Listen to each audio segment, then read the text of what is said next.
Give me a second, everybody. I need to go get a clean glass.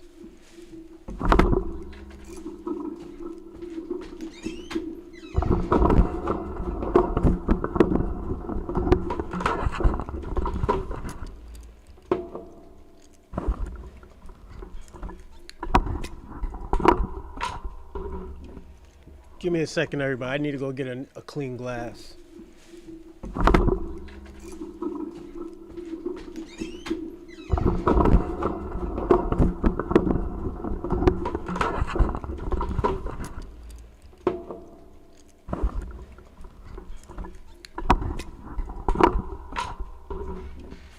Give me a second, everybody. I need to go get a clean glass.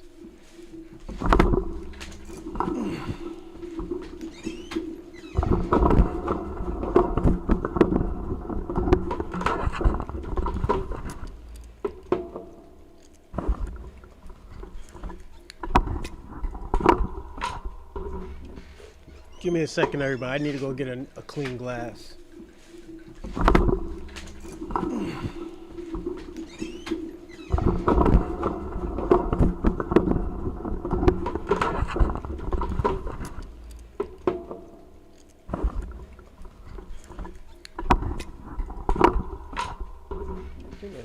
Give me a second, everybody. I need to go get a clean glass.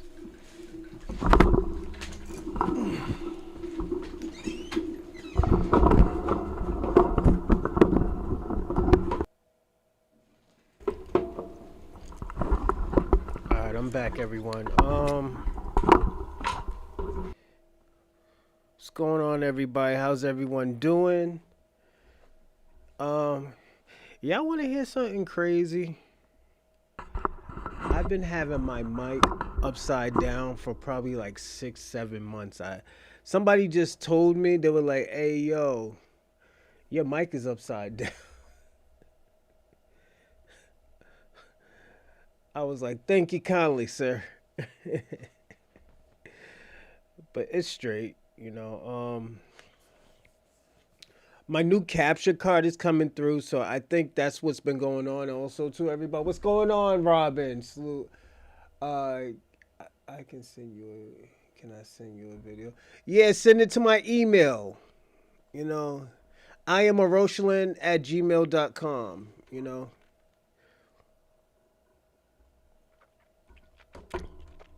Is it a conspiracy on the small hats? Shout out to you, man. Give me 1 second. I do gotta fix one thing. Not too much. It's not really a problem, but I did fix it.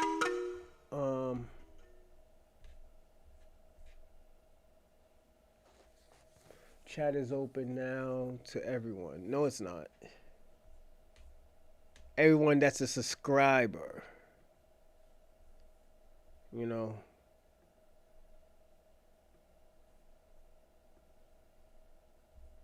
You know, so yeah.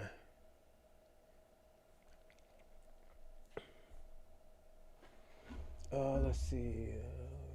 Subscriber. So yeah, it's a comedy video. Can't I just put the title in the chat? You can, but I'll have to watch it after, you know. Cause I don't know what's it on. Is it on the same topic? You know, so it's like a year no thing. Hey yo, you know what I just got? Robin, check this out. Oh, fuck's sakes. Give me a second. So it didn't come with a frame, but I'm gonna put a frame on it.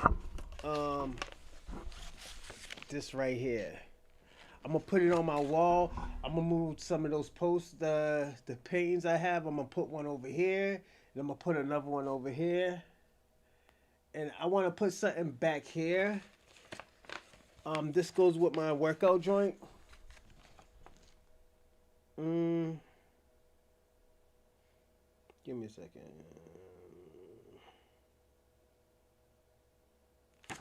So yeah, it's for chakra.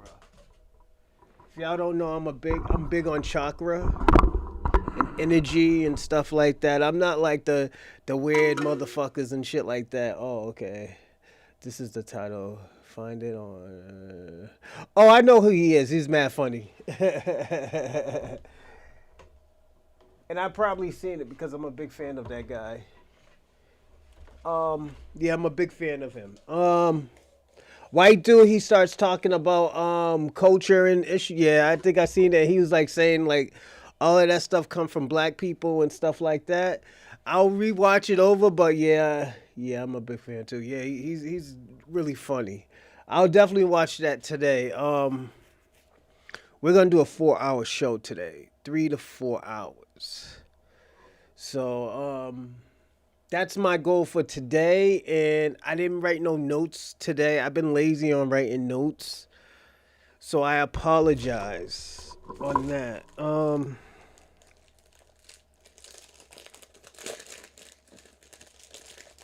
So yeah, I will be starting to write notes again. It's just like I said, I have been lazy, and I apologize for my laziness. What's going on? Is that Dorsey? Yeah, what's going on, Dorsey? Hey, Dorsey, you want to hear something crazy? You know, I had my microphone upside down for like the last 5 6 months and didn't even know. Now I'm about to get a new microphone, so it's cool, but I had to join on upside down. Um, how you been, Dorsey? I'm sorry I didn't do a show this morning, but my kid had a performance, so Daddy called. Uh, So I did have to do that. Um, I want to say this, everybody. I hope y'all like that Marquette interview with Willie D. It was very interesting. Definitely, if you don't even like, definitely if you don't like Marquette, you understand where he's coming from when he says certain things and why is he hard on the black community. Like I didn't expect him to cry, but I understood why he cried. I'm not gonna say nah. He's less of a man because he cried and then he didn't hold his own nuts. Like nigga, we seen what's his name cry. Fucking Myron Gaines cried in Daisy Dukes and shit. You getting the hustle and flow disco. Something like that, man. It's just like this. Let me give you an example. Some people I might not like them as a person, but their content is very decent. Or I might like somebody as a person, but their content isn't all of that, but I will try to make something out of it because at the end of the day, I still want to put out a platform where we can understand people or understand the circumstances of why people do what we do they do. Um I'll give you for example. Personally to me, I never really been into the alpha male, red pill type of person. Did I respect some of those people who did talk about the red pill and all that other stuff? Yes. Like Kevin Samuels. I respected Kevin Samuels. Yeah, the shit was funny, but at the end of the day, I knew he loved black women where, you know what, he'll do anything for black women to succeed. When you like, let's personally be honest. This is the reason why we call him the Godfather because the things that were normal and common. Where's the crew?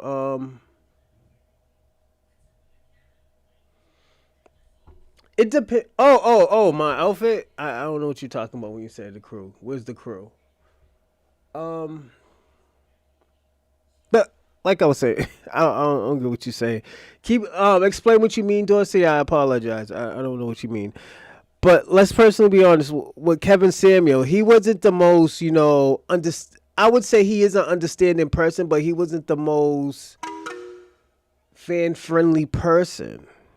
And he always never been a fan friendly person because at the end of the day, he knew that, like, yo, black women are losing out here because you know what? They're going after the percenter.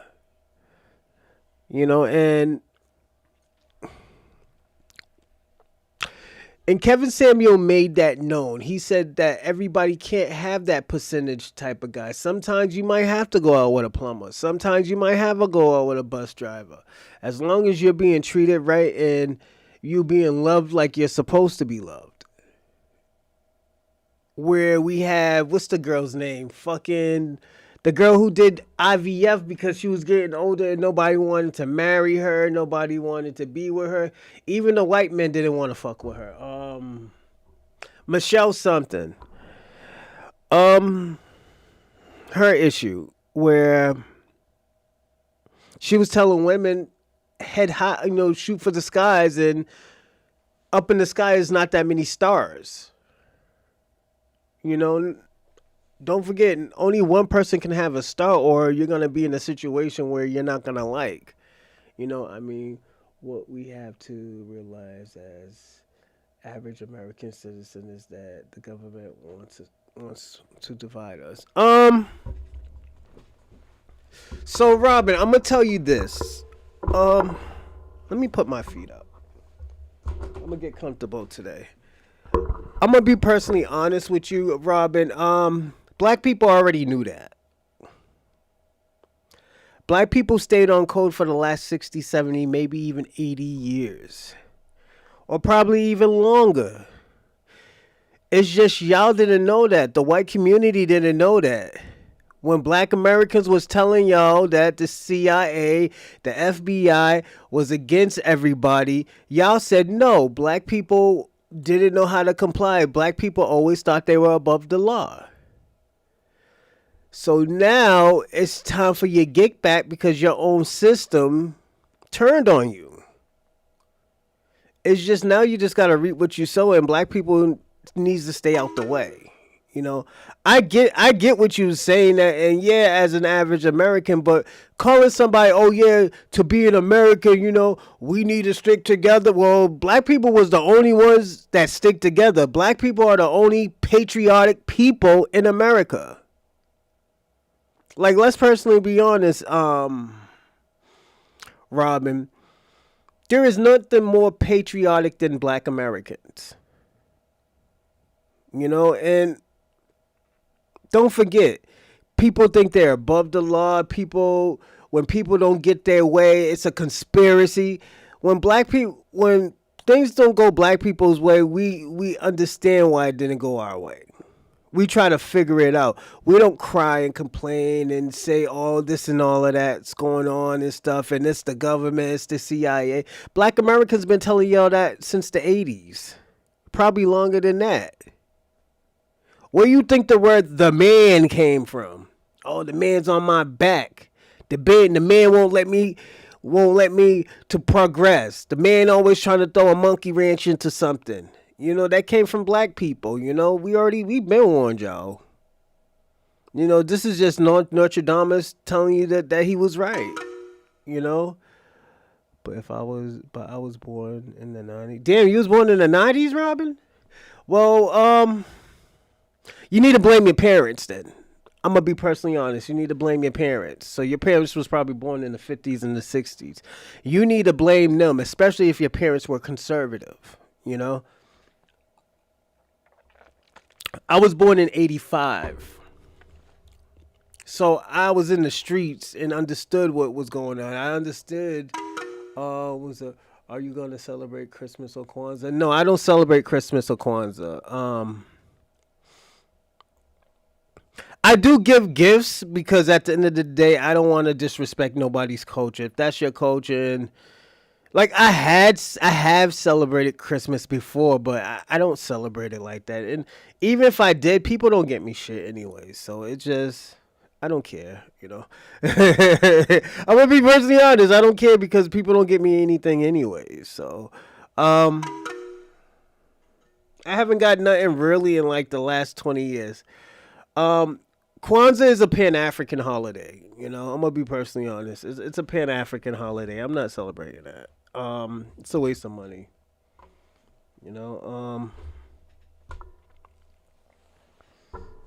I will say that it is a Pan African holiday. Yeah, I don't receive any gifts after either. Yeah, so I don't celebrate it. I just get my kids something. What do you want? Oh, my daughter wants some roadblocks, so I'm gonna get her some roadblocks. My son will accept anything. Probably some like Peppa Pig toys, and he's in this Peppa Pig moment, with the Australian niggas and stuff like that. So yeah, true. My girl bought me. My girl don't give me anything. I'm being personally honest. Um, I personally have more money than my girl. My girl makes more money than me at a job, but technically she don't make more than me. I bring more home. I bring more money home. Yeah, just another day. Yeah, facts. I was thinking about doing a show for Christmas. You know, I don't know. I'm still thinking about it. You know, yeah. And I'm gonna be personally honest. When you're with somebody for almost like when you're with somebody for 20 years, I mean 10 years plus, not 20, 10 years plus, niggas don't think about you no more. I'm gonna be personally honest. Your needs go out the fucking window and shit like that, and I understand why people cheat, but after 5 years, motherfuckers don't care about you anymore. Motherfuckers just want to nag you and want you to. It is what it is.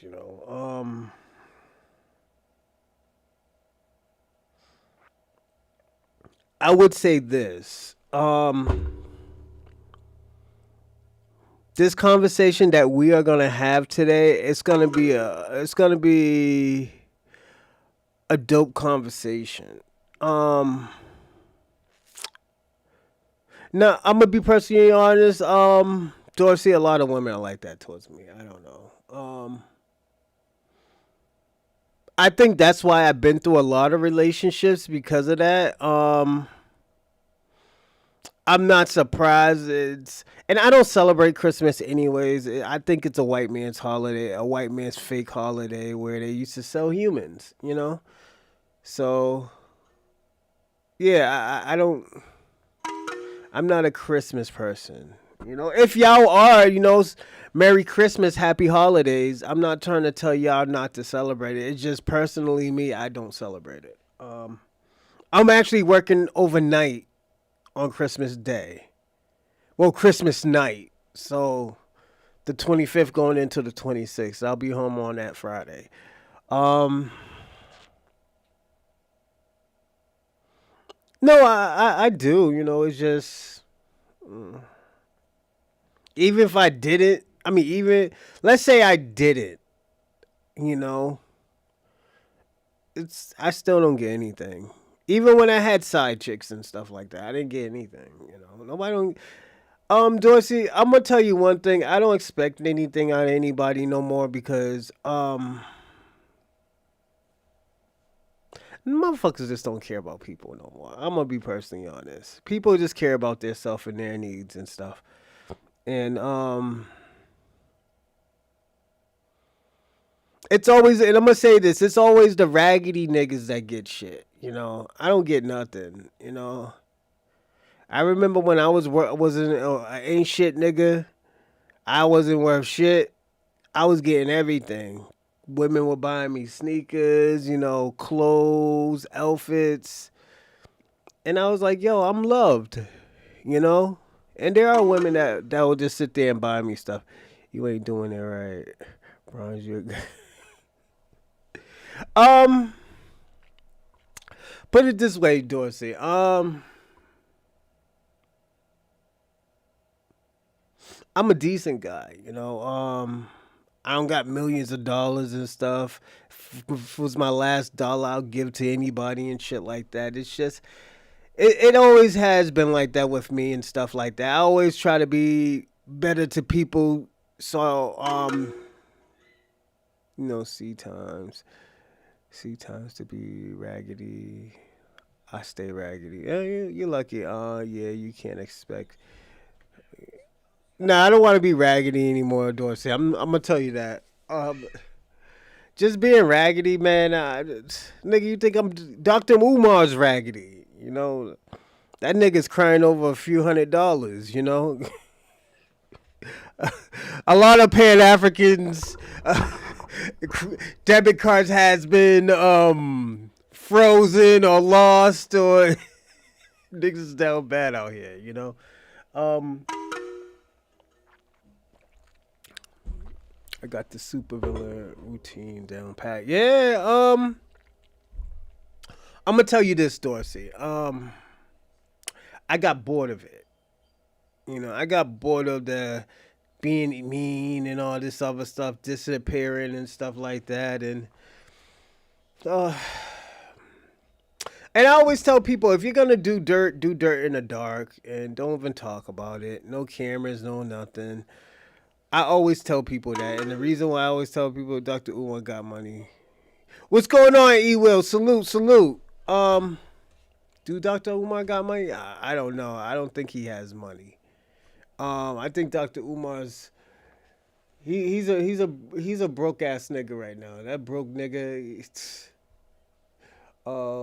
What's up, Rosalind? How you doing? I'm doing fine. I'm sorry I didn't have an early show, but my kid had a performance, so I went there and stuff like that, and I had to drop him off at his ABA and what is it? Yeah, at his ABA and stuff. So it gets old. So yeah, that's all I did. E will. Then I came back. I was like, yo, let me try to prepare for this show. Then I had to go get my. No, I fell asleep for 2 hours today. Um, cause I worked overnight yesterday, so I didn't go to sleep. So I had 2 hours of sleep. So yeah, spent on the money on hoes. Um. So yeah, that was how my day is. How was yours, E will? Um. So and with you, Dorsey, yeah, the shit gets old. It's just now bitches want money and stuff like that, and I got game and stuff. If you want money, man, go to those I don't want to call them simps, but like just go to them niggas who will spend money on pussy. You know, I don't believe spending money like on a person because you're going shopping and stuff like that. When you spend money on pussy, you're just paying them to leave and just have a nice day. You know. FBA celebrate all holidays. Just about, yeah, some do, yeah. I technically celebrate Hanukkah because, the Hebrew Israelites and stuff like that. Shout out to Jenny Hanna and the ISUPK. Happy Hanukkah to y'all and all the other Hebrew Israelites all around the world and stuff. Happy Hanukkah. Facts, I am spending money on girls anymore. No, I'm gonna say this, Robin. You can spend money on women and stuff, but I always will tell you when you add money into certain situations, you're not gonna find the right one. That's the only advice I can give you. Once you start spending money on women and stuff, money doesn't mix with. I always say, money don't mix with family or relationships. And the reason why I say it doesn't mix with money or relationships, you always find those people where it's like say you got a house and your cousin wants to live with you. Your cousin's gonna think that you know what he or she can be late on the rent because y'all a family. You know, and even with loved ones, you can be like, oh yeah, let me give you an example. You're in love with your girlfriend and stuff like that, and you're engaged to your girlfriend. Things get different because y'all are getting married, so now money's involved, assets is involved. So at the end of the day, they're gonna think they got one up on you if they don't sign prenups and all that other cool shit. The miracles of the candles staying lit for 7 days is some nigga shit. Yeah, I think it's some nigga shit.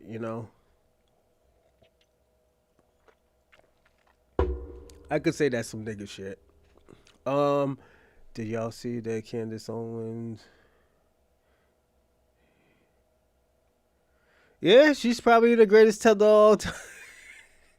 I haven't seen it, E will, but we might do a debate, not a debate, but we might do a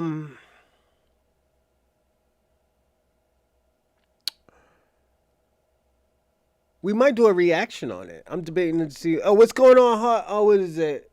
Hot BX 119. What's going on? What all these this type of babble going on in here?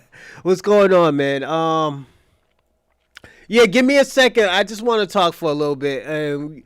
Give me like 10 minutes. I'm gonna put my timer on. Give me 10 minutes, Dorsey, and you can start talking. And I mean you could call in. Just give me a second. But yeah, this is going to be a great conversation today. And the reason why it's going to be a great conversation is we need to talk about the year that we just had. I personally believe that we had a great, great, great fucking year. We had an absolutely great year. Give me 1 second. I found another ant.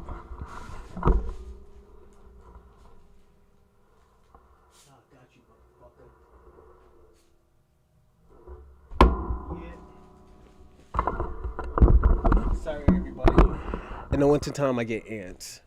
Um, but yeah,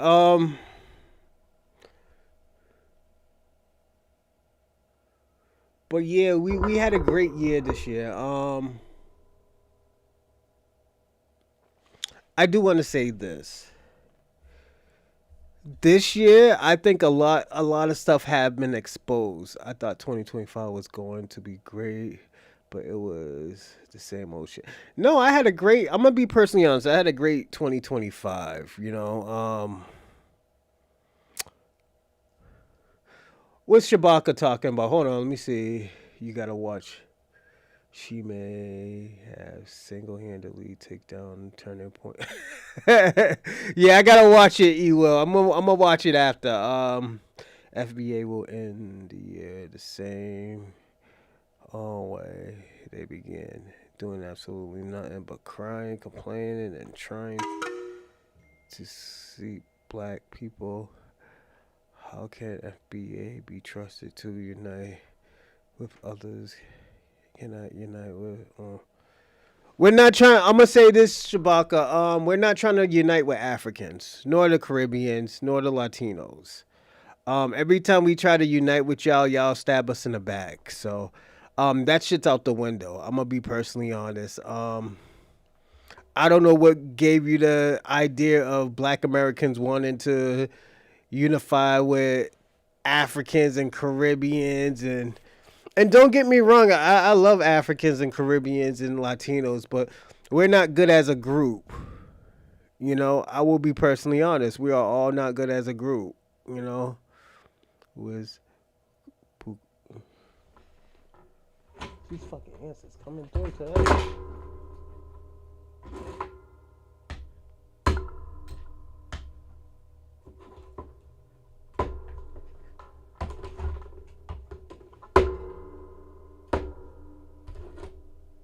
Fucking ants, man. Fucking ant fell from the ceiling. But yeah, it's just I'm gonna be personally honest. It's Shabaka. It's not gonna happen, man. It's just I'm gonna be personally honest. There's just too much bad blood between the black diaspora and black Americans. Black Americans have tried, so we can't act like we haven't tried. You know. And don't get me wrong. Like I said, I love my Caribbean brothers and sisters, but it just doesn't make sense to to unite with each other. You know, like just for example, look how Kwame talks about Black Americans. Kwame disrespects you in your face live. After all those, and this is why, and I'm telling you, this is why I stopped defending you. This is why I stopped being cordial with you because when you said that weird shit, when you was like, well, he does got a great point, then I was like, yeah, this nigga's stupid. I can't fuck with Pan Africanism and shit like that. See, Chewbacca, I was trying to be good will to be fellow men, shit, and you had to be a bitch. Facts. You know, I'm just being honest. I mean, Shabaka, it's a lost cause, man. It's a lost cause. Nothing's not gonna happen. Um, I was trying to be, but yeah, it's just it's a lost cause with you, Shabaka. And you're probably a good dude in real life, but your priorities is all fucked up, man. I'm gonna be personally honest. It's all fucked up. You know. I don't know. Just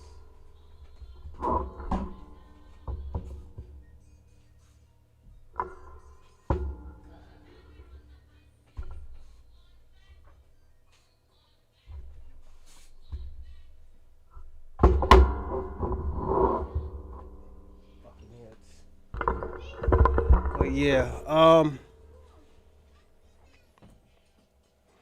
it like I said, it comes with the territory, man.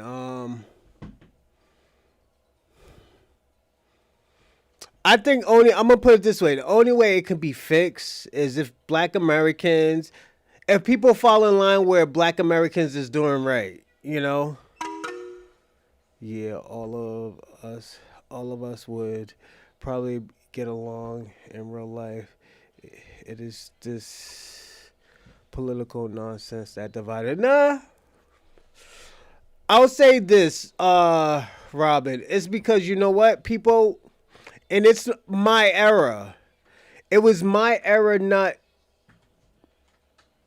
It was the elders first that didn't fight back with these Africans and these Caribbeans that always made excuses for these Africans and Caribbeans. Always talk about some type of solidarity and coalition with these Africans and Caribbeans, and these Africans Caribbeans came to this country on a whole different mindset. So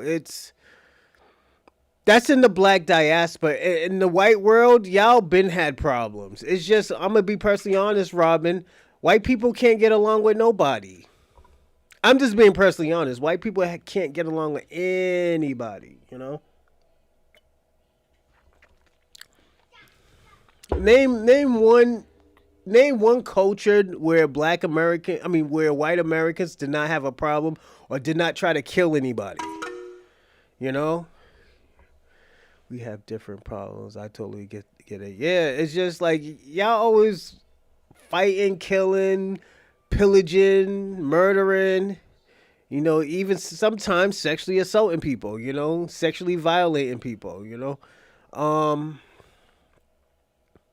and the thing about it, it's historically that y'all did that historically.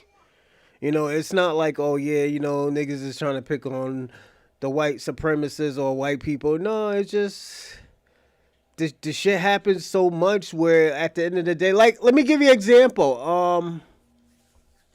Do you think all the sexual assaults and the sexual molestation was pushed over and inherited to the offspring of their own people? Because if you kind of look at it, there's a lot of white sexual deviancies that goes on in the white community, such as Jesse Mack. Jesse Mack out here, he sexually assaulted two women and was supposed to do 78 years in jail, and he didn't do no time in jail. He's not even on the fucking registry. Was it Barack? What's his name? Brock, what's the dude who raped that girl for like 2 minutes, and his father went up to the court and told the judge that he knew that it was only for 2 minutes, like it was great. Yeah, it's just, put it this way.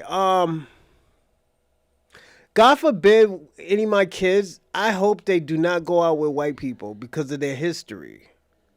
And it's not that I hate them or I don't like them. It's just historically they haven't been nice to black Americans. They haven't been accepted acceptive to a lot of black people.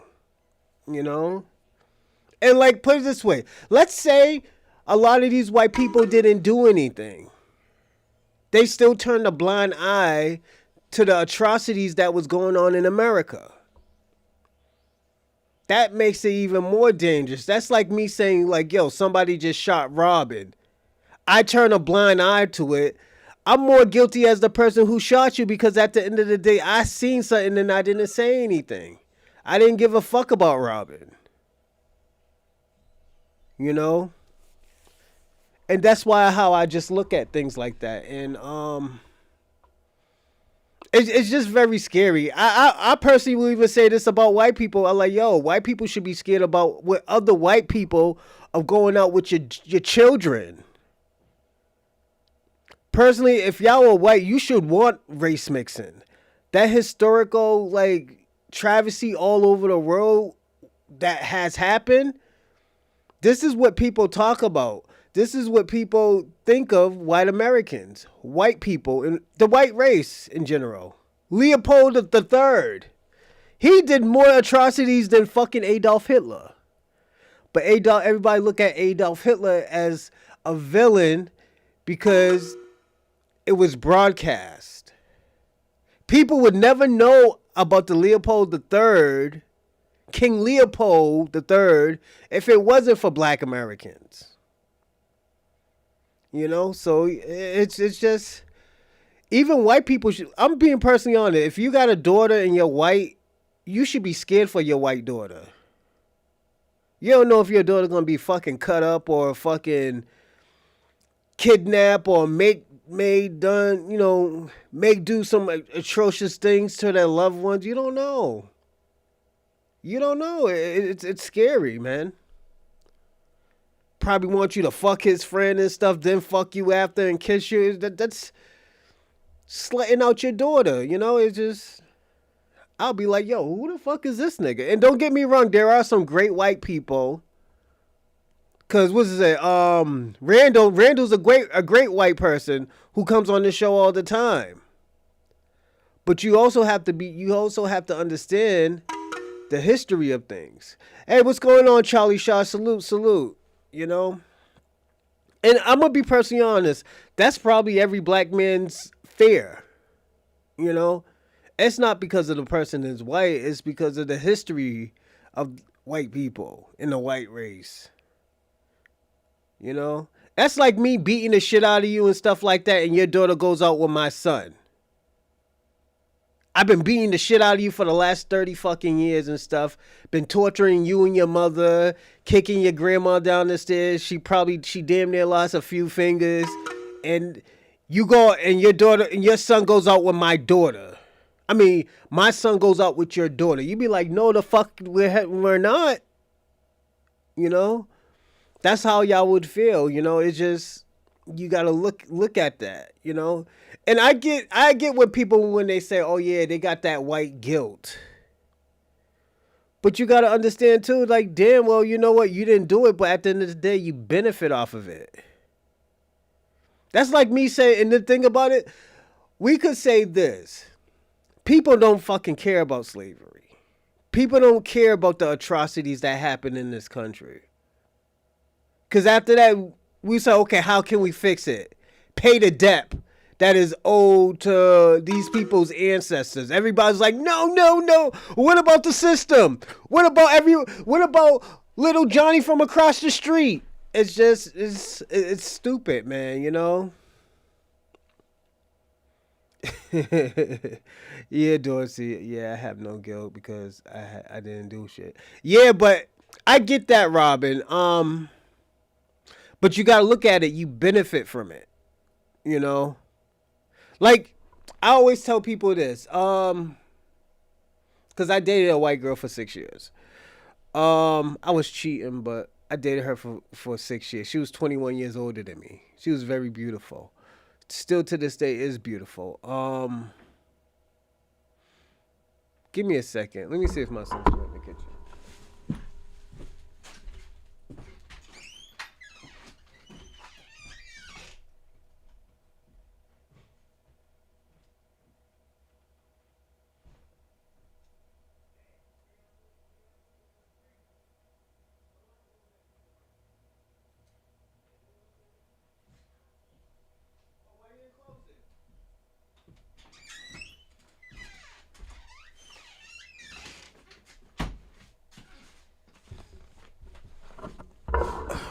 So, like I was saying, she didn't understand why a lot of black people are mad at white people. And you got to understand that they benefit off the atrocities, the failure, the brute the brute force that actually trickle down to us now. You know,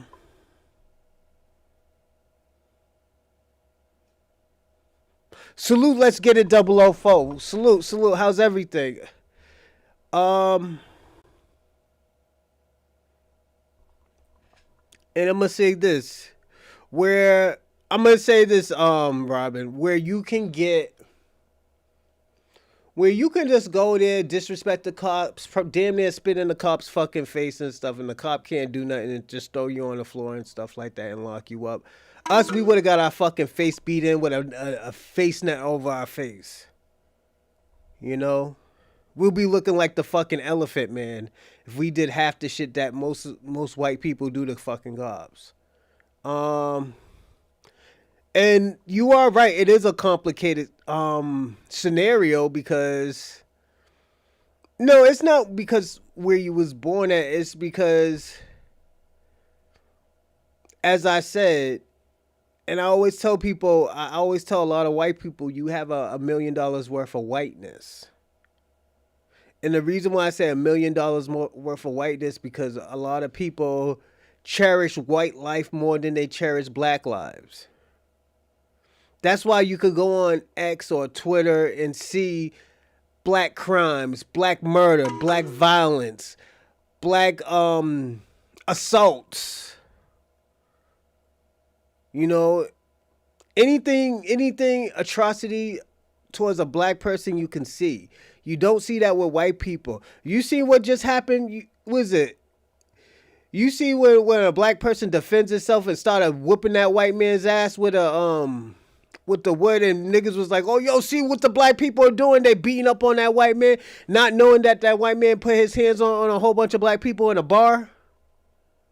Where we can see the motorcycle club beat up a black man because he didn't want to pay his bill. Instead of calling the police, they jump him and beat him up. It's like I said, and there's nothing wrong to be guilty of, but at the end of the day, you have to understand both sides. I understand your side where you come from, where you say, "Yo, I have nothing to do with it," you know, but you also have to understand you do benefit off of it. People do cherish your lives. Like if I die, niggas ain't gonna give a fuck. They're just gonna say, "Oh, this is just another regular nigga from Jamaica Plain, Massachusetts that probably was in the streets doing, a whole bunch of other shit, not knowing that I have a whole bunch of certificates and degrees."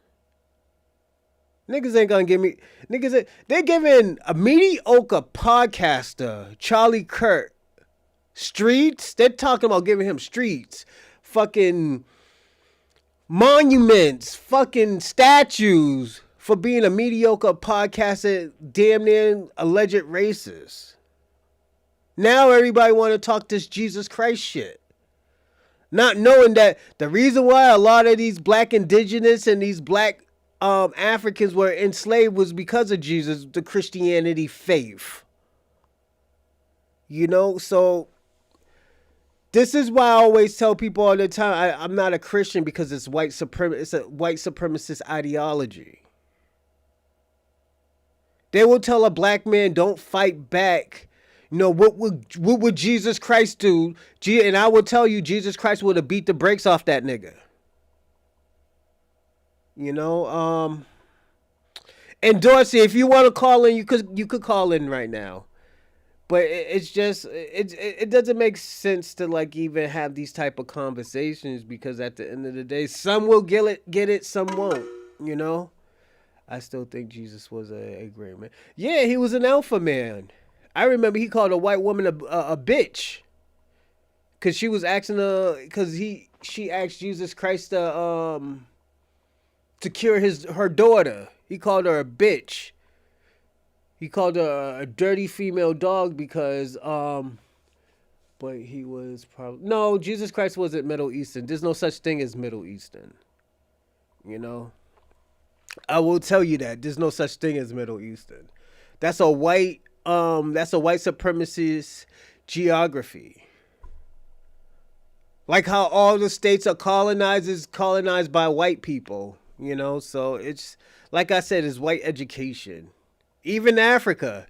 There's really no such thing as a fucking Nigerian or Ghana, who's a Ghananese or South African or Ethiopian. Well, probably an Ethiopian, but them niggas was not calling themselves that 200 years ago, you know? All right, give me a second, everybody. Dorsey's calling in. From Dorsey. to accept. Ethiopian. We're probably Ethiopian, but What's going on, Dorsey? Hey, man, what's going on, man? Nothing. Where the crew at? Where the crew at? Yeah, where's the crew? I don't see Chewbacca, old bitch ass on the thing. I don't see Ping. Kwame done disappeared over $30 and shit. Yeah, So niggas is trying to blame the small hats. After first is Dr. Umar, then it's Kwame. These niggas is broke out here. oh man, them These niggas was broke. out here. Them niggas was broke from day one, man. Don't let them motherfuckers try to tell you. See, I made the statement to you that FBAs, we celebrate almost every holiday. Yeah. You understand what I'm saying? You give us a day off, we gonna take the day off, right? You know what? You know who else does that? Asian people, like Philippines and Cambodians. You know why? Why? So they can drink. Yeah, they niggas too. I mean, they the niggas of the Asians, Yeah, right? they're niggas of Asia, you know. Okay, so let me, you was talking and shit, and you talked about Jesus, right? Mm-hmm. Okay, well, the woman said bitches got to eat too. Mm-hmm. Even bitches got to eat the crumbs off the. See, they gonna clean up the Bible. They ain't go because you got to remember. Jesus hung out with hoes and tax collectors. Hold on 1 second. Robin, yeah, that's my Sabbath. So I take off on Saturdays too, and I do not do anything. I probably might go to class to wrestle. Other than that, I'm not doing anything. I won't cook. I won't clean. I won't do a motherfucking thing. That's why sometimes I don't do shows on Saturdays because it's my Sabbath. So yeah, mm-hmm. I celebrate Sabbath too. Go on. Yeah, I celebrate the Sabbath too. Oh yeah. You understand what I'm saying? So hold on a sec. I'm sorry. It's kind of warm today here in California, so the wind blowing and the pollen and shit. Like we have spring like 9 months out of the damn year. Mm.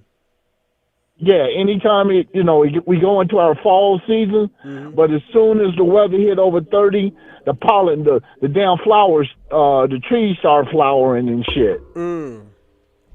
Yeah, so we get hot pollen all the time out here. Oh, you see where I'm coming from? So excuse me. Yeah. Oh, so, let me ask you something about Cali because it's got something to do with the conversation, the topic. What's going on in Cali right now with the Mexicans? Okay, right now, see, you got to understand. Everybody, this is going to get good, everybody, so y'all got to listen here. Go on. We got two types of Mexicans here. What else? We got the domesticated Mexicans and we got the wild Mexicans. Okay. You understand what I'm saying? Yeah, I understand. The wild Mexicans are the one who just come across the border. The greenhorns, basically, they're like not greenhorns. Let me not call them greenhorns. They feral. Yeah, fresh off the boat. Yeah, they feral. I mean, I'm gonna keep motherfuckers. Fuck it. Dorsey ain't gonna mince no words. Yeah. Them the motherfuckers that throw trash everywhere. Them the motherfuckers, rather than going to the dumpster, they gonna leave their baby diapers, they smelly ass diapers in the hallway. Mm. You see where I'm coming from? Yeah. And I don't put it on the men. I put that shit on the women. Yeah. You see where I'm coming from? Like right now, me and my girl, we over here at the North Ridge Mall, right? Yeah. So we just sitting up here chilling, we eating our little, Japanese food and shit, just chilling. We see a Mexican and two other females. They done ripped somebody off. They done ripped off the stores, right? Hold on. Give me a second. Let me answer Adam B's question because he barely on a live. Give me a second. I'm missing my walk across Italy and live around. This nigga's crazy. This nigga. Let me ask you a question, Dorsey. Have you ever read Adam B's live comments? Yeah, nigga's crazy. What the fuck he got to say? Yeah, that nigga makes me laugh all the time when he writes. So he said $100 in the next, what was it? The next 10 years, FBAs and ABs, I don't know what ABs are, get together to save the world. Shit. Here's Not us. Here's another one. He said, just because I'm missing my first rib, and walked across Italy and lived above the Garden of Eden doesn't mean shit. Hey, I'm telling you like this, and Shabaka, y'all need to hear. We done hung up our cape, nigga. Yeah. Batman, Superman, the Super Friends done retired, nigga. We ain't saving nobody no more. Save your motherfucking self. Yeah, man. Let me tell you what it is. I don't think these Africans want to work. They're scared. I'm gonna tell you. I gotta be personally honest. I think these Africans and these Caribbeans are scared of white people. That's why they don't do half the shit that we do. Those motherfuckers will do harm to us. They'll do harm to people that help them instead of the people who's doing harm to their country and them. You know. Okay, so this is what I call them. They slave wash, right? Mm-hmm. You know how a motherfucker be brainwashed? Mm-hmm. They slave wash. You see what I'm saying? Man. So it's been ingrained in them, because if you in your house, right, think about it. If you in your house and a total stranger that don't look shit like you come in and take over the village, he pushing the motherfucking elders around, right? Mm. He popping them, he's shooting the motherfuckers, right? Yeah. And then the whole village don't do shit but cow down. Yeah. What you think the children of the village gonna do? Mm.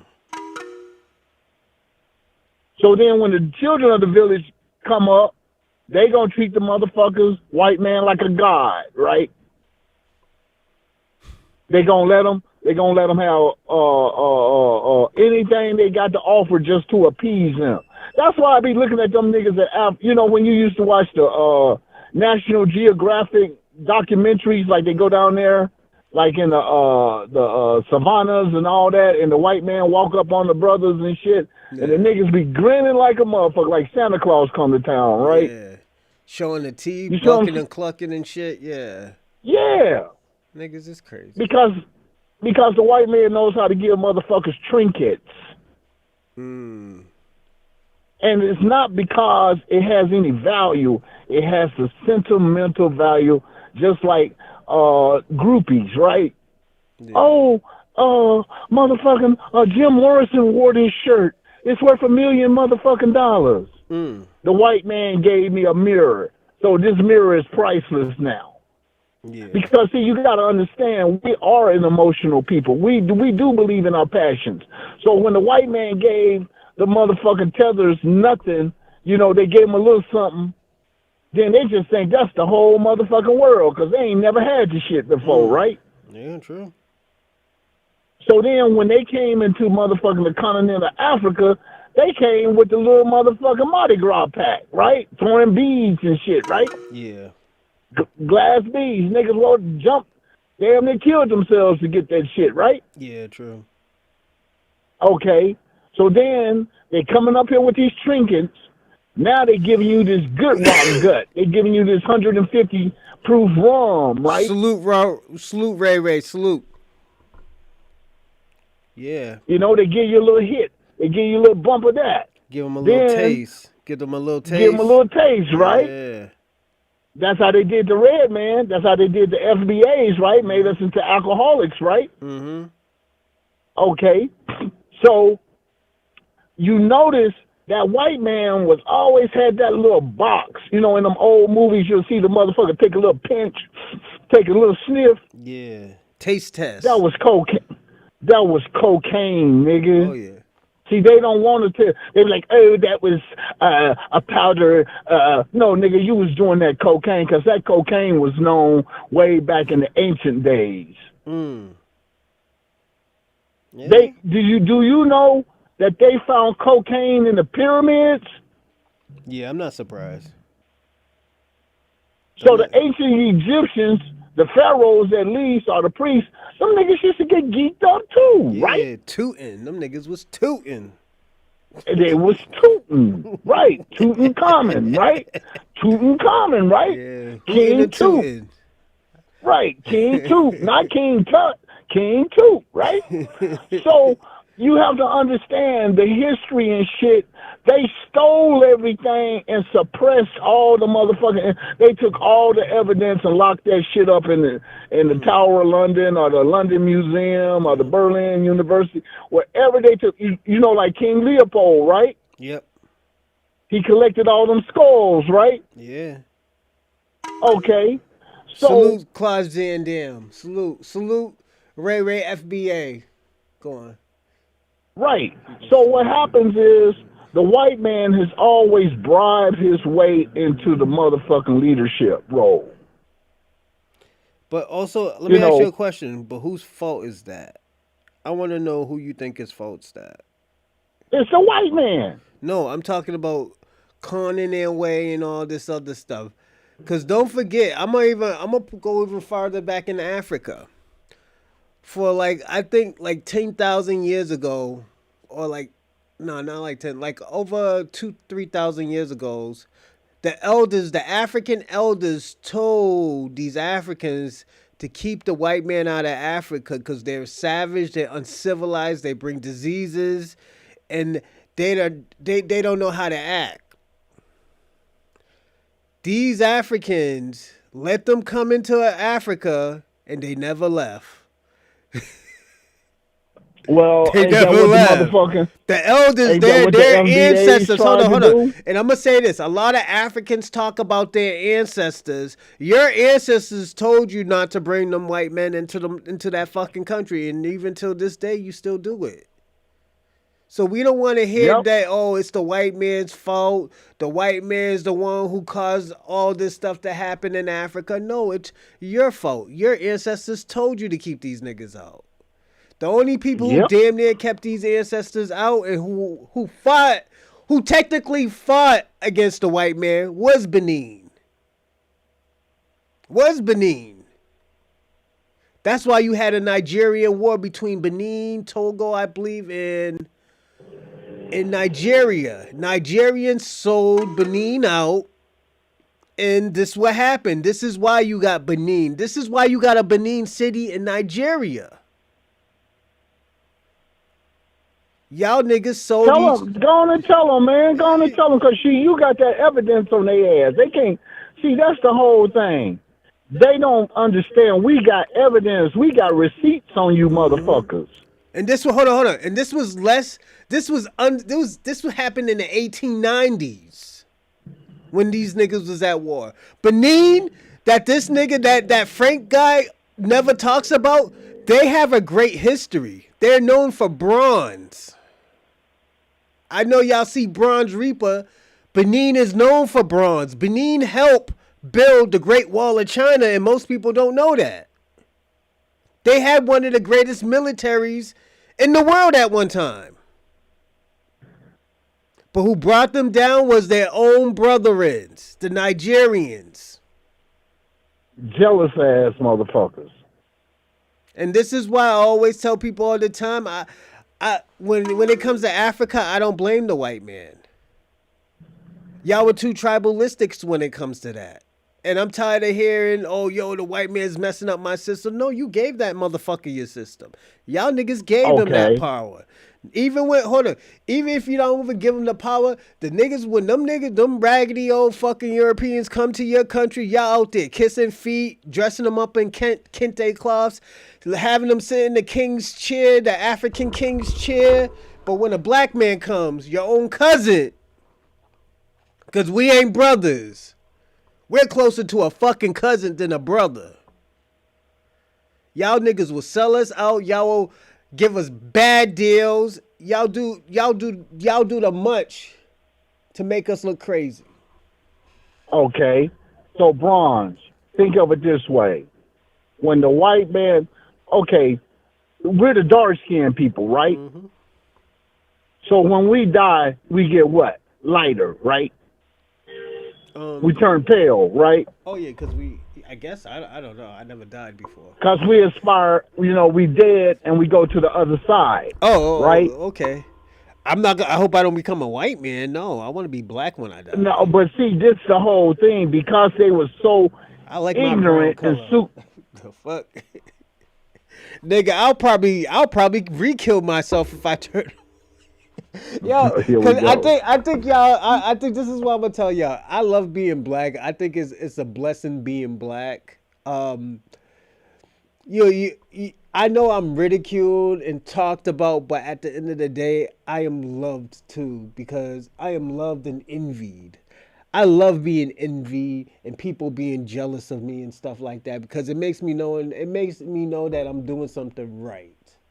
So I don't know if this is narcissistic, but I just know I'm doing something right. If you're fucking hating on me, you're talking shit about me, you're telling me that I'm this and I know I'm not that. I have to explain to you that I'm not that. I know I'm doing something right. Yeah, but see, you have to understand, they have did, 2,000 years, let's just say 2,500 years of brainwashing. Slave washing, let me just say it like that. Mm-hmm. They started along the coastlines, right? Mm-hmm. And then they slowly, you know who Dr. Livingston was, right? Stanley and Livingston was, right? Off of the Parkers? Yeah, those the motherfuckers who went into the, they went into the heart of the TV show, The Parkers. The Parkers? With Monique? No. I'm talking about Stanley Livingston, the niggas who found out the origin of the Nile River. Oh, okay. They went into Kenya and found out the, Lake, what's his name? Lake Victoria and all that shit, right? Oh, okay. This is before, the droughts and shit. So what happened is they started from the coastline, right? And they gave some niggas a couple of coins, and the niggas said, we'll carry your boxes and all this shit, boss. Oh, we'll carry a ton of shit. Gave them nigga pennies. Yeah, exactly. So here it is, these niggas, because these is the peasant niggas, because the kings ain't gonna do it. Yeah. But the kings probably like, I'll hire out, give me a couple of dollars and I'll let these slaves go and carry your shit for them, right? Okay. So, going back to what I was trying to go, look, the white man, when they first saw the white man, they thought they was demons and gods. Because of what? Mirrors, beads, guns, gunpowder, alcohol, shit that you couldn't get hold of, right? So when the white man came, brothers was drinking honey beer, right? Okay. Getting intoxicated off of honey beer, right? Yeah, living a good life. Right. But the white boy brought that good shit. That white lightning, right? Oh, yeah. So then these people, it's just like with the Aztecs. When they first saw the white man, they thought they were gods. Really? And they brought them... And they brought them into the motherfucking castle. These niggas. And the motherfucking emperor did what? He showed the nigga all the gold, the throne room, the whole motherfucking thing. You see where I'm coming from? Yeah. See, it's some rich niggas you got to watch out for Them niggas who the sellouts. Yeah, I could agree with that. It's the rich niggas that's the sellouts. The ones who have everything and then something new come, now they'll do anything to have it, right? Yeah, if I have that gun, I'll be a powerful motherfucker right now. You see where I'm coming from? Yeah. Cause that's why them white people was giving them other gifts of pistols. Remember how a motherfucker would give a motherfucker the king or the emperor, they give him a set of pistols. You see where I'm coming from? So then, as the time went on... Hold on 1 second. Give me 1 second. Adam B., I will say this. You were kind of right, but you can't move forward without knowing the past. So I will say that. You're not wrong, but you are right. Oh, shit. Robin's rooting for you. Robin say, yo, W for the caller. Salute to Robin. Go on, Shabaka. Go on, Dorsey. So they were doing magic tricks. You know how they pull a coin out of nigga ear type shit? Yeah. So you had some superstitious people. We talking about the peasants. We ain't talking about the priests. We ain't talking about the chief, the educated motherfuckers. We talking about the uneducated motherfuckers. You see what I'm saying? Yeah. So everything they did, it was magic. Ooh, it's magic. Ooh, he pulled a quarter out my ear. Ooh, that's magic. You see where I'm coming from? Yeah. So we gave them this mystical.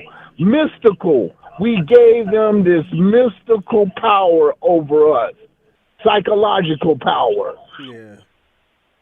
Like the white man can perform miracles and shit, right? What's going on, American Dream? Salute. Yeah. You see where I'm coming from? Yeah.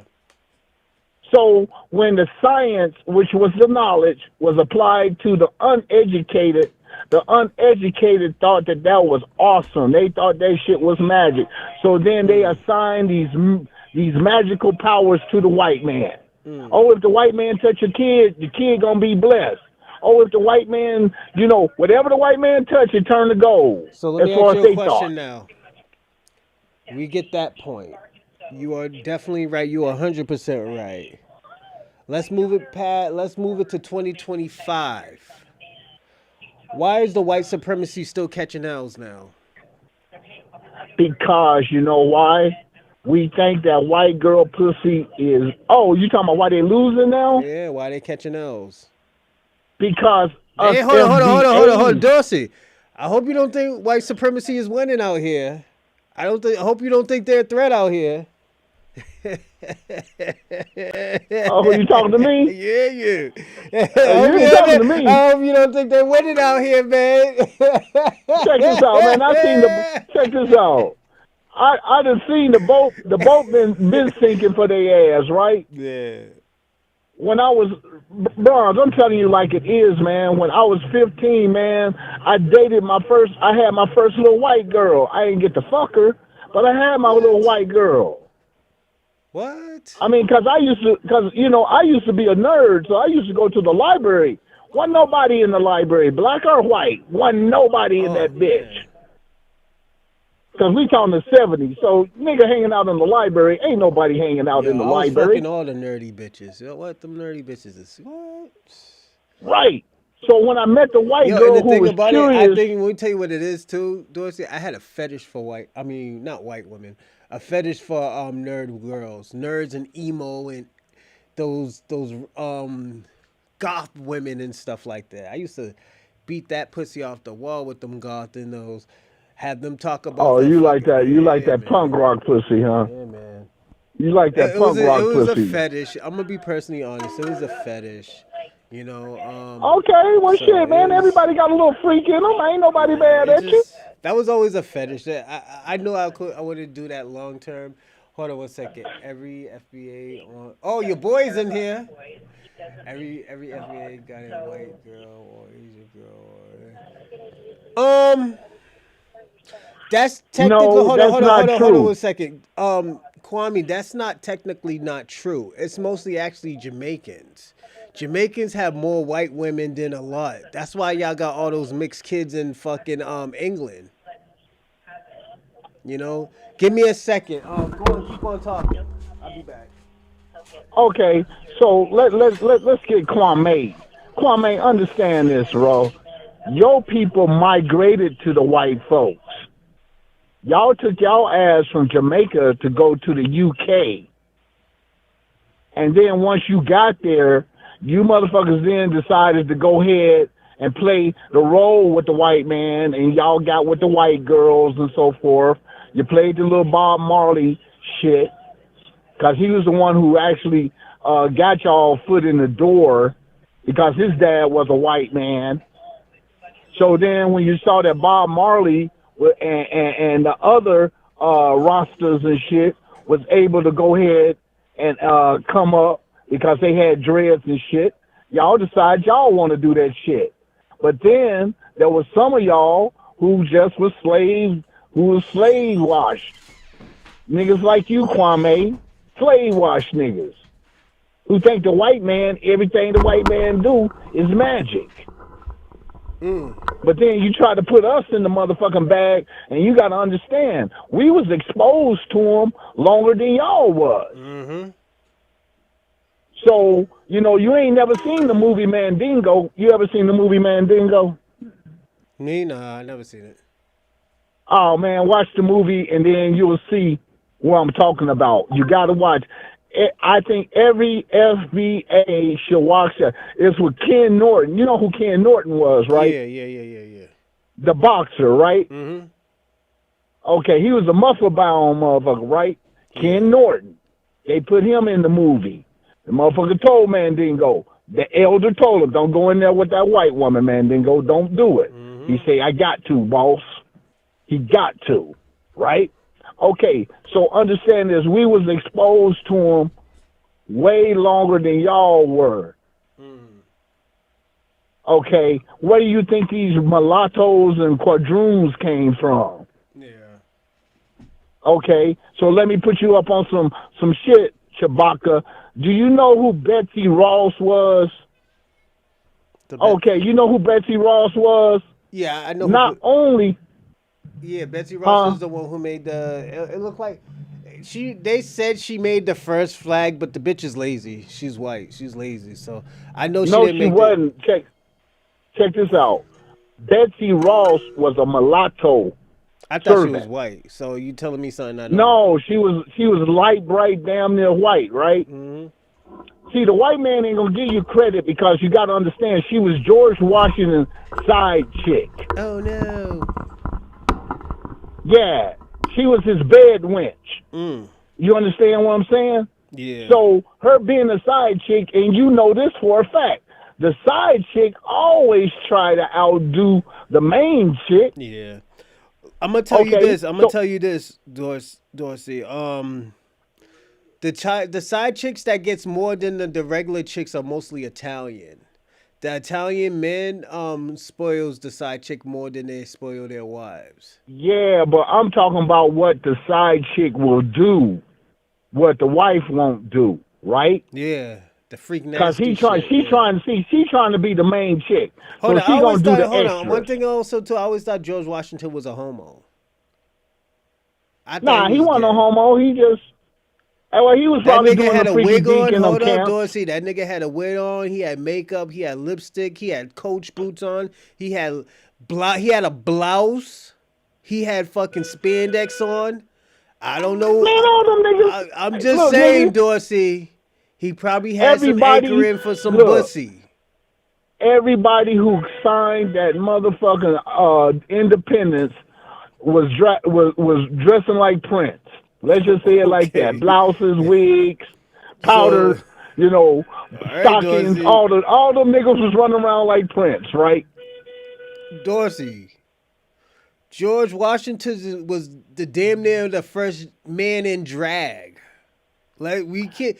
I think I'm going to be personally honest, I think he was the first gay president. I'm gonna jump out the window and say that. Well, see, back then they didn't call that shit. That was unspoken.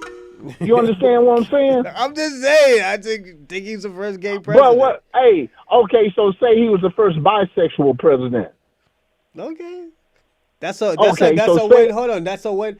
That's a win for the LGBTQIA. right. So because he was with, but guess who turned him out? Betsy motherfucking Ross. Yeah, she's like, yo, let me use this See, stick. She's like, yo, let me use this stick on you. She's like, yeah. okay, so let me ask you something. In your school, in your school, did they ever show motherfucker? Did they ever talk about you? Because you up in the north. So did they ever talk about Betsy Ross? No, not really. Man, they had pictures. But everybody knew who Betsy Ross was. No, nigga, y'all didn't know who Betsy Ross was, nigga. Because if y'all knew who Betsy Ross, they didn't show them pictures. You can Google that shit. Man, you got Betsy Ross. That bitch is picking up cannonballs, nigga. This bitch is putting cannonballs, taking ammunition to the motherfucker. That bitch is fighting. You see, y'all don't understand Betsy this Ross shit. looking like a white woman. I'm sorry, they got Betsy No, Ross looking like a sister. See, understand this, like a sister. Oh shit. See, Dorsey, let me explain something to you. Say you ate your last name Washington. Check this out. Your mama's name is Washington, nigga. Your mama name is washing a ton of clothes, bitch. Chewbacca. Your washwoman ass mama name was washing a ton of clothes. Oh, tether ass nigga. Okay, so understand this and just hear me out, man. Look, she was a side chick. And she did everything. Look, she was multi-talented. The bitch was out there fighting with the men because she was hanging out with George Washington. That bitch was loading cannonballs, right? Yeah. Then on top of that, the bitch was cooking for this nigga, washing for this nigga, and in order to impress him, she came up with the flag. Look at that flag, nigga. That's a Parliament Funkadelic flag, nigga. Yeah, they put the Look at that shit. Look at all them European flags, and then look at our fucking flag. The best they could come up with was a rattlesnake shaking his ass, talking about don't tread on me. That's the best they could fucking do. Yeah, that shit was whack. But when they came out with that motherfucking stars and stripes, nigga, that fucked them up. Yeah. That's what made them American. Because the FBA influence has been here since the beginning. Christopher Attucks, all that shit, man. And that's what the white man tried to strip us away of, our motherfucking. That's why I want my reparations. Because I'm like, nigga, we was in this game long before y'all. And that's what I'm trying to get y'all to see. Man, Betsy Ross, if you look at the bitch was doing side chick shit. Side chick shit extraordinaire. The bitch was sewing flags. The bitch was fighting, putting cannonball, like a cannonball, nigga. 20-pound cannonballs. Damn, the bitch. Did the bitch even have any kids? She had kids by him, but they put that shit on the. Wasn't no DNA test back then. I don't think you see where I'm coming from? Yeah, I don't think the side bitch had no kids though. Man, the side bitch had kids, nigga. Google that shit. Did Betsy Ross have any children, any descendants? See, that's the part of the history that they take away from y'all. They don't want y'all to know that the real first lady was a black woman. Shout out to Ohio. Salute Ohio. Go on. You see where I'm coming from? Yeah. They want to take that away from us. And see, if you go ahead and check out her bibliography and all that, read that other shit, you'd be like, wait, hold on, this bitch got a lot of motherfucking nigga in her. Even though she a mulatto, right? Because you got to understand, even though she was a mulatto, she still was a nigga, and they treated her like that. Damn. She wasn't a slave. But then again, she wasn't white either. Yeah. Okay, so when you look at this shit from this point of view, from my point of view, I'm just saying my point of view.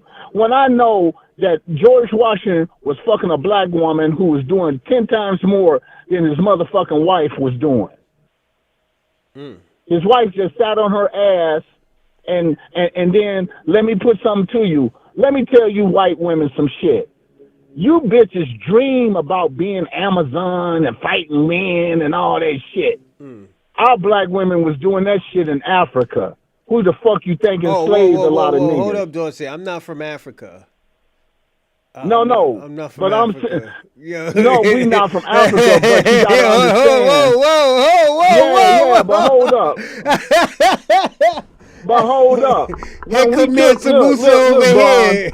Look, Dorsey Bron, Mansa Musa over here, man. I'm FBA, but I do have to admit, we did take some of them nappy head motherfuckers into the tribe now. We did let them get into our gene pool. Yeah. Huh? Okay, now, nigga, you from Benin, nigga. You got that Benin blood in you. Don't play stupid, nigga. We know your motherfucking history. Yo, Dorsey, you ain't from Africa. Yeah. But hey, niggas was down with the gumbo, right? African genetics, yes. I do have African DNA. African genetics. So Nigga. I got African genetics. Yeah, but that's because we let niggas into the family. It's not because we came from there. We let motherfuckers slide into the family. Oh, okay. I'm just saying. Whoa. Because when they, I had to stop that right there. I was like, hold on, whoa, Africa? Where's this coming from? Well, check this out.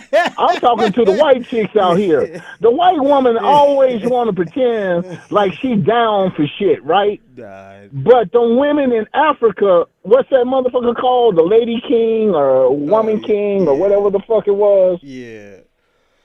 Okay, she proved that black women was out there fighting with motherfuckers and killing niggas. You see where I'm coming from? See, they women dream about that shit. Oh, the Amazons. Oh, that's some mythical shit. Hey, yo, you want to hear something crazy? Yo, you want to hear something crazy? But after this, we gotta stick to the topic. You know what that Killmonger? You know what that the Professor X and X-Men.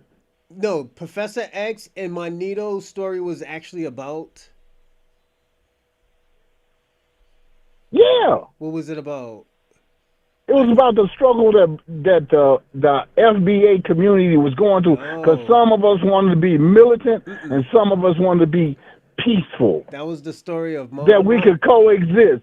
That we could coexist with the motherfuckers, but you're right? Wrong. The story was what was it about? The story was about Martin Luther King and Malcolm X. You see how Malcolm X was the one who was more militant.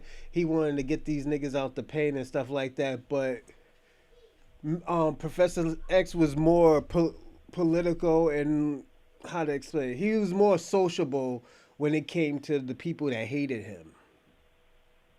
Yeah. It was a story about Malcolm X and Martin Luther King. Okay, so let me put it to you this way then, Bronze. Since we gonna keep it 100 like that, motherfucker, when he was when he was named Dirty Red, he was fucking white women, wasn't he? Okay, he got locked up. Martin Luther King. He got locked up in Massachusetts. Yeah, he got locked up in right. Shirley Mass. And Martin Luther King. They just shut that place down too. Shirley Mass. They just shut that prison down too. Right. And Martin Luther King, when he was on the road, he was fucking white women, right? Okay, so we got that white girl kryptonite in us from day one. No, not necessarily. I would say this. When a man fucks somebody, I'm gonna be personally honest, they just probably trying to get their nut off. When a woman fucking somebody, you doing something wrong. They're missing something. It's more emotional. That's why when we had that conversation on the Chocolate Man podcast, I said that women cheat emotional and men cheat just to bust a nut.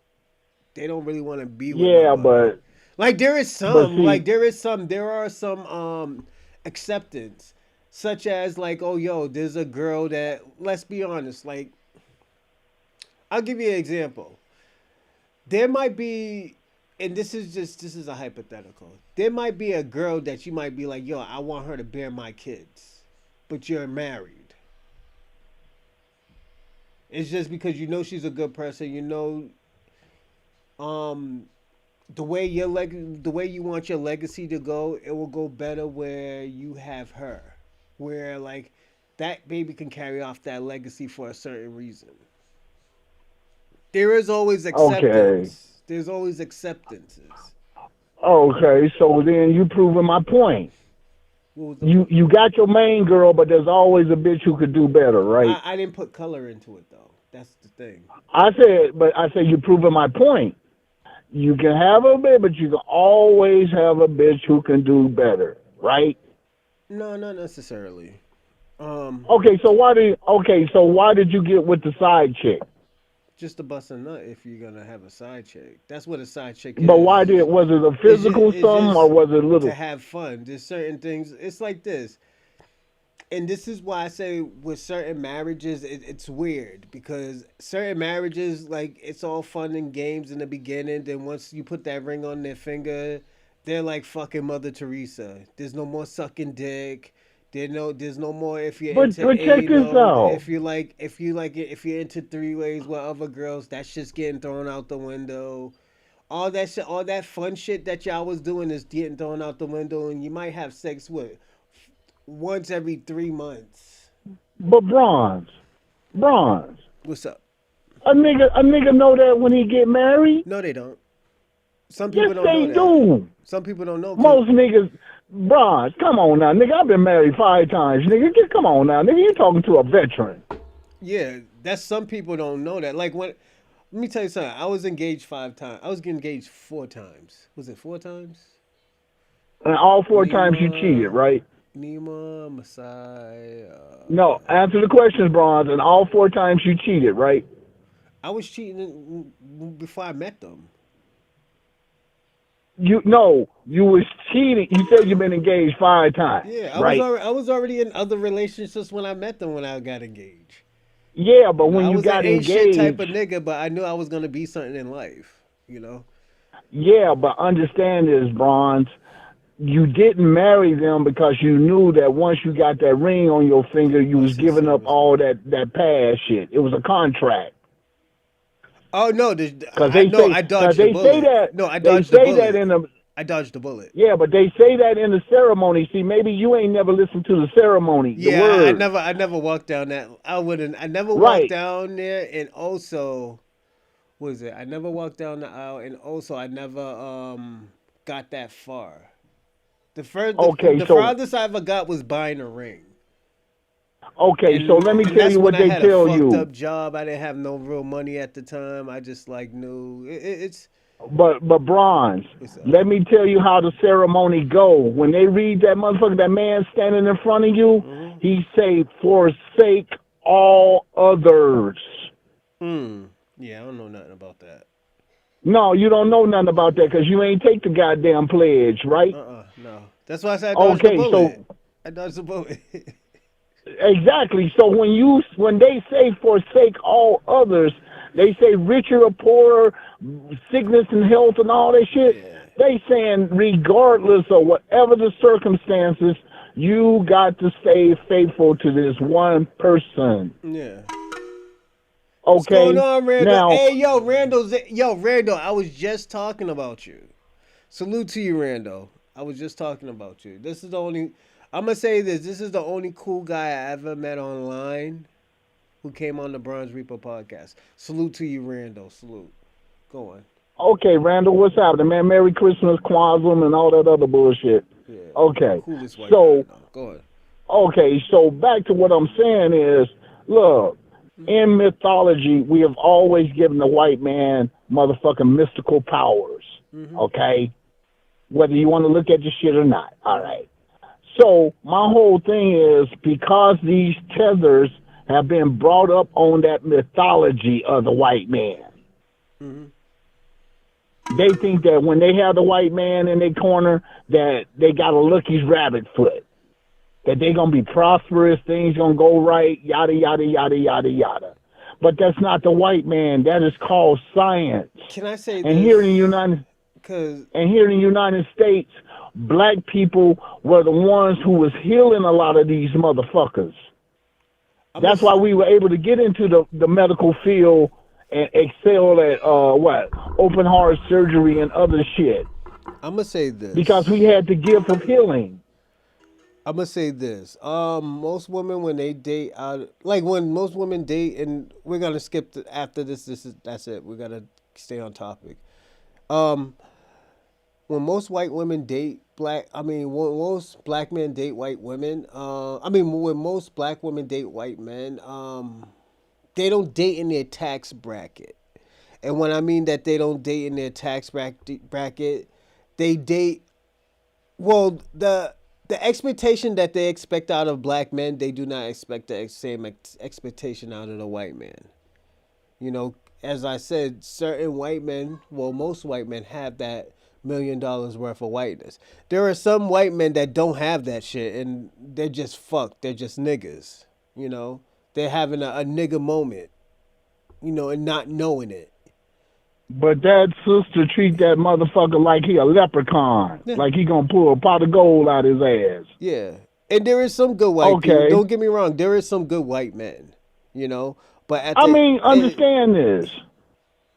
When I met my first interracial couple, married, old boy was from Connecticut. His girl was from New York. Her name was Ronnie.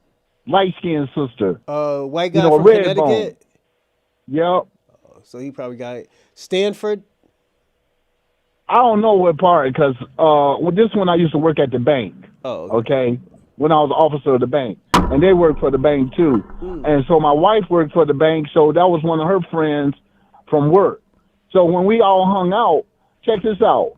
The white boy, man, he had so much nigga in him. That motherfucker talk so much shit. And that's what made him entertaining. He's not from Stanford. He's from Bloodsport. Okay. Yeah. So he was able to talk shit. Ronnie talked shit. He could talk shit. That shit was funny as fuck. Mm-hmm. That's how come me and him was cool. Mm. Because he would talk just like niggas talk. He would tell it like it is. No candy coating, no nothing, right? Mm-hmm. And his wife, she was, like I said, she was a red bone, and in fact, she had red hair.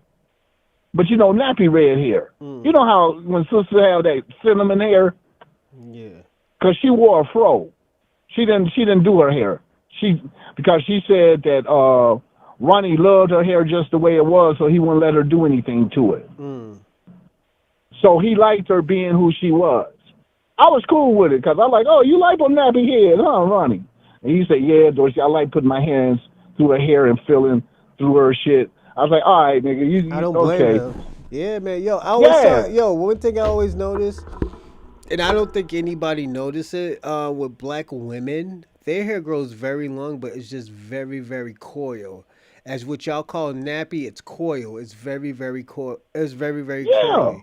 That's why I don't grow my hair because it'll get curly. Then I'm gonna cry because I'm tender-headed. Like, it hurt. Yo, I used to have this fucking Dominican girl braid my fucking hair. It hurt. It hurt for the next hour and a half.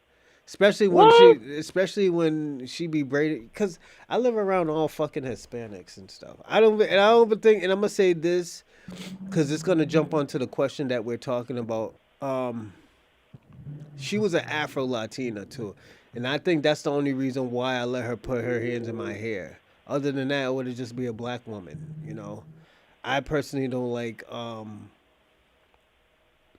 other ethnicities putting their hands in my hair, but at the end of the day, I trust her because she was Afro-Latina and she kept her hair natural.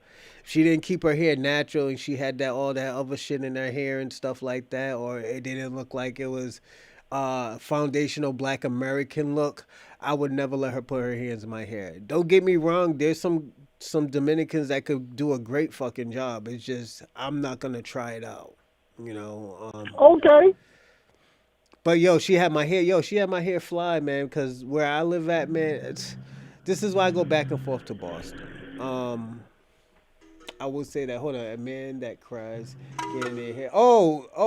Adam B, you don't know. Yeah, definitely when your hair is curly, like your hair is just silk, like doggish hair, but it's not doggish hair. You know what I mean? like stringy Oh, hair, nigga, you like just stringy tender-headed, hair, nigga. like string. Yeah, I'm tender-headed, but it's just it hurts, Right. man. It's just Did your mom used to ever comb your hair? I always cut my hair. I always had my hair No, cut. I'm talking about when you was younger and you had that little nappy fro like you had when you was a Um, kid, right? my always she didn't have to because I always kept my hair braided. Even in the '80s, I always had my hair braided. I had the Okay. singles, so it's just that's why I always tell people all the time. Like braids been out for a very long time. Like I had my hair braided when I was in the '80s. Like in the mid '80s, yeah, my Right. hair's always been braided. So yeah, Okay, so you know what a covalis is, right? Covalis, You ever no, heard of the haircut called a covalis? nah, what is that? That's when they cut all your motherfucking hair off your head. No, a baldy, yeah. Yeah, that's a baldy. But they used to call it a covalis back then, right? So my mom used to take us to the barber shop every 2 weeks to get a covalis. Because my mom was like, I'm not going to sit up here and be fucking over y'all damn head and y'all crying because I'm combing your hair and all that shit. My mom was like, I'm not going through that shit, right? So Yeah. we understood that shit. Hold You on know, one we got a second. little brush. Hold on. I don't call my hair nappy. I don't call black people hair as nappy. That's a derogatory term, Shabaka. I would never say nappy. I will always say koyo. You know, koyo is the proper word of saying what you're trying to say, but in a positive way. What you're saying nappy is it's a derogatory term, and most people don't know it.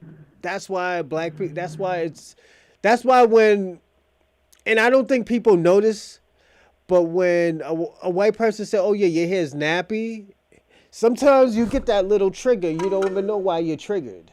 You know, it's because it's a derogatory term. It's telling you, like your instinct is telling you it's a derogatory term. It's koyo. A lady who taught me Okay. that was actually I was watching a show too that said it too. You ever heard of Judge Lauren Glates, the lady who did the paternity court? Yeah, the black lady? Yeah, she always said koyo. She said don't say nappy. Yeah, but see, understand this, man. And she's from I'm from the Detroit. generation that said if your hair is nappy, your hair is happy. Okay? We wasn't no sensitive ass niggas back then. Yeah, but See, also I y'all niggas got also real let me tell you what it is. y'all That's niggas got cool. real sensitive. Let me tell you something. That's cool and everything, but when you disrespecting my ancestors, because it's not just me. I don't give a fuck. You can say whatever you I want about me, understand but that. But when it that's comes to my because of ancestors, then we got a problem. Then I'm gonna kick you back in. This is why. yeah, but see, you got to understand. We wasn't exposed to white people like y'all was. Yeah, that's true. Cause y'all, when So, would you hold on? When was you born, Dorsey? I apologize. 62. 60s. Oh, you're post slave. You're post. You're post. What is it? Integrate. What is it? Post integration. So. And the great, right, man. I remember when white folks first came into my fucking school for Yeah, 1 year. hold on. The same Little could white girl be named said Mary and about all black that, men. blonde, all You all that. get Man, they those was not two there the second tons year. of fun women, but expect black women to be a 10. I will say, yeah. I would kind of agree with you too, Charlie Shaw. Some of y'all niggas be getting them raggedy old snow bunnies. I do gotta agree with Charlie Shaw. Yeah, y'all be having the hotness with the snow bunnies. The those are Charlie Charlie Shaw. Shaw. Those ain't Charlie even snow Shaw. bunnies no more. Those are great Charlie white. Shaw. Those are great white sharks, man. Hey, Charlie Shaw. See, I used to hear that shit from the sisters. Hey, hey, I used to hear that shit from the Yeah. sisters all the time when they used to rag on niggas, Charlie right? Shaw. I think hold up. I gotta agree. Especially when these niggas get out of jail. Y'all nigga. I don't want to talk about some of these celebrities' baby mothers, but some of these baby mothers be looking hotness. Charlie Shaw, you are right. I gotta agree. I never had a hotness of ugly of but yeah, Check it this just out. Can I keep it 100? go on, you keep it 100. You got When a nigga first get out of 3 prison, he minutes trying too. to. 3 minutes too. When a nigga first get out of prison, he trying to get a roof over his motherfucking head. That's why they get with them white girls. Cause you sisters is gonna hold this nigga up to some type of motherfucking standard, and the nigga gonna be like, bitch, I ain't trying to have no standards right now. I'm just trying to survive. So what the white girl do, she take a nigga as is, a fixer-upper. You black women, y'all want niggas to be a 5-room condo with gas and all that. And then y'all don't have no patience. You have no patience with niggas. So you expecting a nigga to do everything, especially, see, that's why Dorsey, I'm telling you just like it is. I used to hear that shit from sisters all the time when they talked about other niggas.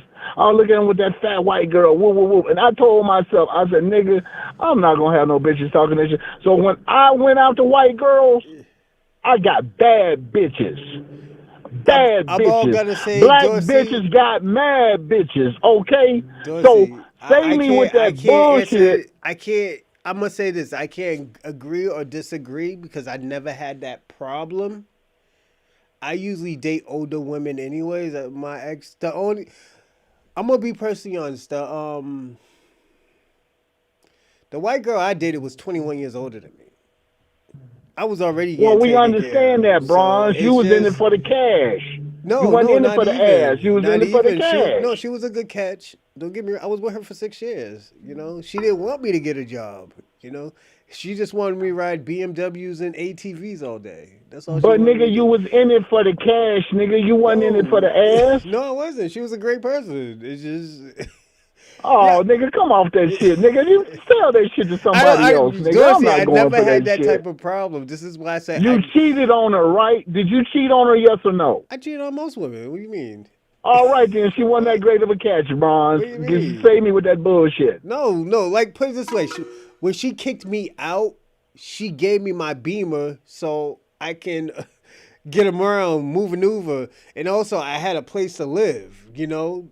Right, but Bronze, see, this is what I'm trying to say. This is the difference between me and you. What's the I don't difference? mind marrying a motherfucker. You do. Yeah. You see where I'm coming from? Mm-hmm. It's like niggas like you scared to die. Y'all scared of death. Because when you get married, that's the death of your bachelorhood. Because once you go down that motherfucking aisle, nigga, you'll never be the same again. Keep that shit real. It goes both ways, men and So women. what it Once is you I get learned from married, niggas like y'all. I learned from niggas like you. You know, exactly. I But let see, y'all you didn't fuck learn up. from a nigga like me. I like y'all fuck up and I won't do it. Like I'm gonna give you an example. When I wanted to learn how to sell weed, all I did was look at this guy. He was a fucking crash dummy. He's an idiot. And I said, you know what? You know what this guy told me? He said, yo, I was like, how you sell weed? I was like, I never got into this type of game before. I was like, I have sold coke, but this weed game is a little bit different because everybody sells weed. He said, yo, if you want to learn how to sell weed, don't do what this nigga's doing right here. And I was really Right, but good. I let me was ask you very, something, very good Bron. at it. I always had money. I could go to the New York chicken place all day, every day, eat chicken, get the $4 meal with 3 pieces of chicken, the But big Bronze, let me 3 piece ask you chickens with something. French fries. It's just I wouldn't do what y'all niggas do because at the end of the day, it doesn't work. But Like hold on, Bronze, hold on. let me ask you Hold on. Let me something. give you Okay. another. Hold on. Let me finish.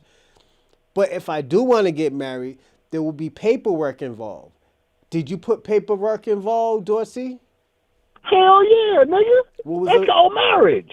Yeah.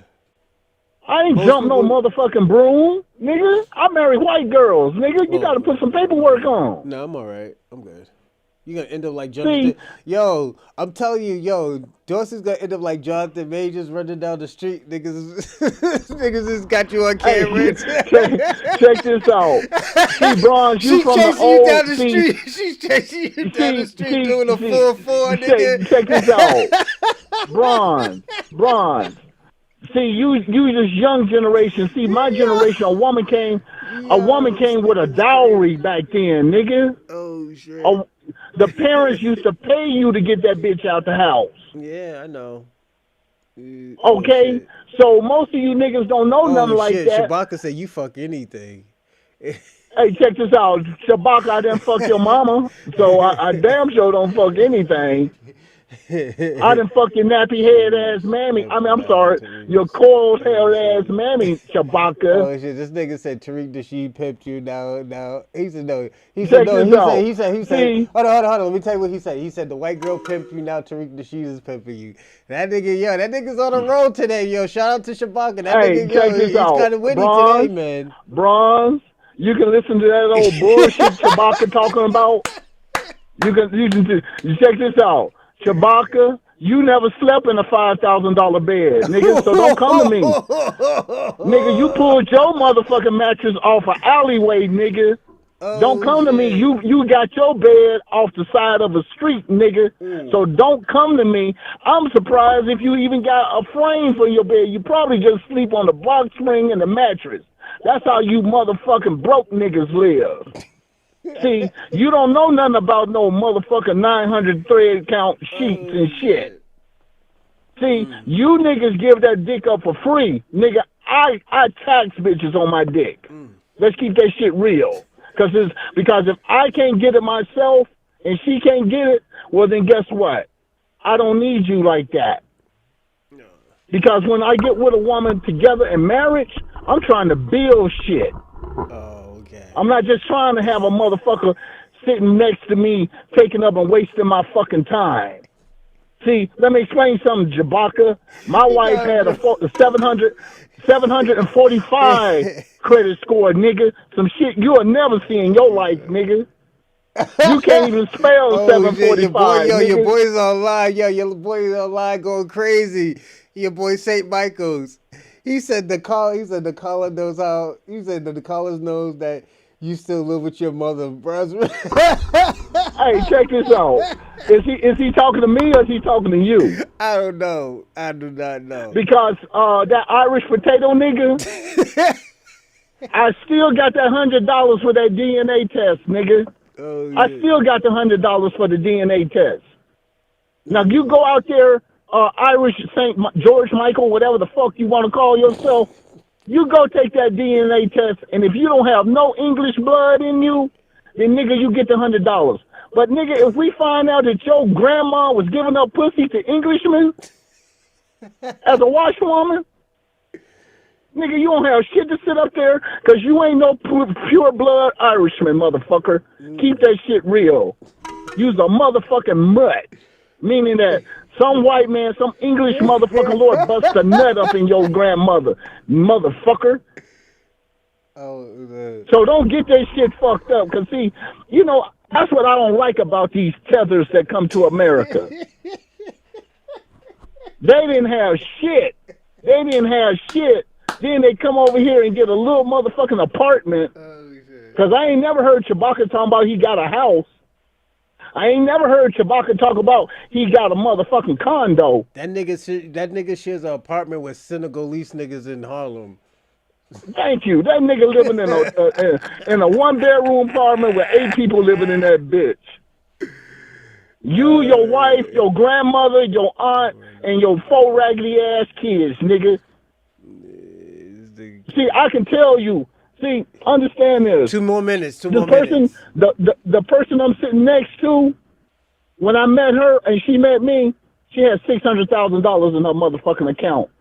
You can't even spell that shit, Chewbacca. Now, lady, just say yes or no. Didn't you have that money in your? Yes.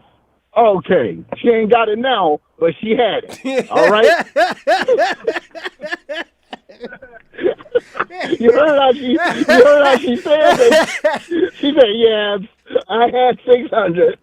Right. Shout out to Dorsey Shorty. Shout out to what's your shorty's name? Tell her I said hi.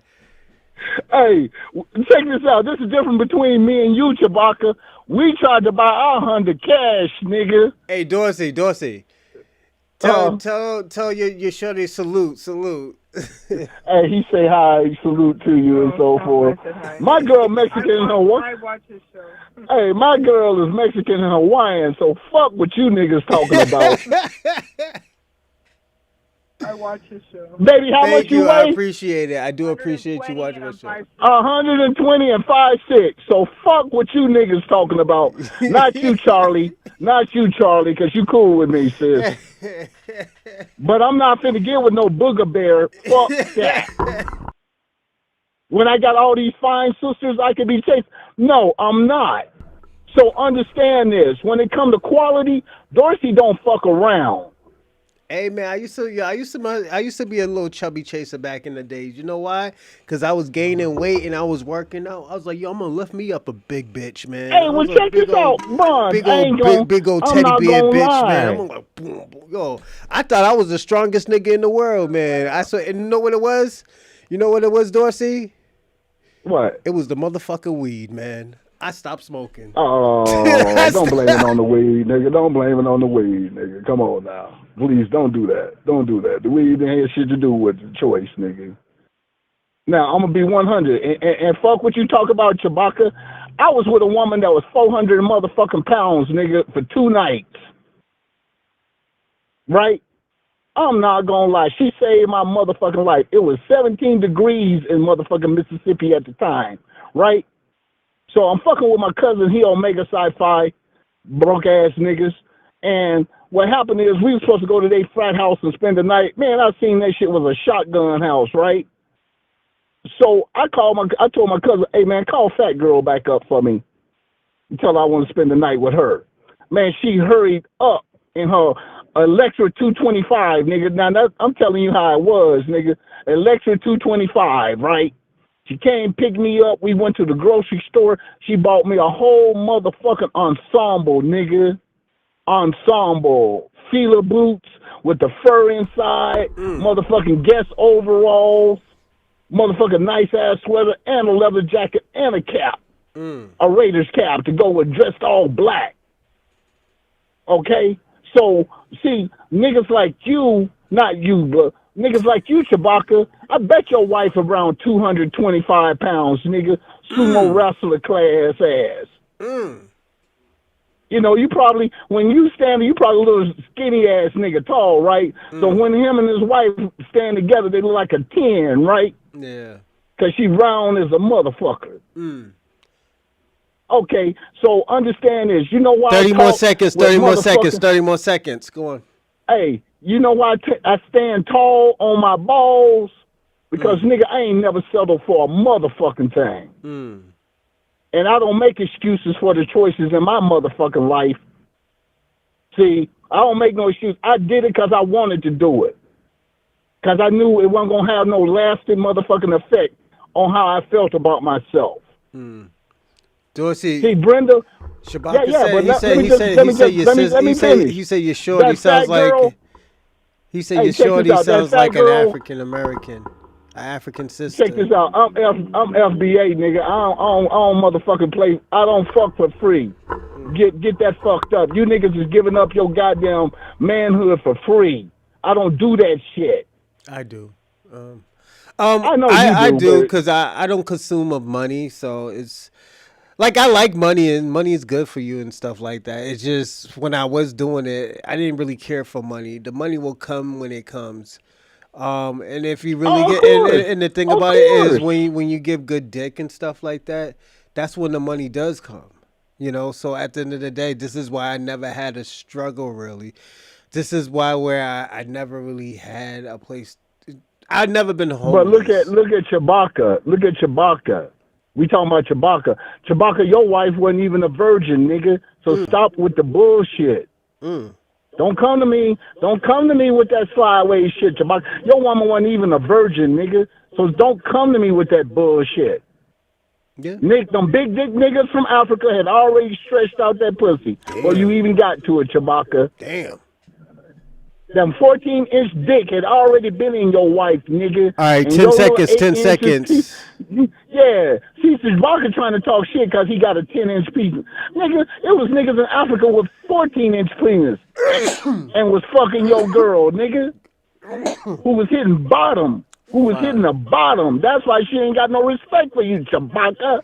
4, That's why you on this show all the time. 3, 2. Because my woman be like, why you on this show? I say, because I keep these tethers in line. That's why you gotta talk. That's why you have to type your shit all caps, Chewbacca, cause you ain't got shit, nigga. You gotta make yourself look big just to be heard. It ain't how big the letters are, it's what you saying, Chewbacca. You ain't saying shit, but Pan-African this, Pan-African this. You keep begging us to help your broke ass. And we not fucking with you, Tethers. All right, thanks, Dorsey. That's... Yeah, man. Hey, Merry Christmas, Happy Kwanzaa, and all that other bullshit. Hey, man, you rocked the man, show. It's a pleasure. Hey, yo, you rocked that mic, man. Yo, you was in the game. Hey, man, I can only speak for me. Every other man, you got to do what the fuck you got to do. Yeah. The choices that you make, that's on you. Let your conscience be your motherfucking guide. But I'm going to tell you this. Ain't not one time Dorsey's ever slept his ass out on the motherfucking gutter for no motherfucker.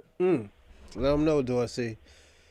You goddamn right. And you talking to a U.S. Marine. So I use this Marine Corps tattoo to motherfucking impress bitches to let them know I'm a motherfucking man. Salute, Dorsey. I appreciate that. Yeah, bro. I mean, shit. Bronze, I fuck with you because I see the nobility in you, nigga. Yeah, the thing you a special kind of nigga. I'm gonna tell you something. I'm not embarrassed of if I did something crazy and shit. I wouldn't be embarrassed of doing it. I wouldn't be embarrassed of telling this story. You know, shit happens in life and stuff like that. There is gonna be some embarrassing moments and shit like that. And I'll tell you an embarrassing moment one time. I remember I was doing mushrooms one time and I was messing around with this girl. And my whole vision went red and shit like that. And like, yo, when I went to go pick her up, and this is when I was living at my mama's house, I've seen a fucking weasel with a fucking thief bag run across the fucking street and shit and stuff. And I used to have my boy, he was African. He's from Tanzania. He's like, yo, I thought it was some African chips. They were mushrooms. So I'm high out of my mind. I took like 3 of them. That shit doesn't work. Then after that, get to my house. I started hooking up. Fucking birds came and I started hooking up in my kitchen. I started seeing like 2 birds came down and the bird told me to put on a condom. And after that, I dropped her off and stuff after we finished doing what we doing. And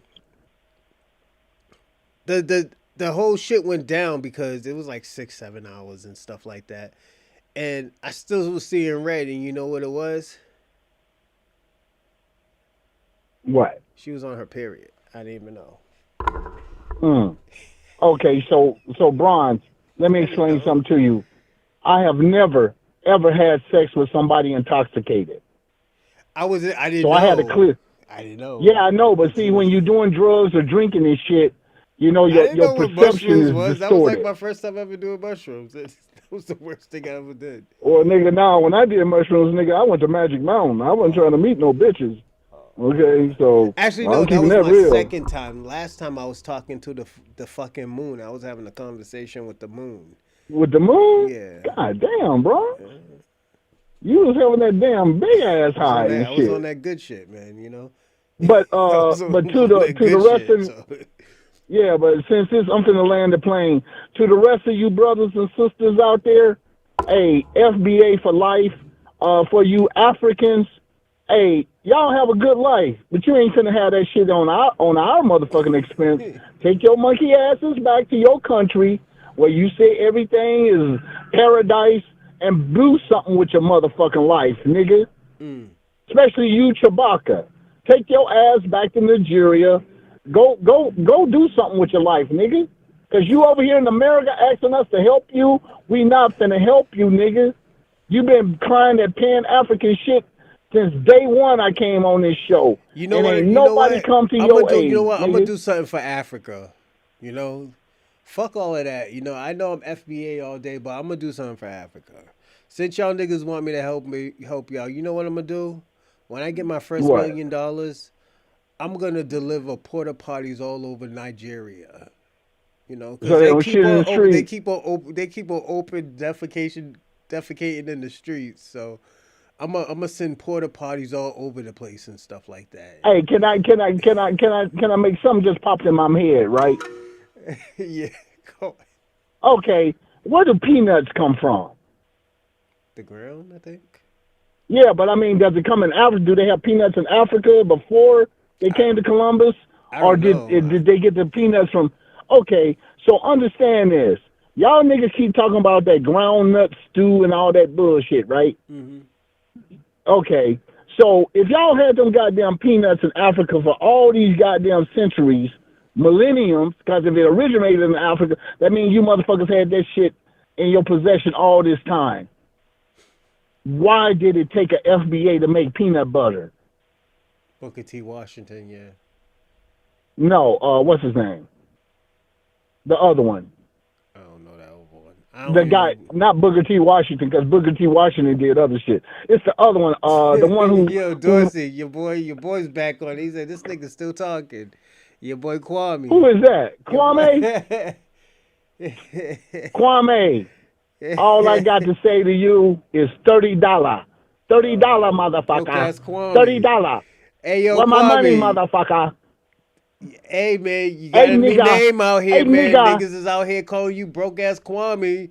You and Not, Dr. Umar, broke ass Dr. Umar, broke ass nigga. Kwame. Like Nigga, it like only took uncle, like $30 nephew, to shut you nigga. the fuck up, nigga. It only took $30 to shut you the fuck up, nigga. Oh shit. But thank you, You pay Dorsey. I that do. $30, nigga, you I get to talk again. thank you, Dorsey. I'm gonna start the show though. I know, start the show. Hey, man, it was great Salute. talking to you, man. All right, I salute, enjoyed salute. myself. Thank Bye. you. Yo, y'all niggas is crazy out here.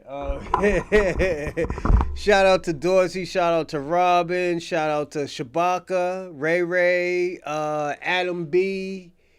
Who else? Charlie Shaw. You were right about that. Some of these raggedy niggas be going out with some ragamuffins out here, and you know what?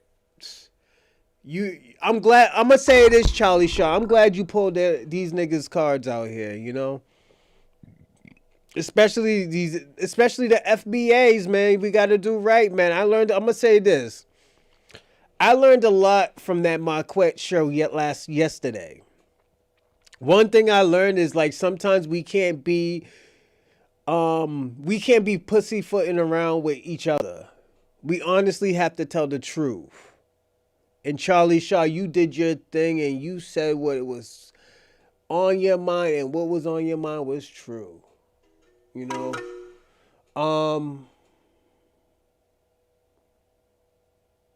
Cause you know what? I was right. A lot of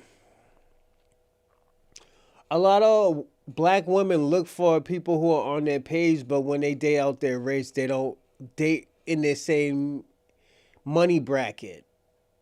You know, so and I always tell people all the time, rich pussy is not all that is supposed to be, man. I'm gonna be personally honest. Rich pussy ain't all of that good.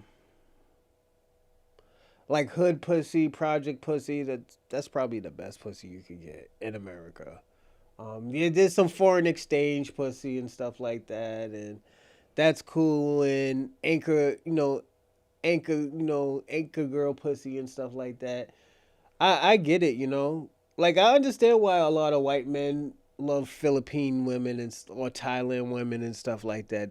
They're much smaller. They got small coochies and shit like that, and they can actually touch the back of they can actually feel it in their stomach because the Thailand Asian women are small. So yeah, I get it, man. You're in your own, you're in your own league when you fuck with, the Thailand women and stuff like that. Them Philippine women, they kind of tall, man. Sometimes you gotta be careful because it might be a lady boy. You don't know, So as I said, it's a give and take, man. When you're like a person like me or like a black, entertainer, was an adult entertainer, it just really doesn't matter, man. It just,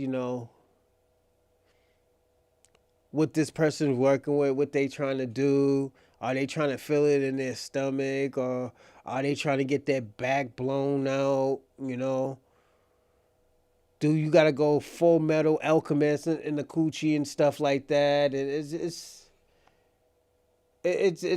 like I said, it's a whole that's a different league. You know, that's a different league. Most women be like, oh, this is too much dick. You know, it be like that, man. You know, and there's some girls that likes the pounding, like the punishment, like the, you know, getting hit off the wall. You know, boom, boom, boom. You know, getting hit off the fucking wall and stuff like that. You know, definitely, you know, black women. You know that their coochie is made for black American men. You know.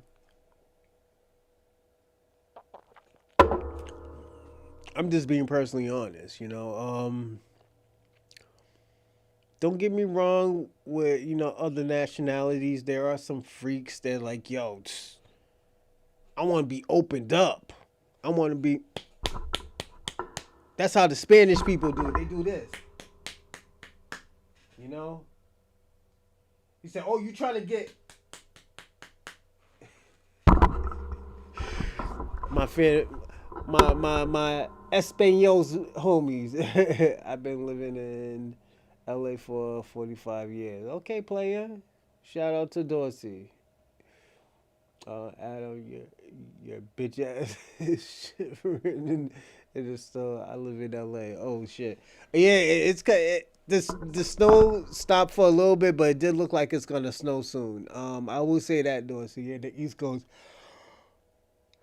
Excuse me. But yeah, I will say this.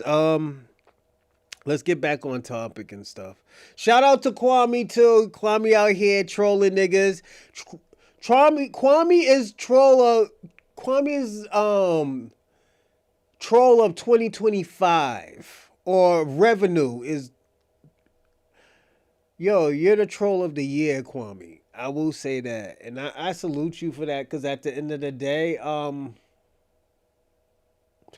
one thing about Black Americans, we put niggas on, you know, and I'm glad. I'm gonna also say this. I'm glad to meet all of y'all, especially Kwame, Shabaka.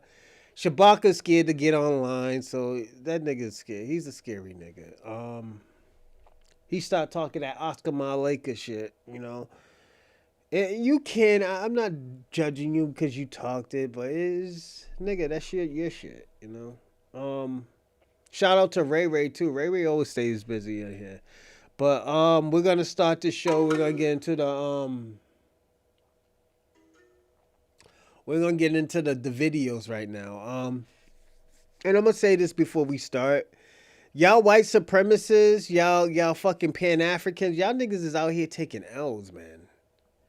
This shit is crazy. And this is why I said, like, yo, this is why we did the show that we did before, when I said, is white supremacy the Pan-Africans of the white community, you know?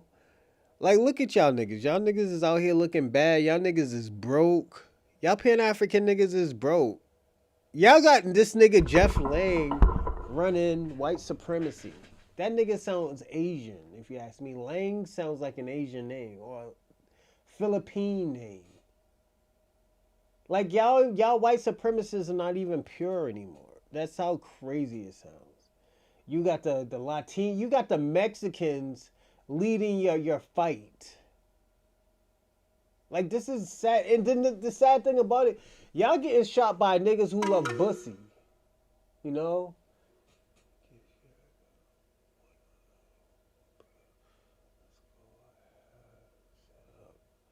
Drop the links. Drop the link to what? Broke like that. 10 Commandments. I don't know what you're talking about, Adam B, but yeah, y'all. If you're a white supremacist, y'all niggas is out here taking L's, man. And you know what? I'm gonna do this, Adam B. I'm gonna show you the L's that y'all are taking. Y'all took all this year. It didn't just start with the Montgomery brawl. Y'all niggas getting hit by inventions that black people made. That's the crazy part. Y'all getting hit by white. Y'all get hit by lawn chairs that black people created. Y'all niggas should be embarrassed of y'allself. Y'all doing this old. Let me tell y'all something. I'm gonna be personally honest with the white supremacists first. I'm going white supremacy first on y'all niggas. And the reason why I gotta speak about the white supremacists, cause y'all niggas is losing out here. Y'all niggas is losers. You know? I've been to panel up on the live. I'm 40 and retired with no mortgage. Salute to you, Adam B. You know, that means you've been doing good with your life. You use your whiteness for the great thing, for a better cause for your family. You know? But most white Americans haven't, you know? Don't forget, most white people in America is on Snap. So, the fuck? Like, y'all losing out here. Y'all should be, I'm going to say this. Y'all should be the face of America. Y'all are not even the face of America anymore, man. And it's sad to say, because at the end of the day, all the atrocities, all the manipulations that y'all have done, it was for nothing. All those black Americans that you killed, all those people that you violated, it was child support don't discriminate. Yeah, it doesn't discriminate, but at the end of the day, you're not gonna get as much child support as a black man was getting if y'all had the same tax bracket. You know, so Adam being unemployed is not. Shout out to Adam B and Dorsey, and Ray Ray. But yeah, it's just I have to talk about y'all first, because at the end of the day, y'all are the ones having a problem, and you're the majority. I know y'all want to blame the small hats and all this other shit and stuff like that. That's cool and dandy and stuff. But at the end of the day, those people are still white Americans. Those are still white people. Yet they still have the same white genetics that you have, or the same white genetics that a black man has, the same African genetics. You know, so at the end of the day, we can't complain about what your cousins are doing to you, you know? Your cousins is out here violating you. Y'all niggas is getting shot in the neck by fucking pussy lovers. Y'all getting beat the fuck up by liberals. Like, y'all niggas is losers out here. We don't give a fuck what is your fucking military background. Y'all niggas ain't doing shit. I gotta be personally honest. This is what I'm gonna say. How the fuck is these liberals and these bussy lover niggas violating y'all niggas, and y'all run the seat in the White House, in the Capitol Hill, in the government? Like, y'all niggas is pathetic out here. Y'all blame Jasmine Crockett for y'all fuckery. For your own fuckery. None of y'all can't get along. None of y'all can't do anything. Y'all just looking sad out here. You know? Feds win 17, 19, how you're rich. Yeah, but at the end of the day, this is what I'm saying, Adam B. Your culture, the white culture, we could say it's violent, we could say it's patriotic, we could say whatever it wants. It doesn't exist anymore. It doesn't exist anymore, because at the end of the day, y'all talk about this man's man shit. Y'all got these pussy loving niggas popping y'all niggas, beating y'all niggas up, kicking y'all niggas backs in, getting y'all niggas demonetized. Y'all niggas is crying. Y'all can't even build fucking Rumble. You got 2 to 3 fucking other platforms. Until this day, it's not even catching up with YouTube. It's not gonna catch up with YouTube. You know why? Because y'all fucked it up for yourself years ago.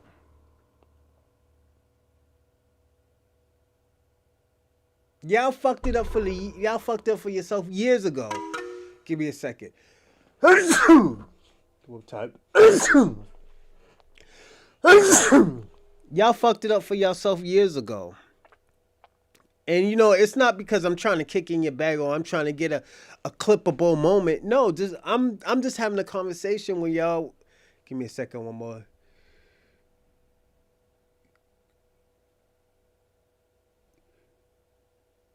All right, I'm good. I'm just saying that I'm not looking for a clippable moment. I'm looking for a conversation with y'all. You know, because we're talking about white supremacy first. The videos we're going to show right now, we're going to show white supremacy. How the fuck y'all catching L's in 2025? How the fuck are y'all talking about civil wars and your shit's going to be shut down like this? Y'all are losing numbers, one. The people who are your leaders are fucking white Latinos, two. You talk about keep white blood, the white race pure. You can't even do that because you know what? Your women like black dick. They love black dick. Second of all, your attitudes is all fucked up. Most of y'all niggas' attitudes is all fucked up. You know, I don't want, like I said, I don't want to kick y'all niggas back in, but I personally have to tell the truth. How the fuck y'all doing some racist shit? Y'all getting run out of fucking cities. Y'all getting beat the fuck up in bars. Then the thing about it, when y'all niggas win fights, when y'all niggas jump somebody, it's because of y'all. Y'all fucked it up. It was y'all's fault. Instead of calling the fucking police. You know? Oh yeah, I was just talking about that, E-Will. Yeah. The Filipino women and the Thailand women, yeah. Them white men love them Filipino women, especially the lady boys, man. They love the lady boys. I tell you that, man. Then after that, y'all have, and I'm gonna say this, a lot of y'all red pill motherfuckers have anchoring for bussy. Y'all love bussy. It's just at the end of the day, I'm gonna say this. As I've been saying for the last 3 to 4 months, y'all cannot adapt to the era. You can adapt to the time. You're still trying to change back the hands of time and go back to 1960s where y'all niggas was just talking crazy. We can't do that no more. We can't talk nigga, I can't go around here and start yelling the fucking F word and calling niggas just saying fucking disparaging stuff because at the end of the day, I have to adapt to time. I don't like it, but I have to accept it. I don't like it and I have to accept it. And this is the thing. You can't accept that like, yo, I can't adapt to this type of time. I know this shit is wrong. All you gotta say is, I don't want my family around that shit. I want my family to have a fair chance in life, to be happy, to be a chill child or some shit like that. Y'all can't even say that. Y'all say it in the most fucking ignorant way. But let's start the show. Good evening, everybody, and welcome to the Bronze Reaper podcast. I'm your host, Rosalind Perkins. How's everybody's evening going? We're doing a night show, and I appreciate y'all coming tonight. I know it's not going to get crazy numbers like we usually do in the morning, but I don't mind because at the end of the day, I'm on here with y'all and stuff. If you're not subscribed, you're not gonna be able to jump in the live chat. So definitely subscribe, and you can be in the live chat with Dorsey, Shabaka, Ray, Adam B, even my man Robin from Kick, Rando, Charlie B, Charlie Shaw, Ray. Everybody, you could be in a live chat with all of them. So if you want, and Mr. Know-It-All, what's going on, my good brother? And this is probably, he's probably one out of like 15 niggas I let them call brother. You know, Africans fucked it up for us, so that's why I get kind of offended when people call me brother. But I let y'all call me brother. What's going on, my good brother? How's everything, Mr. Know-It-All? For Spartan. The man starting his show. So yeah, and if you want to donate to the podcast, I'll throw down the link right now and I start talking. Give me a second, everyone. All right.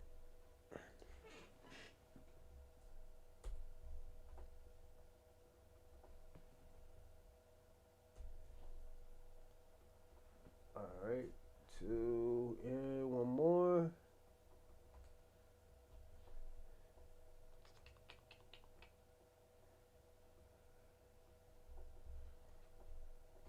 And so if you want to donate to the show, we got Super Chat, we got Cash App, and we also got Venmo. So if you have Venmo, I hope it works for you. Definitely we'll achieve it. We'll accept it. But I will say this. If you want to, I got good news and bad news. The bad news, I'm going to go with bad news first. Bad news, we're not going to be doing Shots Friday on Friday because I'm going to Maine. So we're going. The good news is we're going to be doing it right now. To anybody who does subscribe, I will take a shot for you. Anybody who does a Cash App, I'll take a shot for you. Depending on what type of Cash App you give me, I will. Depending on the Cash App, I might even take 2 shots. So definitely, Shots Friday is Shots Wednesday right now. So salute to anybody who does give Cash Apps out. We will check it out. Just hit me up. Yo, big dog, do a Cash App. I'm going to take a shot for you and stuff like that. And like I said, thank you for the Cash Apps and everything. And I'm going to tell you early in advance, thank you for the Cash Apps. Thank you for the subscribes. Thank you for the, give me a second, everyone. Fucking idiots, man. Thank you for the Cash Apps. Thank you for the subscribes. Thank you for everything. This show would not be great without all of y'all. And at the end of the day, I must try this until this day. I'm gonna still try to keep up to all. I'm gonna keep up all the good work that I have been putting in for ever since I started 2 years ago. So again, thank you. But let's get into the first video. The first video that we will be watching is white supremacy getting packed the fuck out. So we're going to watch it and see what happens. Give me a second. Very disturbing story out of Holly Springs, where both city and county investigators are looking into a possible hate crime over the weekend. The incident involves a white male who allegedly yelled racial slurs inside CJ's Lounge, a popular African-American gathering spot off the square. As WREG's Mike Suriani reports, what happened next was captured on several social media platforms. We're at this point now to see just how bad the assault was. We're hearing that it was there was some violent stuff that happened, and also there could be some sexual stuff that happened during the assault. Lieutenant Colonel Kelly McMillan with the Marshall County Sheriff's Office says the investigation into the reported beating of a white male at a popular African-American club in Holly Springs called CJ's Lounge is well underway. The incident reportedly happened early Sunday morning after the victim was reportedly heard using racial slurs. Oh, no! At this point in time, that's a critical part of this investigation because we have heard the same thing. However, we want to make sure that that is exactly what happened, but and if it is, then that would be reacted on as well. I was hearing him blare out and yell out the N-word repeatedly. Miles Stone is part-time DJ and security at CJ. You know what, Mr. Know-It-All? I think we're going to watch that. You know why? I'm going to say this, Mr. Know-It-All. Shout out to you because you know what? And shout out to Montgomery. I think all of this stuff, I'm going to say this, and I'm going to even go further, and I'm going to jump out the window and say this. Foundational Black Americans has started it started in Montgomery.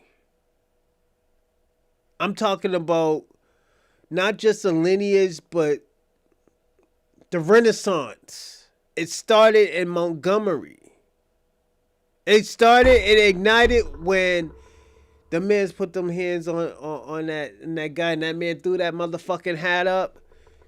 All the motherfuckers, niggas had chairs, niggas was pushing people in waters, niggas beating the brakes off of people. It's I'm gonna even say that it's the renaissance of, it's a revolt of fighting back and not just standing for anything. And I'm gonna say this to the white supremacists: y'all niggas should be taking notes. Y'all niggas should be out here taking notes and seeing that, like, if I wanna live in this type of world in America, this is the shit I have to do. I gotta do what the black Americans doing. Or just fall in line. Now let's listen to what this Jays and says he heard the victim's derogatory remarks. Everybody on planet Earth has to live with their choices, and he walked in there with a choice to be very hateful, very negative. Police believe the incident started inside CJ's lounge and spilled out into this courtyard. This is where investigators say the victim was beaten. He was robbed, stripped of his clothing, while onlookers took video and laughed. The victim is, unfortunately, has his jaws busted open, his eyes busted. He's just in a terrible state of mind right now. Holly Springs police are not releasing the video they were able to get off Facebook, describing it as too graphic. They also say the owner of CJ's has not been cooperative and has not provided video from the lounge's cameras. This security camera video from a convenience store across the street shows a large crowd Sunday morning near the lounge, but does not show the courtyard. Kelly McMillan says the search is on for more video of the incident. We're trying to adopt some search warrants, get those done, and see if we can retrieve information from those social media accounts. For your news leader in Holly Springs, Mike Suriani, WREG News Channel 3. Getting to the bottom of what happened there, and CJ's Lounge has now been closed by the city for the weekend incident and a number of previous complaints. We've reached out to the owner for comment. We're told the victim has been released from the hospital in New Albany and is being interviewed by investigators. If you have... I'm gonna find the video on y'all. I'm gonna find the video, everybody, for y'all. Fuck that. We're gonna do that.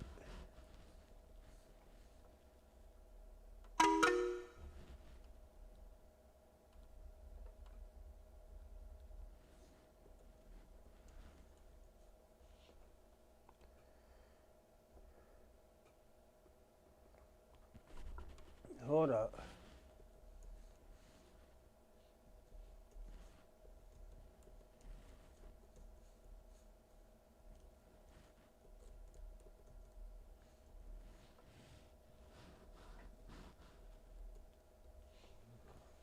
Give me a second. Oh, I think I found the video, everybody. First at 6,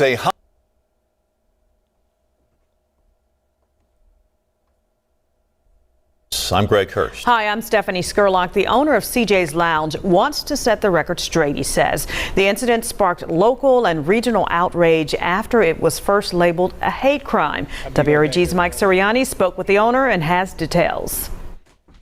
And I'm saying out of my mouth that I'm not closing. I'm going to continue to exercise my beer license and exercise my privilege license from the city of Holly Springs as long as I stay in compliance with the city ordinance. This notice from the city was posted after several code violations and following the reported beating of a Caucasian male outside the business early Sunday morning. I'm not going to go back and forth about black and white. I'm just saying he was belligerent and aggressive and an agitator and got handled by my security.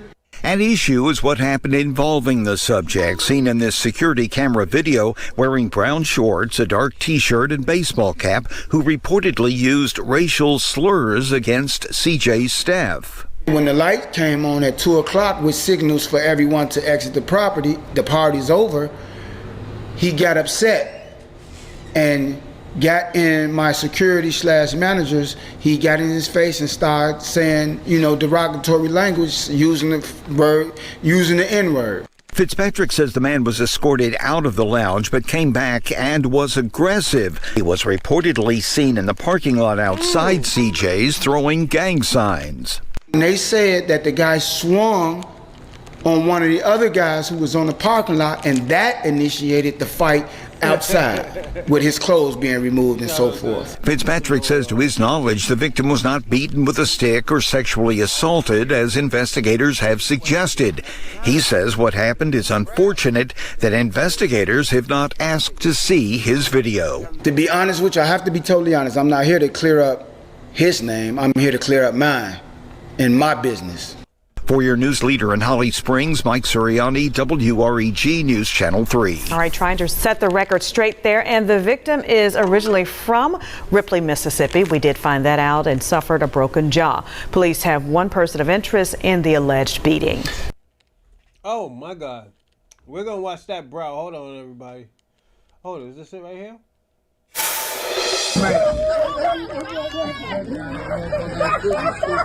Video surfaces of a man police say might have been a victim of a hate crime.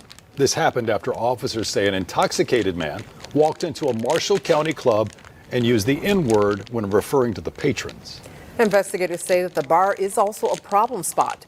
They say that they respond to it several times every weekend. Fox 13's Daniel Wilkerson is live outside CJ's Lounge on Memphis Street in Holly Springs. So, Daniel, how is this man police are calling a victim? Daryl and Darcy, good evening to you. Good evening to you at home. They say he didn't go to the hospital until today. He believes he may have a broken jaw. Meanwhile, CJ's Lounge is now closed. Police say that they were operating without a beer or a business license. Holly Springs police say cell phone footage they provided to Fox 13 News shows a Tippah County man who has been stripped naked. They say the people who attacked him are seen pouring on him what investigators believe to be beer.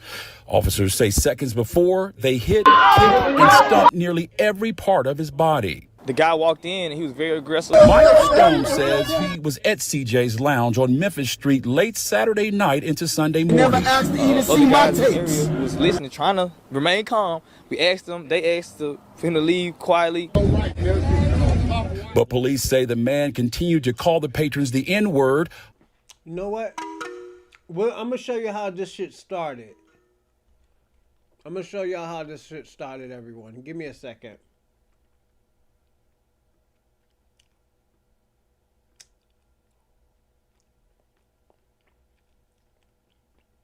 Holly Springs police provided another video. BLWT just got permission to use it from the person who shot it from the beginning. Yeah, Marvin C. Bennett runs a workout business called LT's Gym. He tells me that he was out creating content when that fight broke out right in front of him. We're going to show it to you in real time and then again in slow motion here. So watch closely. The black man in the red shirt gets slapped in the... Oh, hold up, everyone. Wrong video. Now, look, he gonna go and do him a little shuffle back on the dance floor. He having him a good time. Nobody told him he couldn't come in there. Nobody disrespected him. He had him a good time. I'ma say it, ain't no such thing as the white people can't come in here in CJ's. We got white people that come in here, we got Hispanics that come in here, we got all races that come in here. We ain't exclude nobody to come enjoy themselves. I'm just giving it to y'all. I gotta give it to y'all in this long length of time so y'all can see what the lick was. He dancing, he came in the club with another Caucasian gentleman. He's somewhere lost in the sauce in the party having him a good time. He ain't even paying no attention to the man he came with. Shout out to E-Will for the cash app. Thank you, homie. I appreciate it. He having him a good time. I'm just gonna give it to y'all all the way up until it was time to go. That's when things got crazy. Now, you need my security guard with aggression. My manager and my security guard. The lights on, it's 2 o'clock, it's time to go. I'ma shut up so y'all can hear the vocals.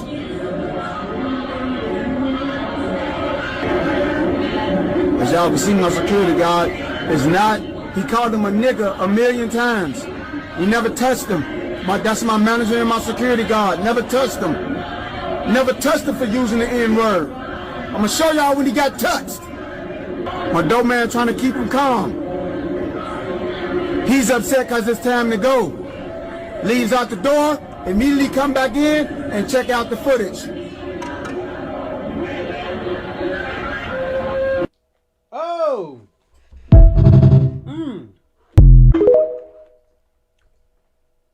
That's where that first punch was thrown. That man out here putting his hands on people. You can't be out here putting your hands on people. But I got something for you, Mr. Know-It-All. You wanted to see it? You got it. We're gonna get to the Montgomery brawl for you.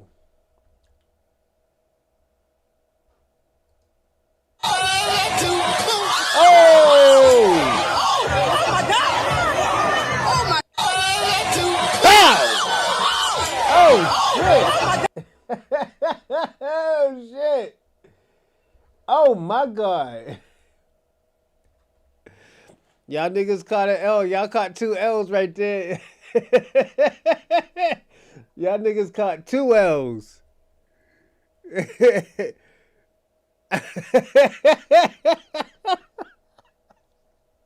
Y'all niggas caught 2 L's, man. We're gonna do another one. This is what happened in Cincinnati. I want y'all to watch and see. In the face by the white guy, and then it erupts with many other people jumping in here. You see all those punches being thrown, eventually spilling out into the street right there at 4th and L. Marvin gets around the car and gives us a better view here. Eventually, a few people lying in the road getting kicked and punched while on the ground. So this is outside of Love Bar early Saturday morning. Here's the slow-mo look. Again, you can see the black man and the white man squaring off with the white guy slapping the other guy in the face. Turns into an ugly scene right there, a brawl and a beatdown. At least 6 people were hurt. So far, the incident has led to 6 people facing charges. We are leading the...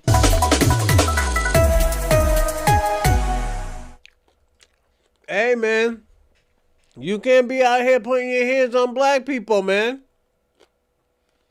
You can't. This is what happens. Well, I don't know what you do with the people standing around watching, but there are at least parts of it are really hurtful that perhaps in our Oh, they don't want to tell the full and story. We also saw. And this is another one. This happened last week.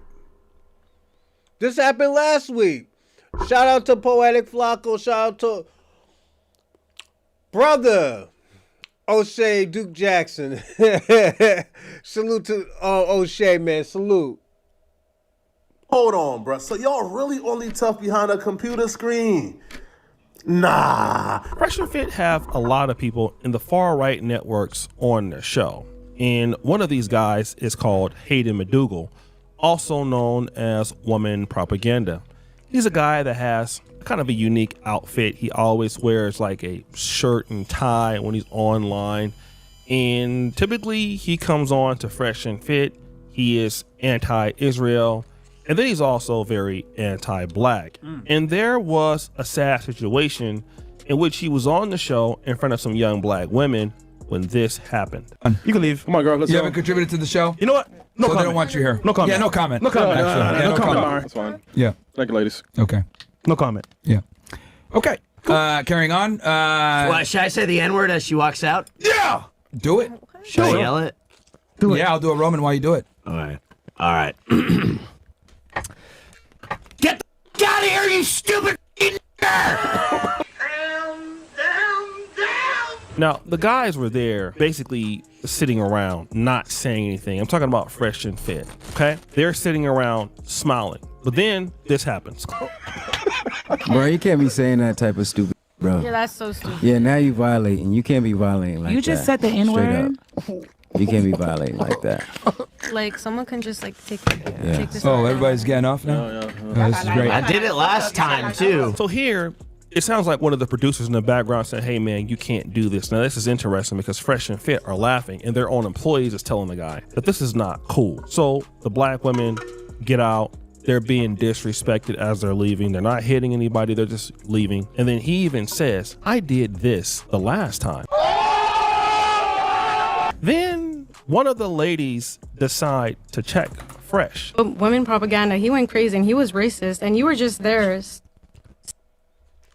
is why I tell you about these tethers.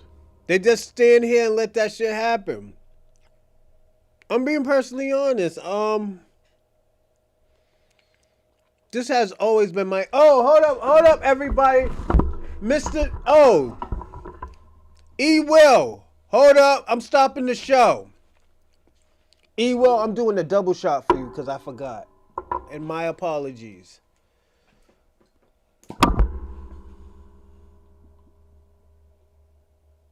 You know I don't do double shots.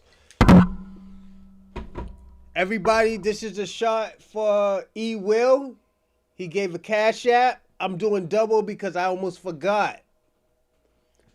My apologies.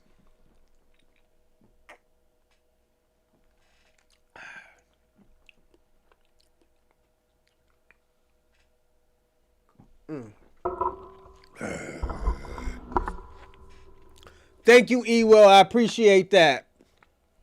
Again, if you give a cash app, you give a subscribe, cash app, super chat, Venmo. I'm taking the shot. And again, shout out to Ewell. Thank you. I appreciate it. I almost forgot. And again, my apologies. Saying nothing. How does that make you feel? Like, You mean some words? he said the N word, and you're an African American, and you just let it happen. You mean a word? So his response is, you mean a word? Why would I get mad for a word? So we know what kind of person Mr. Hayden McDougal is. And that brings us to what happened on December 14th. December 14th in New York at the Young Republican Club type event. It's like a gala or something like that. He happened to be arguing with some young man. And the young man that he was arguing with had a swastika, and he was going back and forth with this guy. And this is kind of part of it here. What you said, so that's me checking you. I mean, like, you're not gonna sit here and tell me. Why are you saying that? It's like what? Like, why do you feel comfortable saying that as a white man? Do it. Well, the reason I feel comfortable saying it because I know that I'm not a person who's racist. I don't really give a about any political issues. And eventually, this happened. They're actually going to use this. Are you Jewish? Are you Jewish? Yes, I'm proudly Does Jewish. Israel deserve a border? What are you talking about? Do you think borders are... Answer these people shit. Don't worry. You invited him to your club. I'm gonna take it to the fucking Whoa, whoa, whoa! Guess what, everybody? We couldn't see it, but guess what? Your boy Rosalind. We got it on X, baby. We got it on X, baby. We gonna see this nigga get fire slapped out this nigga. Watch. You invited him to your fucking club. You gave Damn! him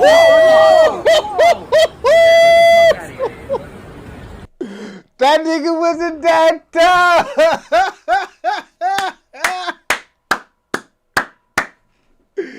Oh my God. Now, Robin.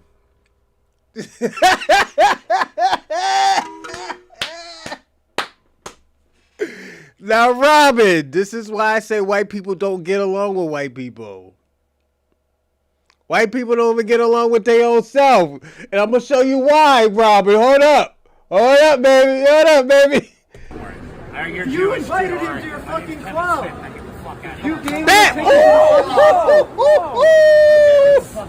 That nigga ran. That nigga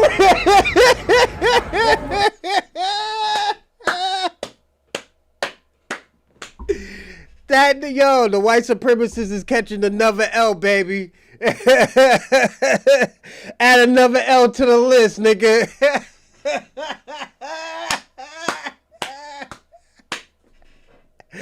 Oh my God.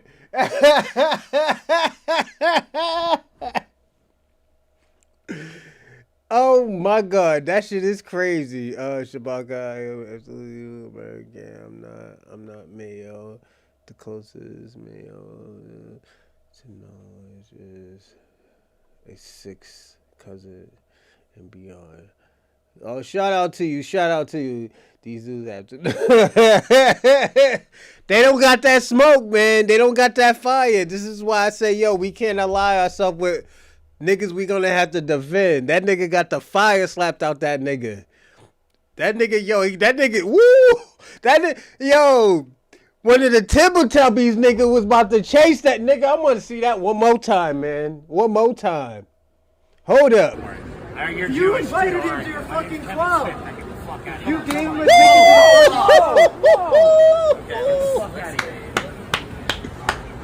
Oh my God. Yeah.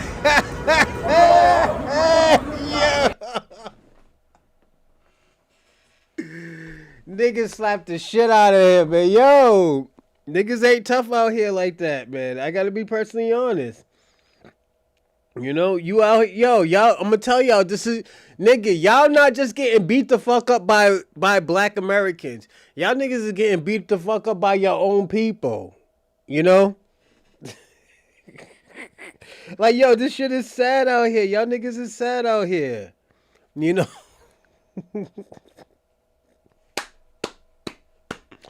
Like, yo, I'm gonna be personally honest. How the fuck are we supposed to take the white supremacists serious? Y'all niggas is failures as like the Pan-Africans. The Pan-Africans come to our spaces with fucking Kunta Kinte fucking cloths and kufi hats. Niggas don't take them niggas serious. Them niggas don't even know how to dress. All that money y'all scammed off of us and y'all niggas is still dressing like that? Y'all niggas is pathetic. You know, I gotta be personally honest. We gotta watch that one more time. And you know, I'm gonna take a shot for that nigga who slapped the fire off that nigga. You invited him to your fucking club. You gave him a ticket to your club. Okay, let's get the fuck out of here. That nigga looked like he was about to run.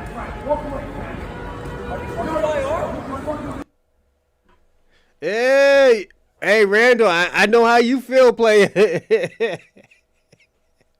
Hey, yo, Randall, I honestly, I'm gonna be personally honest. I feel like you be slapping niggas like this. You be slapping white boys like this. Hey, Randall, I understand too because, yo, people gotta understand too, Randall, you have black kids, man. Motherfuckers can't be playing around with your fucking kids like that, man. I know why you would slap a shit out of a person right there. You know? Hey, hold on. It's not even over yet, you know? Okay, let's. So the guy gets slapped. Now, after he got slapped, this is what he did. I just got punched in the face by the. Oh, wait a minute. Nigga, is that Sneeko? This is MMA Sneeko right here. Yo, Sneeko's about to go help this nigga and beat this nigga up. Let's see what's happening. Punched in the face by this guy. Well, this Jewish guy was yelling, everyone's a and I told him to go back to Israel. And then this other guy just slapped me across. Kevin Smith just slapped me across. TikTok. Will, nice to meet you. Yeah, nice to meet you. What's going on? Good to meet you. Are you okay? Oh, shit. I literally just got None of them my, niggas ain't gonna shit go help. reset. He hit I know me you. hard. That guy's from the IR. I don't know What why you doing here? He hit me. I was just hanging out. Here's the coon, nigga, or is that a tether? Is it a coon or a tether? Yeah, that's Nick Fuentes. That's a good old Nicky. You know, bussy loving Nicholas over here, you know. I've been calling that nigga a Skittle guzzler for probably like the last year and a half. He's a down low Skittle guzzler. And there ain't nothing wrong with he likes Skittle guzzling, you know, and he hides it, talks shit about gay people and stuff, and he's doing this shit behind closed doors. I have an issue with that. And here goes Sneeko over here. This nigga's trying to hide. Hold on, let's see what's gonna happen. This nigga's is about to go jump him. Yeah. That's crazy. This is white unity right here. Yeah, why don't we go? I thought he was with the IR. Now, he runs over to Nick Fuentes and Sneeko, and he says, hey, man, the guy just slapped the you-know-what out of me. Like, about I to just go can't help believe him. it. Like, it really hurt. He, like, reset me. And Nick Fuentes, his buddy, didn't want to help him. All he said was, wow, that's crazy. Sneeko didn't do anything but reacted to the video after he got slapped when he got home. That's how much help he got from his friends. But it's okay. He's really about that life, right? This is white supremacy, everybody. All these white supremacists are losers. You got Nick Fuentes, you got Sneeko, who usually get beat the fuck up. Don't worry, this ain't his first. This is like his third time getting beat the fuck up. You know, we got Haddon, who got the fire slapped out this nigga. You know? Then we got that coon ass or tether black dude right there who, I don't know what happened. Nigga, we don't give a fuck what you think, nigga. Come on. We just wanted to see that nigga get the fire slapped out of his ass. But once he got slapped up, there were some people who really thought it was interesting. Bit disappointed in you, Hayden. Maybe you just don't know how to train. You feel unprepared, man. Come hang out. We can get you prepared. Mm-hmm. Yeah, for real, Hayden. Come on down to Colorado, man. We'll help take care of you, man. Dude, this dude should not be swinging on you like this and then walking away. And that's Nico in there? Yeah. There with your buddies and you getting smacked and walking away like that, man. Could have at least kicked the guy in the where you walked away. So these are some fans in Colorado. They're calling him by his name, Hayden. They don't really think that was cool of him not to do anything. Then you have this particular screenshot. There is no coming back from this. Content from woman propaganda will never be the same again. And then you even had this. So there's this grown-ass man on the internet.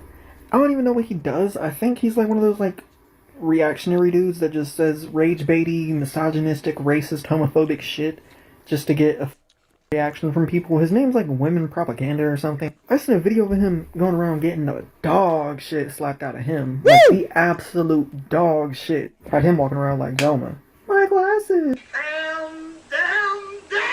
But don't worry. This guy, Woman Propaganda, would have another shot to basically defend himself. Because he came back, right?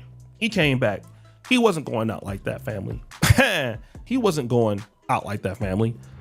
He decided to come back and actually do something about him getting slapped. So, yeah. Oh, we're gonna want. Oh, it's okay. It's okay. What? Shabaka, are you mad because I'm flyer than you and your wife want to fuck me? Hey, man, who told you, who told your ancestors go be fucking little dick people? You know, that's your four mothers and stuff like that. Those are your ancestors that were fucking little dick people. Ain't my fault you can't satisfy your fucking wife. You know? Why you getting mad at me? You know? Kung Fu Shabaka over there, man. Little dick Shabaka.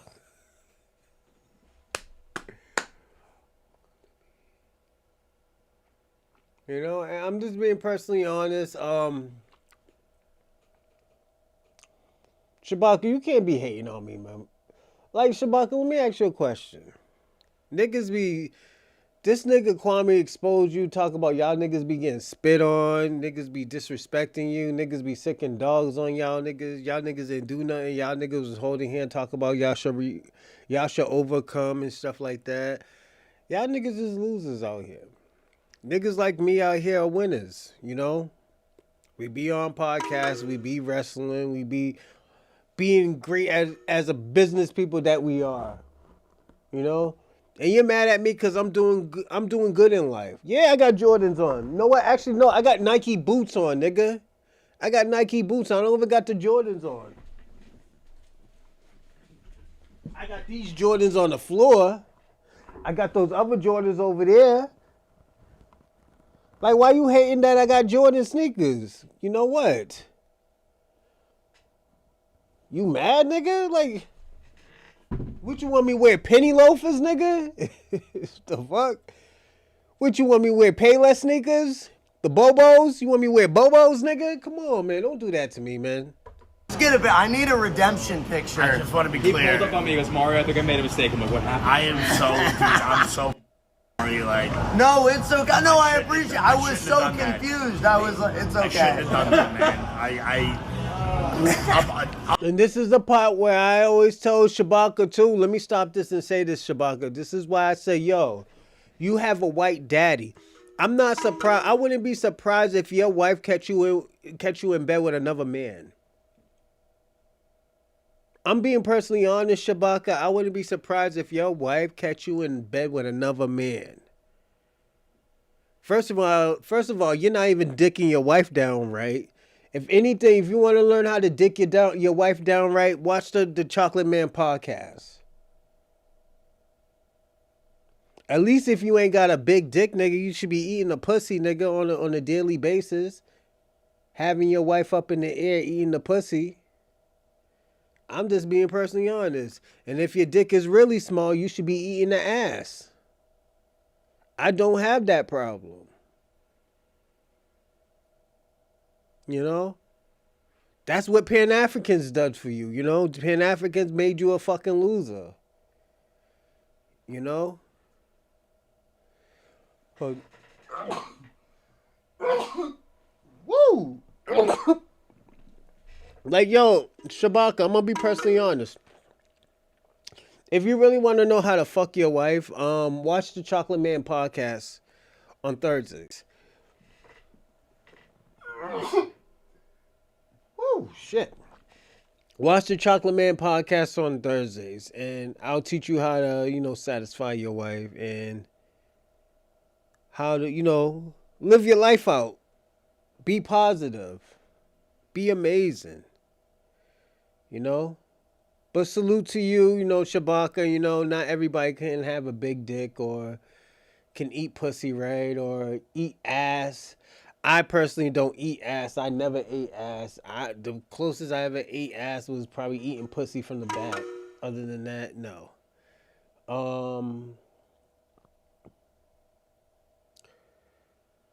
I will tell you this, Shabaka. Just watch the Chocolate Man podcast, and I will tell you how to satisfy your wife. You welcome in advance. I'll put this on Twitter. Well, everyone's like, you should have fought him back, and I'm like, yeah, this is not my home. I know. This guy's and I'm like, I just had to dip out. I wanted to. Well, this guy to me out of surprise. To me, it's okay. I he mean, apologized. racially, he mugs you. He's got blue eyes. He's got like.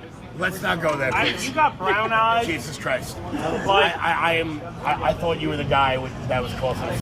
He thought I was Indian the guy. protester. The Indian guy. No, he thought you were Indian. No. Because that was who was causing a ruckus. It was No, it was another guy outside. He was Indian? Can you send me this video though? I'm definitely gonna send it to you right now. Thank you. I am so sorry. Here the dude is basically, I'm not trying to use the B word, but he's simping out. I'll just say that. He gets slapped up. He goes back to the guy. The guy's like, oh, I didn't know that you were the right person. That's a lie, because the guy saw you having a commotion. He smacks the hell out of you. He walks you down, tells you to get the hell up out of there. He used an expletive like that bomb. You run back to Sneeko and Nick Fuentes. They refuse to help you. But this is the most important thing. Where was that same audacity and boldness you had in a room full of black women when that man slapped you, open hand slapped you, while still pushing forward, ain't even back up, because he know you soft, man. And a lot of y'all is comfortable disrespecting when y'all behind the screen or in a room knowing is non-confrontational. You're supposed to have that same energy when that man put hands and feet on you that you had disrespecting them black women, bro. That's what we see, bro. A lot of these white boys, man, they bold as... Shout out to the immigrant, Pan-African, Poetic Flacco for spitting them gems. I can't even kick in your back in Poetic Flacco. Poetic Flacco, you doing your thing, player. Niggas can't even be mad at you. You know? I'm being personally honest. I can't be mad at what Poetic Flacco says. Salute Poetic Flacco. You know, keep your Pan-African on. Help them niggas. Poetic Flacco, I'm going to say this. Help your Pan-African niggas make money, my nigga. Them niggas is them broke-ass Pan-Africans don't know how to make no fucking money. All them niggas is broke. You got Professor Small crying over a fucking deal that he lost himself. We got fucking Dr. Umar begging for a few dollars. Kwame loses his debit card every week. Every day he lost his debit card. Like, niggas is out here hurting. Let's get to the Black Americans versus... Oh, yeah, Mr. Know-It-All. You already know. You already know. We almost done with this. They folded. He's right. You knew I was going to get to that shout out shit. to my brother Poetic Flacco, because I saw this whole story on his page. And this is crazy because I've seen this guy, you know, kind of on clips on X and everything like that. And the most interesting part about all of this, the sad part about all of this, is that everybody knows that you're a I mean, you go out here all day disrespecting people. You go around here all day yelling online, talking crazy to women, you know what I'm saying? And then when you get your issue, somebody smacks the hell out you, then all of a sudden, you know, you want to be all buddy-buddy. Yeah, he knocks some sense into you. And this is what a lot of content creators don't understand. It's a lot different in real life than it is online, because everybody's not taking that shit, all right? Everybody's not going to sit back and just let you be crazy because you want to go ahead and clip for him. Somebody will smack the hell out you, especially somebody in New York, especially somebody around 40 or 50. All of that rah-rah, all of that yelling, all of that tough talk, it's not gonna really move a lot of different guys. You know what I'm saying? And people will see you doing all that. They think you're soft anyway. So they go head on and smack you up. And you probably were drunk anyway and all of that. And it is crazy how these are the guys that are so racist and, you know, the black community needs to do this and needs to do that. And then there you are getting smacked up, not even by a black dude, by somebody who is at least Jewish or white. And he smacked the hell out of you. And then when you get in front of women, you act crazy. And see, this is why a lot of content creators gotta be cool, because let me tell you something. One thing is for sure, wherever I go in the world, I don't know who knows me, but a lot of folks know me, okay? And people are bigger and stronger than you think. And so when you running your mouth and you carrying yourself like you're really about that, somebody gonna try you. I've never had that situation. It was one time I was in Kenya and I had a brother that stopped me he basically because he wanted to online debate or something like that. It wasn't nothing. It was all brother from New York. You know, he likes some of my ideological framework. When we sat there, we talked for 30 minutes and anything like that.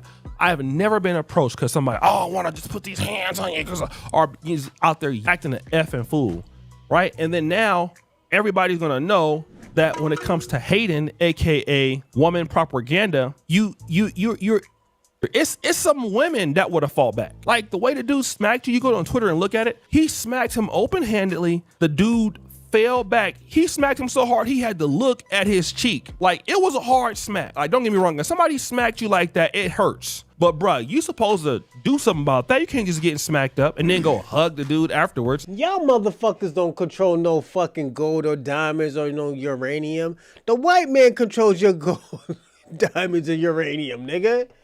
Y'all niggas, y'all got a country and y'all don't even control the fucking country.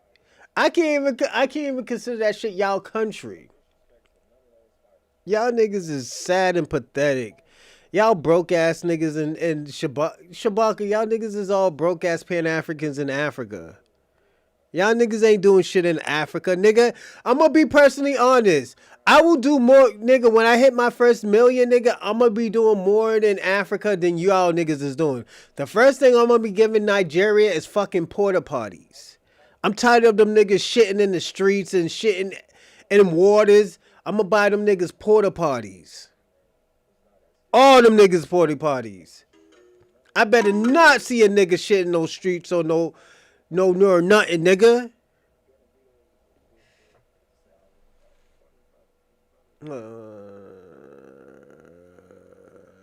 I don't know what y'all niggas talking about. Y'all talking about military shit. I will say this. So, Shabaka, you ain't doing shit for Africa, my nigga. All you doing is parasiting off of Africa. As your ass parasited off of black Americans, y'all niggas is parasiting off of Africa. Them niggas don't need y'all niggas coming to Africa to fucking just to destroy Africa. Like, yo, are you serious? This person be honest. Oh, this is my friend. Well, he done smacked the humility out your ass. That's what happened. And you gotta stop playing with people. Mm-hmm. See, everybody not, my daddy used to always tell me, everybody's not playing with you, okay? Everybody not playing with you. You're lucky he hit you with an open hand and not a closed fist. He'd have knocked your ass into next week. And again, these little racist dudes, and I'm telling you, Nick Fuentes, he getting all this press. I'm gonna tell you what's gonna happen to somebody like him. Because right now, I'm gonna tell you, he not gonna even get smacked up by a black dude, I don't think. If he ever had it happen, say, you're not gonna be by a black dude. And he out here by himself. Somebody already tried to come to his house and get rid of him. So he's already down bad. Somebody is gonna be in the white community gonna smack Nick Fuente. Because the dude that tried to off him was a white dude. Somebody that's white is gonna come to your community, try to come through where you at and line you up. All right? They're gonna line you up, and then you're not gonna do nothing. And you've been talking all this crap about black people. Blacks are this, blacks are that. Somebody gonna show who you really are. You're not really about that life. And then you're gonna be embarrassed. Then you're gonna be acting all friendly. Oh no, man, we're cool now. And it also goes to show you that a lot of these content creators not really supporting their friends. They not really cool like that. They friends is not legit. They not close, right? They not close. Them None of niggas them is bitched friends. None out of on them that like nigga. each other. None of them is cool with each other at all. Okay? They're not friendly. Nigga, you not going over there, Shabaka. That nigga don't want you in his country. That nigga don't want you in his country. You talk about going to fucking what's the place? Was it Abraham Tahara's home? That nigga don't want you over there.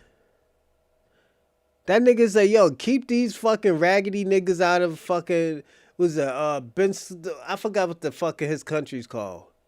Nigga don't want your raggedy ass over there, Shabaka. Are you serious? This nigga's cooked. Man, fuck this nigga, alright? Shout out to O'Shea Duke Jackson, man.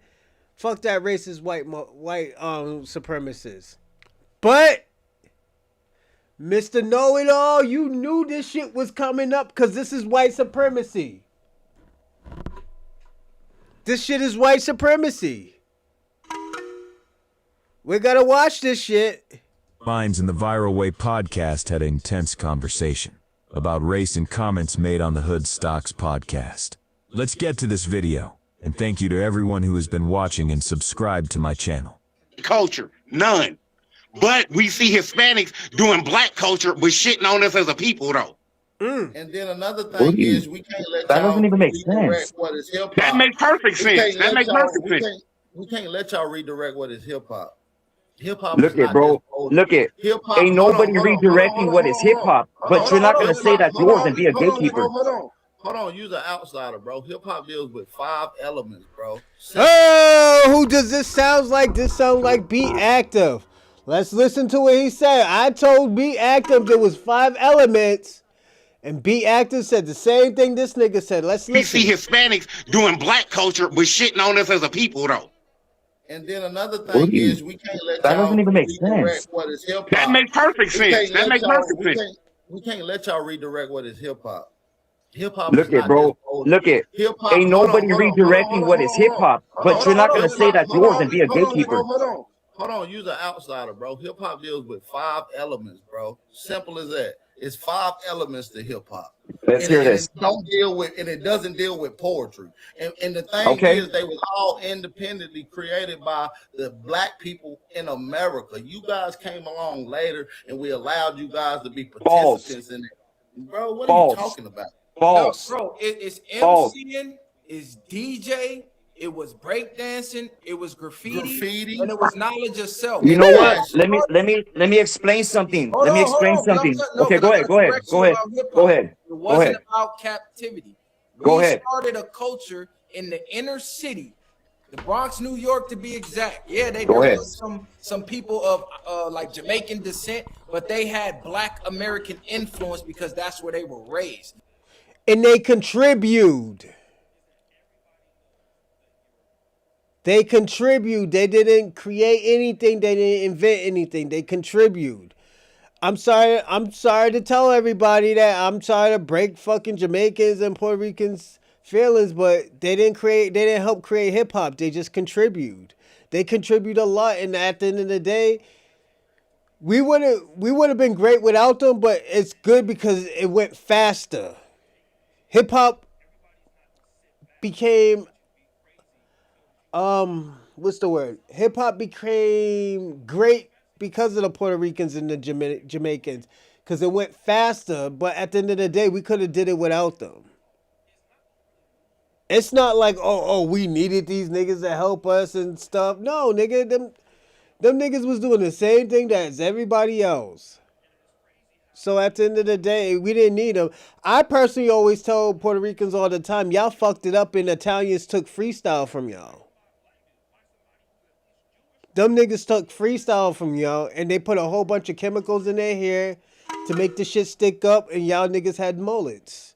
Y'all had the fade mullets. And I personally all the time I say is they fucked up when they did that. Freestyle could have been big. I like free nigga. I'm a black American. I love freestyle music. But at the end of the day, I like the freestyle music with the Puerto Ricans when they were doing it. I don't like the Italian freestyle. I'm going to be personally honest about that. The Stevie B's, the Rockwells, it's just... Them niggas was getting busy in New York with the freestyles and doing the cocaine and all that other cool shit. It's just, I never did cocaine before, but I know them niggas was lit off the cocaine. That Booger Sugar had them going. Nigga, you had to be on some type of drugs to get that, was it the Jerry Curl mullet?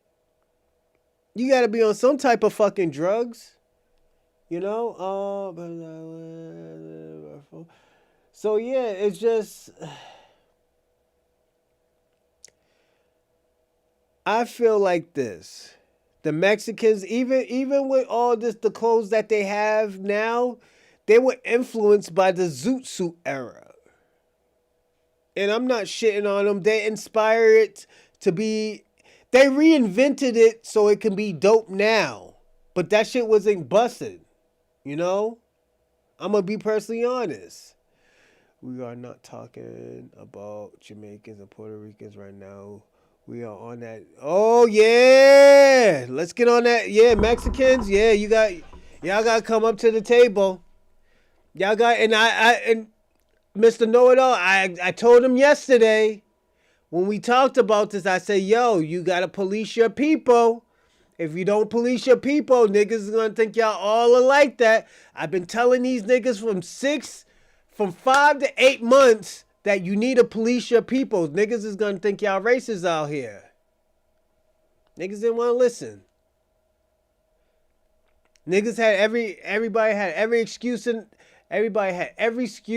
to say.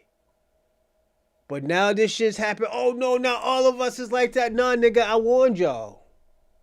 I warned y'all for 8 months that this shit was gonna happen. I warned y'all 8 months. 5 to 8 months that this shit was gonna escalate. But y'all was listening to Shabakas. You was listening to the Kwames. You was listening to the Black Kings.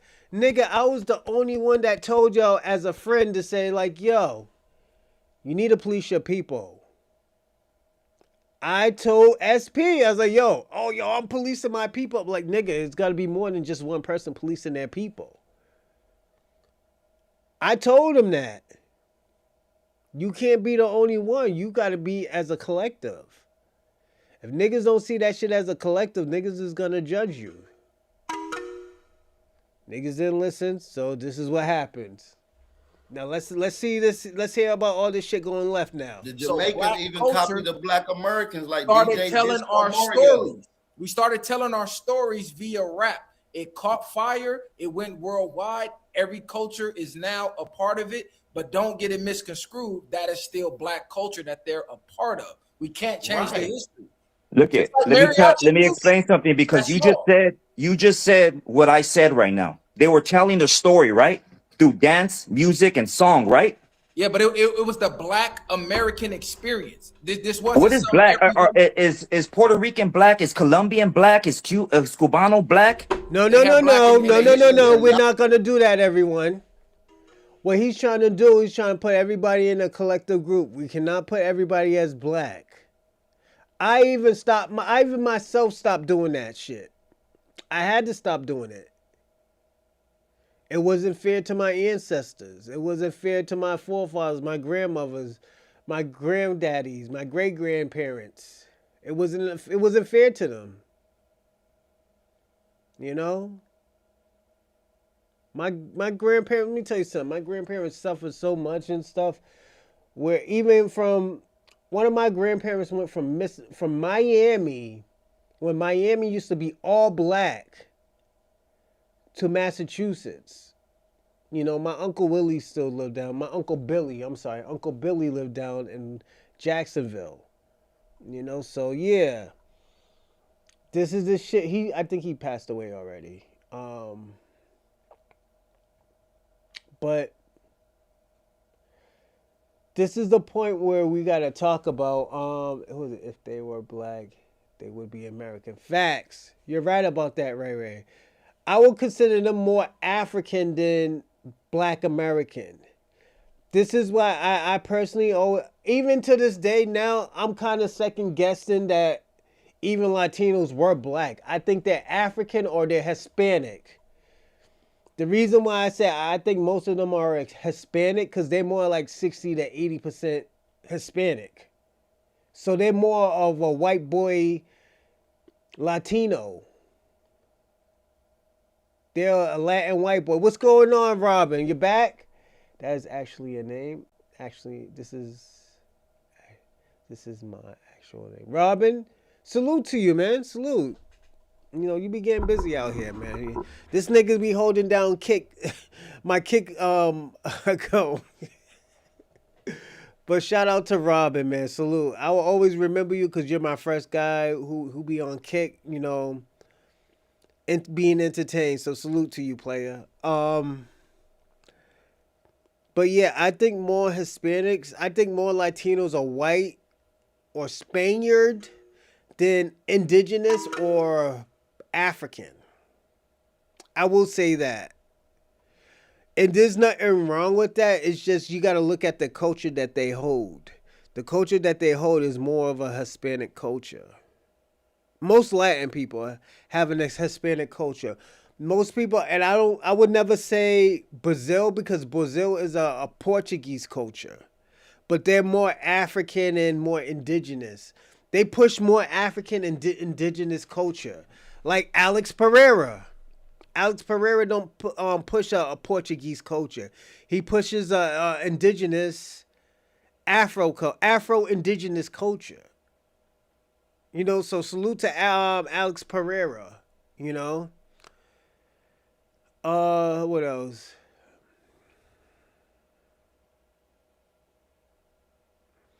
African cultures built hip hop. No, we're not gonna do that. Africans don't even have a music culture. Afrobeat is not an African culture. That's more of an American culture with little components of African culture. You know, so I wouldn't know that Africans can't even build a music culture. At least Jamaicans built a Caribbean culture. The Caribbeans built soca. What else? Reggae, dancehall. You know, this is the shit that the Caribbeans built. Like, we can't really say that about African culture. African culture is always mixed in with some type of other culture. So yeah. I was telling y'all. Man, you're so caught up on the word black. That's what keeps you in your little box. You're so caught up on that word. Keep it G. I'm not caught up on the word. What I'm caught up on is anything that we create. No one wants to give us the utmost credit for it. It's like, yeah, y'all created it, but we like it. Let me tell you something though. This is what you're not understanding, bro. Anything that y'all create, we give y'all the credit. Like Viral, check it out. Check it out, Viral. Check it out. Let me say this one thing because I gotta start my show. But let me say one thing, bro. Let me say one thing. This isn't something that you started. This is both of our stories of captivity that we're expressing through music and dance. So you can't. This is why we can't trust. This is why I say they're our enemy. This is why they're our enemy. First of all, you wanted to be considered as white. You didn't want to go to school with the Black Americans. You wanted to go to school with white Americans. Lilac fought for y'all to go to school with the white Americans. All of a sudden, and this is why I have a hard time when niggas start talking about solidarity and coalition groups. Because the shit is not true. The shit's a lie. And Robin, I want you to see this. This is why I have been saying this. There's no coalition. There's no unity. There's no unity between nobody because you know why? Everybody's more important than the program. Black Americans have been doing this shit for the last 300, 400 years. And we're improving, we're progressing. But y'all niggas is not progressing. The white community is not progressing. You know, y'all actually deteriorating, you know, if you really want to be honest. Y'all niggas is actually decreasing. You know, and it's sad to tell you because there are some good white people, but this is what's happening in your culture. This is what's happening into your community. It's, put it this way, y'all created the rules. We benefited off of all of that because at the end of the day, white Americans had a big problem of having black blood and not even knowing that they have black blood, because at the end of the day, they have to come from somewhere. If the first person was black, what is wrong with having black blood? There would no be at the end of even, I'm gonna be personally honest, even just having white skin, people used to look at that as a disease because you had less pigment. You know? And Shabaka's out here talking crazy as always. Shabaka, shut the fuck up. This is why niggas disrespect you. This is why I always tell people all the time, we gotta be careful of these immigrants and stuff like that. They don't really fuck with us like that. And like I said, I have friends that are immigrants. I have people that I call my friends that are immigrants. Or even anchor babies. It's just at the end of the day, they're coming to a point, and I'm gonna say this, they're coming from a point of time where they're desperate because their families are getting sent back, so they don't give a fuck about us. Why you think they talking about a solidarity because ICE is coming? Them niggas scattered like fucking roaches, man. That shit is sad. We are built to survive. And no, you're not. The thing about it, Robin, I'm gonna tell you this. Technically, your culture is not built to survive. Because you know what? You prospered off of everything that everybody else has done. Let's personally be honest about that. I'm going to be honest about that. You profit off of you benefited off of everybody else, except nobody can't benefit off of what white American has done. You know, so I have to be honest about that.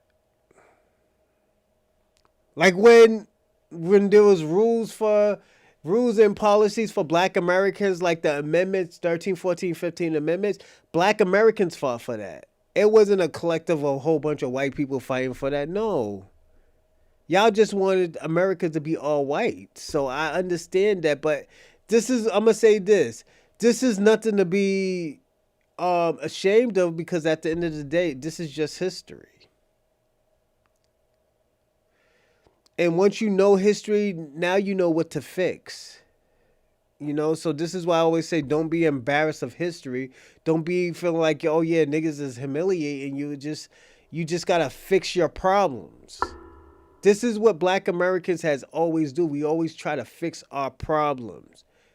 We don't go, and the thing about it, we've been fucking up because we've been worried about everybody else's problem, the white women's problem, the immigrants' problem, the gay people's problems. You know, when we say, yo, fuck all them niggas, we need to worry about ourselves. We gotta worry about ourselves because nobody's not worrying about us, nobody's not helping us, nobody's not doing anything. There ain't no way in hell that, like, yo, if niggas was really fucking with us, we should be having fucking reparations already. But none of y'all didn't want to fuck with us, so you know what? We have to do this shit ourselves. We got to get busy ourselves. We got to say, yo, fuck what y'all niggas is doing over there. We got to do what we got to do over here. Like, Robin, let's really talk about it. I'm gonna have a conversation with you, all right? Have you ever been to a reparation task force meeting? You know? I just need you to answer that. Have you ever been to a reparation task force meeting? You know? But I'm gonna play this, but let me know. What's going on, Lala Brown? Salute there. Can't go claim the fame as a single segment group, bro. You can't do that. It's not both of our stories. Bro, This is something we not in created. captivity, And bro. You need a study, bro. You need to study history. Bro, you can't tell me to study my history. I know Majority of my us didn't history come better over than here on no anybody. What do you mean captivity. study your Y'all history? I actually teach your history. What are you talking about? That's cool, but you can't tell me about my history more than me. The fact that you're You can saying tell us this about is your both of our Asian stories, history. Why you don't talk about your Asian history that you got? And what do you? You're coming out with. I've been saying that. The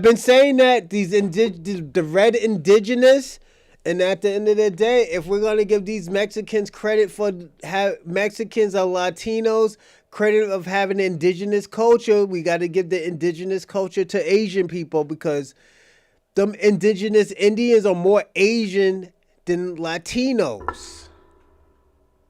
They're more Asian. They come from Slavic countries, the Slavic area. So this is where I said, this is why I always say Latinos is more Hispanic than African and indigenous. You could tell by the culture. And there's nothing wrong with that. I'm not knocking y'all. I'm not trying to shit on y'all, but y'all are not indigenous. The closest people to indigenous is Black Americans. Black Americans is indigenous because you know what? Don't forget, most of these Black Americans were already here in America. Yes. They were already here in America. There was only 4% of Black Americans that came from Africa. We're not saying, oh, we're Indians like the red civilized Indians. No. We're saying we're indigenous to this land because we were already here. Give me a second, everybody. It's my auntie. Nonsense, homie. Where did you get Asian from? Where did you get that from? Where did you get that from? Bro, he don't know nothing about his so I can lineage, check you bro. on that. He don't know nothing about the lineage talk, bro. No, you don't know anything about their lineage talk, homie. You should watch my show, homie. You should watch my podcast so you can learn something about your culture. Because what you're dealing with right now, wait up. What you're dealing with right now is a trend, homie. You're stuck in a trend, in a gang mentality, homie. This has nothing to do with gangs. This has nothing to do with gangs, homie. Make that shit make sense. I'm gonna learn something about a Black culture from Hispanic. Make that make sense, bro. Make that shit make sense. I'll make a whole lot of sense with it. Come on, bro. That shit don't You're even in your sound correct. feelings right now, and you're emotional. That's what it is. I'm You're speaking facts, bro. emotional, and you don't know how to deal with it. Tell a Black man You about don't a know how Black to deal culture. with it. Ain't nobody non-Black tell a Black man about Black culture, and you non-Black. It don't So work you're like Black? that. So you're It Black? don't work like that. Are you Black? feel me? Are you Black? Hold on. I don't want to mute y'all. Look, the fact that you just asked this man, what does Asia have to do with Mexican culture? That let me know you ain't studied enough. Listen, he don't know. So how can you tell us about our Both culture? you guys are just piggybacking off of it. Asian has nothing to do with our culture. The Bering Straits got nothing to do with our culture. Go look at So where you y'all talking? Hold on, you talking about the burn? Hold on, you talking about the Bering Strait? And talking about man, you guys are mixed up, man. You guys are mixed up. Ancestors of we talking about the Pacific slave trade from Asians being enslaved in colonial Mexico. Do you not know about the Treaty Okay, of Condado? listen. What do you talk? Of course I do. Of course I do. I talk about it on my show. Maybe you don't know who I am, but I talk about all that on my show. What this has to deal with? What this has to deal with is a Russian dude disrespecting you guys and using the words from a movie. A movie that was put out. That's what it has to deal with. You deal with that person as a man. You deal with that person as a man, not a whole neighborhood, homie. You don't want that war. Don't do that. Don't do that. What war, bro? I'm saying because you're calling out all the Southsiders, homie. You're disrespecting the whole car. Don't do that. What war, bro? We not the only blacks in the world, bro. I'm not saying that. But you don't want to do that, bro. You don't want to do that. Tell me what That's what I'm saying. That's what I'm saying. You can't tell me what I want to do. I want to do exactly what I'm doing and speaking up for my people. The same way y'all speak up for then speak up for your people. Then teach them then. So then teach them. Because I'm doing that. That's what I'm doing. Yeah. It was a fucking movie link. It was a movie reference. Where in that conversation did he reference the movie? What did he say? You know what he said. You okay? Where did he get that line from? I can't tell you because he never referenced the movie in that convo. He doesn't have to reference the movie, but he heard it from somewhere, right? I don't give a fuck where he heard it from. The bottom line, listen, listen, Viral. Racist. Listen, I heard a lot of derogatory, racist words. I did too. Towards the Mexican community in movies. That don't mean I'm gonna get on my podcast and say them and say, well, I heard that in a fucking movie. Okay, then address that man in his podcast, not a neighborhood, not a neighborhood. No, I'm addressing that whole culture because that whole culture is trying to get involved in our culture while saying we don't fuck with your culture. So why are you trying to be a part of us? So then you're the racist then. You're the one saying that you don't fuck with our culture, right? That's what you just said. What? Tell me where Didn't you just say that? Tell me where I said that. Right now, you just said, repeat what you said. I said that you don't fuck with our culture. That whole South Side thing where she said, I can't date a black because it's against the rules. That culture wants to rap. That culture gets on our podcast. That culture gets cosigns from our rappers to make money and be a part of our culture. And we welcome y'all with open arms. But who's y'all we? Around, who's we? Who we? Anybody? Who's we, black, homie? You're not the one making a deal. You're not the one signing. You're not a producer. Who are you? I don't give a fuck. If you black, I'm black.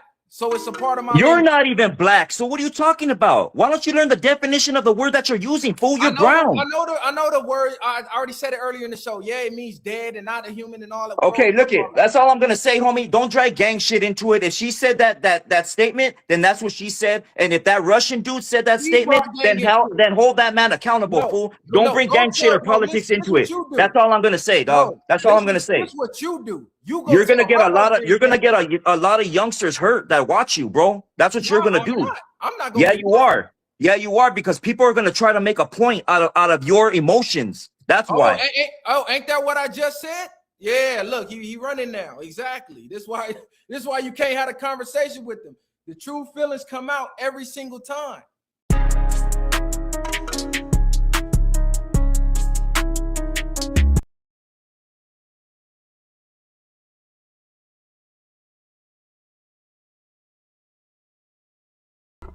So this is what I mean when I say, like, yo, when you're dealing with immigrants or like you gotta understand when you're dealing with your own culture, you're supposed to police your own culture. You're supposed to gatekeep your own culture, and this is what they were doing. And when they were doing that, I wouldn't even call them immigrants. Tethers were getting mad. They were trying to parasite off our own culture, talk about, oh yeah, it's our culture. That's like me saying, oh yeah, merengue is Black American culture, and we don't even know how to speak the fucking language. So we sound crazy saying that. So at the end of the day, we gotta look at them crazy for saying that, like, yo, they help us start rap. This is the racism with Mexicans in America. They feel like they're entitled to everything, and at the end of the day, they're not entitled. Now we got to get on to the Pan-Africans and the Africans. So I need y'all to watch this video, and we're going to see what's going to happen. Deal in strong leverage. That means they force you as a community, if you want to deal with them, to bring them something. This is the issue that we see happening with Somalis in Minnesota. In order to deal with Somalians, you must give them value. Otherwise, you will not deal with them at all. It's the same thing with me being in Uganda. It's the same thing with Black Americans being in Ghana. Other groups force you to deliver value and to prove yourself for you to be accepted into the community, and you're not even accepted many times, for you to be able to deal with them.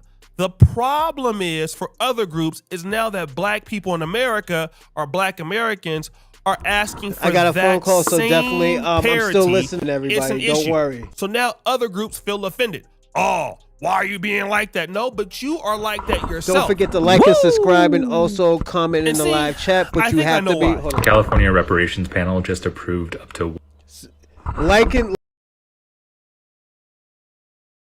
liking, subscribe, and comment in the live chat. And also, if you want to comment, you have to be a subscriber.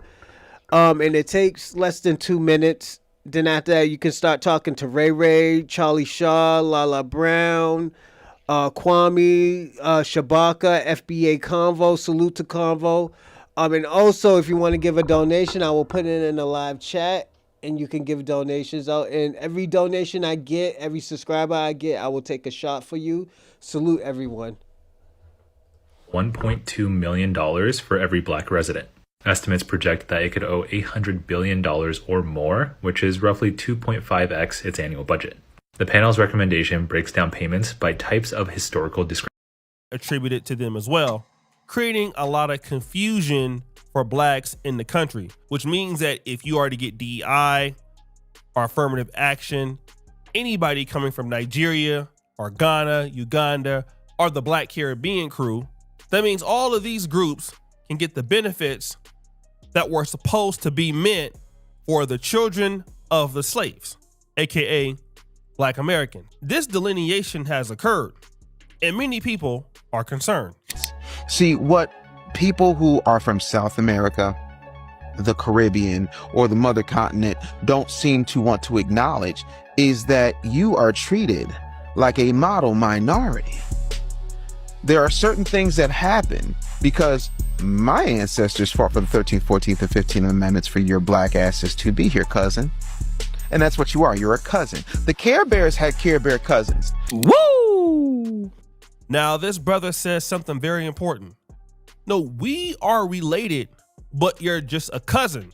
You're a cousin. You're a distant relative to this. Like Kendrick Lamar said, y'all not like us. Woo! And that's not a diss. It's just that you're not like us. You're a cousin, but you don't get to benefit from our struggle. And he reiterates. But what happens is, because you've been given the immigrant experience, and when I say you, I'm talking about those throughout the diaspora who are not foundational black Americans, you think you have the right to speak on our behalf. I don't go talking to Guyanese people about what they need to fix. I don't go over to Lagos and tell the Nigerians what they need to fix. All right, Shabaka, we're going to have a conversation. You know what? And shout out to O'Shea. I'm tired of you fucking disrespecting O'Shea. And the reason why, the nigga could be a grifter, but I'm going to tell you something that you're not fucking doing. You're not in fucking Africa. You're not in Africa helping Africa. You over here in fucking Rosalind Perkins' live chat talking that bullshit fucking begging ass, broke ass, because y'all niggas is broke in Pan-African City. You can't get Bikini Faso popping. Fucking Akon City is a fucking failure. Like, why the fuck would I want to listen to somebody like you, Shabako? O'Shea's in O'Shea's in he's in East Africa right now. Salute to O'Shea. I fuck with you heavy, my nigga. And salute, thank you for the information so I could tell these niggas that you are fucking foundational black American from both sides. And I'm gonna kick in these backs of these fucking Africans too, because you know what? Yeah, these niggas try to put out a petition to send this nigga out of fucking Uganda because this nigga told the truth about y'all scamming culture. Africa's scamming culture. Talk about fucking Pan-Africans was scamming too, and you try to defend them niggas.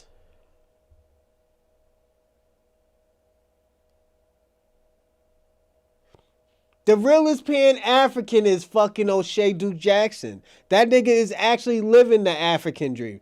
That nigga is actually doing what a Pan-African is supposed to do. And y'all got the audacity to tell this nigga that, yo, he's a grifter? This nigga been living in Africa for the last 15 years. 10 to 15 years. While y'all niggas been eating right, eating the snow crab legs and the fucking lobster, the crabs, the shrimp, in the United States. So what the fuck are y'all talking? Shabaka, what the fuck are you talking about? You're the biggest failure and loser out of all Pan-Africans. I used to think it was Marcus Garvey, nigga. You're close to it, nigga. You're a closer fucking failure. All y'all niggas is failure in the Pan-African City. The best, I'm going to tell you the only two niggas that you have is Sonetta and O'Shea Duke Jackson. He grew both of those shows for Africa and for the bullshit and Black Americans. I will say the Black Americans. But the nigga, yo, he's actually a real Pan-African. While y'all niggas go back and forth from America to fucking Africa. Why the fuck would I listen to some of y'all niggas? These people have no real values or integrity. Yes, thank you, Lala. Thank you. Nah, fuck you, nigga. And I don't give a fuck if you never come back on my show, Shabaka. You a piece of shit. You was a fake Pan-African. You ain't got no Pan-African morals. Nigga, you're a fucking loser. You a loser that never really got pussy. You're a loser that never really exceeded at anything. Niggas was beating the shit out of you while you was holding hands talking about we shall overcome, while there was real warriors out here going to jail fucking these white supremacists up. You wanted to hold hands and talk about we shall overcome. Then trying to grift off of the fucking Black Liberation Army. You're a bigger grifter than fucking, what's this? Stokely Carmichael's, nigga. How dare you disrespect fucking O'Shea like that? And he's a real Pan-African. He's just a brutally honest one. Bitch ass nigga. You's a bitch, nigga. I'm not sitting around in the crowd telling Ghanaians what they need to do. And here's the thing. Y'all all talk all this unity shit. But the truth of the matter is, even if you just look at the mother continent, how many countries are in Africa? 54. Right. There are people in those 54 countries who have different tribes that can't even get along, but you want us to come together here because you benefit off of a foundational Black American experience, and we just supposed to welcome you in because you's a soul brother now. You hear the concern from this brother because many people that are Black American feel that other groups, be it Africans or Caribbeans, benefit from our struggle while at the same time claiming the successes of their individual communities. We've all seen hashtag Nigerian excellence, hashtag Haitian excellence, hashtag Trinidadian excellence. And some of those people could even complain or even throw their noses up at Black Americans. Another point of contention, the brother said he does not tell people in Lagos what to do. He is not concerned about what Uganda is doing or what people in Guyana are doing. He is not in their business. And that's another point. There are people who are from Africa or from the Caribbean, and they get into the business of people here in America. And what is our business? Clearly, it's reparations. But sometimes we hear this. As far as I'm concerned, FBA's pretendians don't deserve reparations. Okay, they claim to be a $5 trillion community, right? But still live on food stamps. Nigga, hear me closely. Fuck Pan-Africanism. Y'all are worse than the white supremacists and y'all both are failures. Y'all worse than a fucking dope fiend. Y'all talking about, oh yo, we're building countries, we're building communities in Africa. Them niggas on y'all, there's 54 countries in Africa. All y'all niggas can't get along. You need a 40 to 50 million Black Americans in America to get a fucking along, to help you with your fucking country. Y'all niggas is losers. Y'all niggas is pathetic out there. Why the fuck would I want to go over there with somebody who's fucking disorganized in Africa? Oh, no. I'm not drunk yet. Oh, no. I'm pissed. I'm pissed right now. And the reason why I'm pissed, because at the end of the day, I'm tired of these fake ass, broke ass fucking Pan-Africans. Y'all niggas don't even got no fucking money. Y'all been begging niggas for money. Y'all niggas been strong. Y'all been trying to strong arm niggas for money since the fucking 60s. We got y'all, the reason why y'all got them raggedy ass boats to go to fucking Liberia was because of Black Americans. Then you try to tell us to get on them raggedy ass boats. Then Marcus Garvey didn't get his little punk ass fucking tether ass on them boats. Are you serious? Y'all niggas is failures. I know why the Latinos separate themselves from fucking Africans. Y'all niggas is pathetic out there in that continent. Why the fuck would you want to be Y'all got 1,000 fucking problems and it's all y'all fucking tribes. Then half of y'all niggas who's in that continent don't need to be in that continent. And I'm talking about the Europeans, the fucking Arabs, even some of them fucking Ethiopians.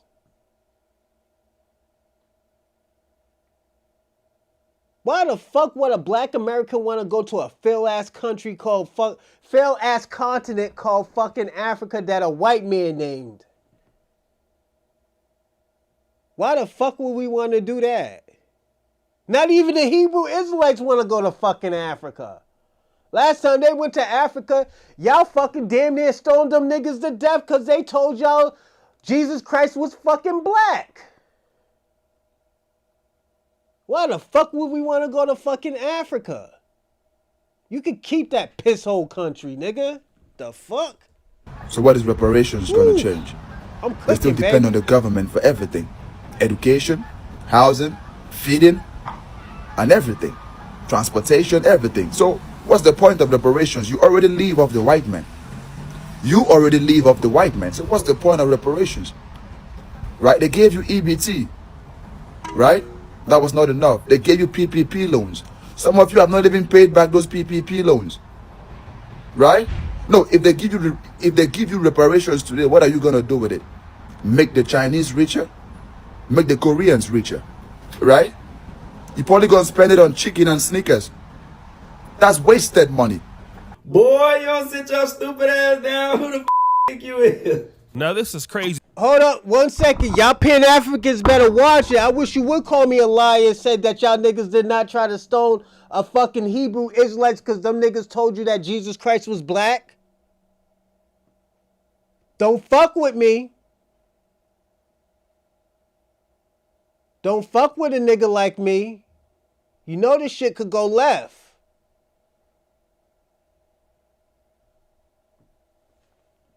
You know I'm notorious of shit going left.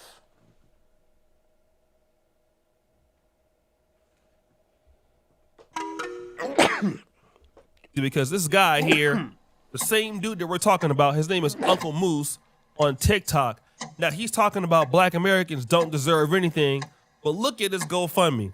He has this thing, displaced and impoverished orphans. Hi, my name is Uncle Moose. I'm a registered nurse and activist.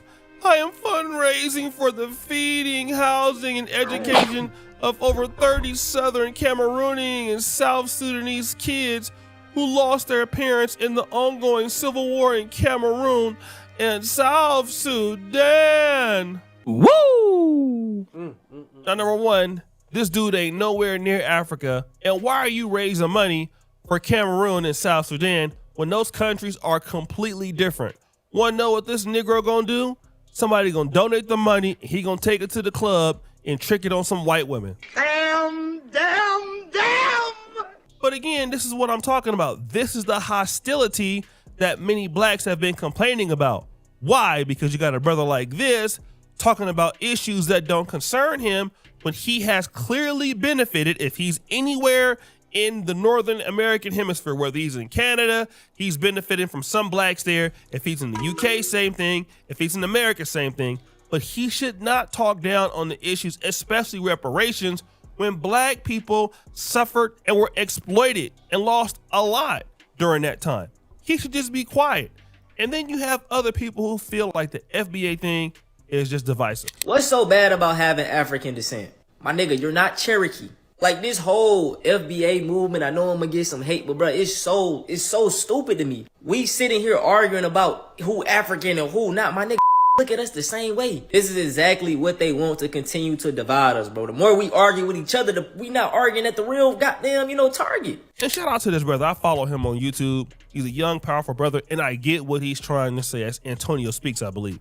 I get exactly what he's saying. Listen, this is stupid because the other people, they see us as one group.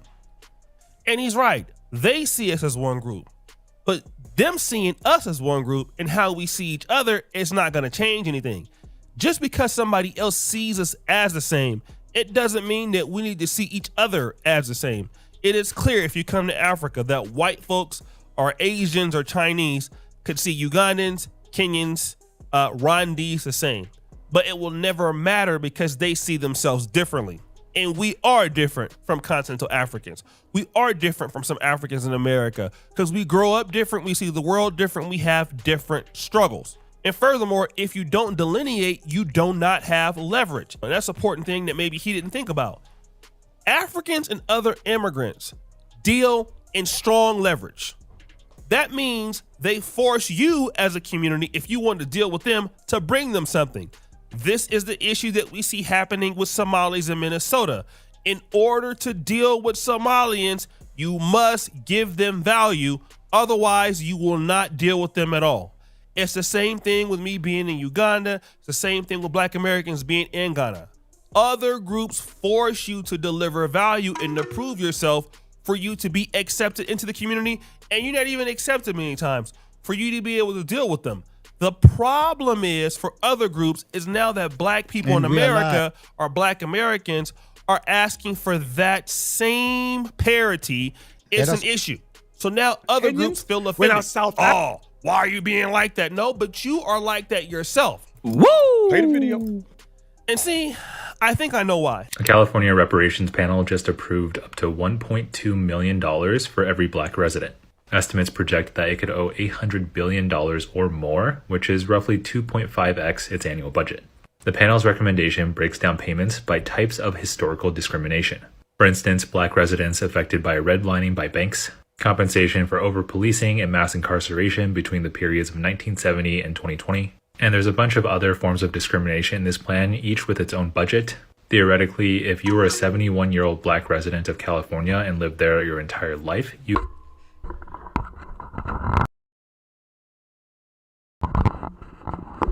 Shabaka, I'm gonna say this, all right? Y'all support white people. Y'all support a white God. This is why people in Africa don't value themselves. They don't value themselves. Because if they value themselves, they would be fight. They will go back to their countries and fight. And shout out to France and the African people in France, because those are real niggas out there. They're like us. Niggas will riot them fucking streets and destroy shit. And I just want y'all to hear that. But they're not us. They're a different breed of us. We get busy. We've been doing this shit for a very long time. If a nigga go to jail, we going to jail together. They can't hold all of us. But you, Shabaka, you're going to Africa right now. You're going to go to Africa just to praise a white God. A white supremacist God. Because I don't want to throw this all on white people. But their system... They're going to have to, if they want anything to be changed with Black Americans, they're going to have to change their system. I'm letting you know that. Once they change their system, it's understandable now. We can actually have a conversation. We can't have a conversation where everybody's, only people who's not benefiting off of anything is Black Americans. This is why y'all have an outrage. This is why y'all have a problem. This is why y'all can't fuck with Black Americans. This is why it's like an outrage, and this is why, Shabaka, you come on my show every fucking day and say the same fucking thing. You blame Tariq, you blame me, you blame Dorsey, you blame FBA Convo, you blame Lala. You blame all of us. I don't mind taking the blame. I'm good with it. Fuck it. I'll take the blame. I'll take it. It's cool. Just don't run up on me. First of all, you ain't gonna run up on me. I'm too big for y'all niggas to run up on me. I'm 215. I get busy out here. I move fast like I'm 170 pounds. I'm athletic. I'll fucking slam one of y'all niggas. Y'all light skinned, light weighted 170 motherfuckers. I will slam y'all niggas. Don't let me be in a fucking bad mood. It's gonna get worse.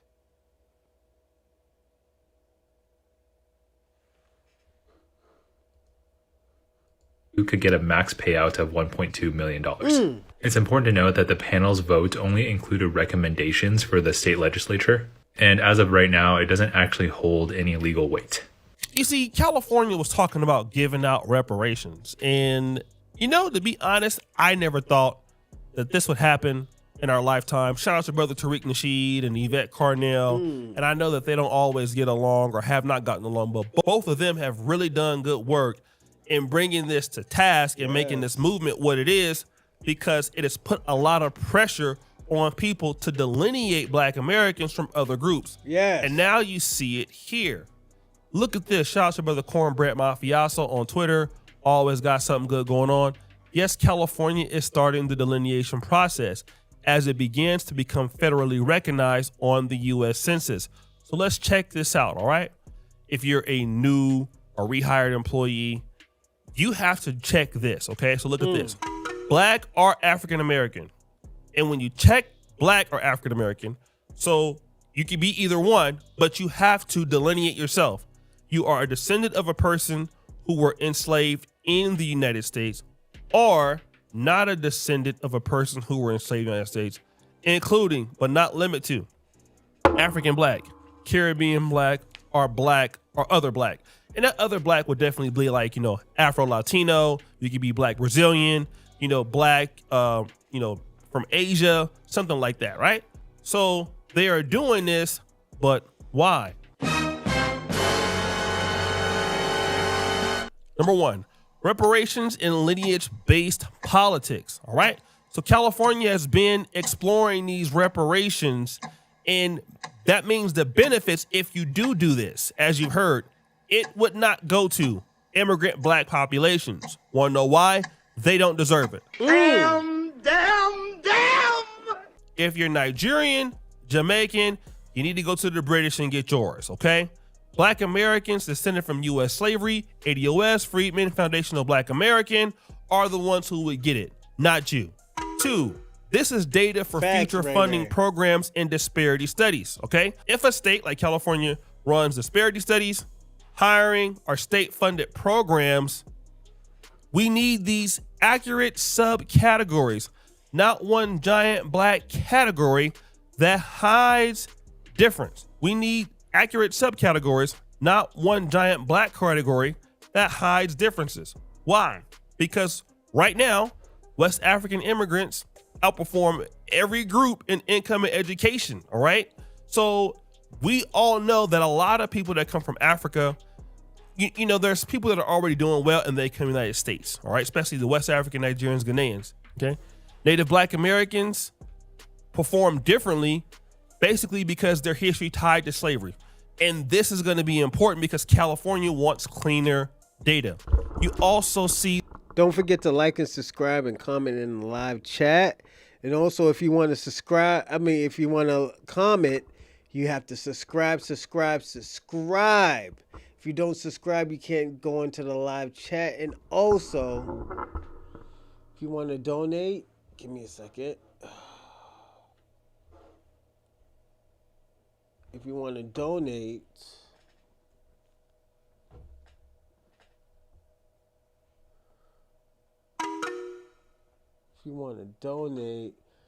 I'm putting the Cash App, Super Chat, and also Venmo in the live, in the subscribe, and also you can find it in the description.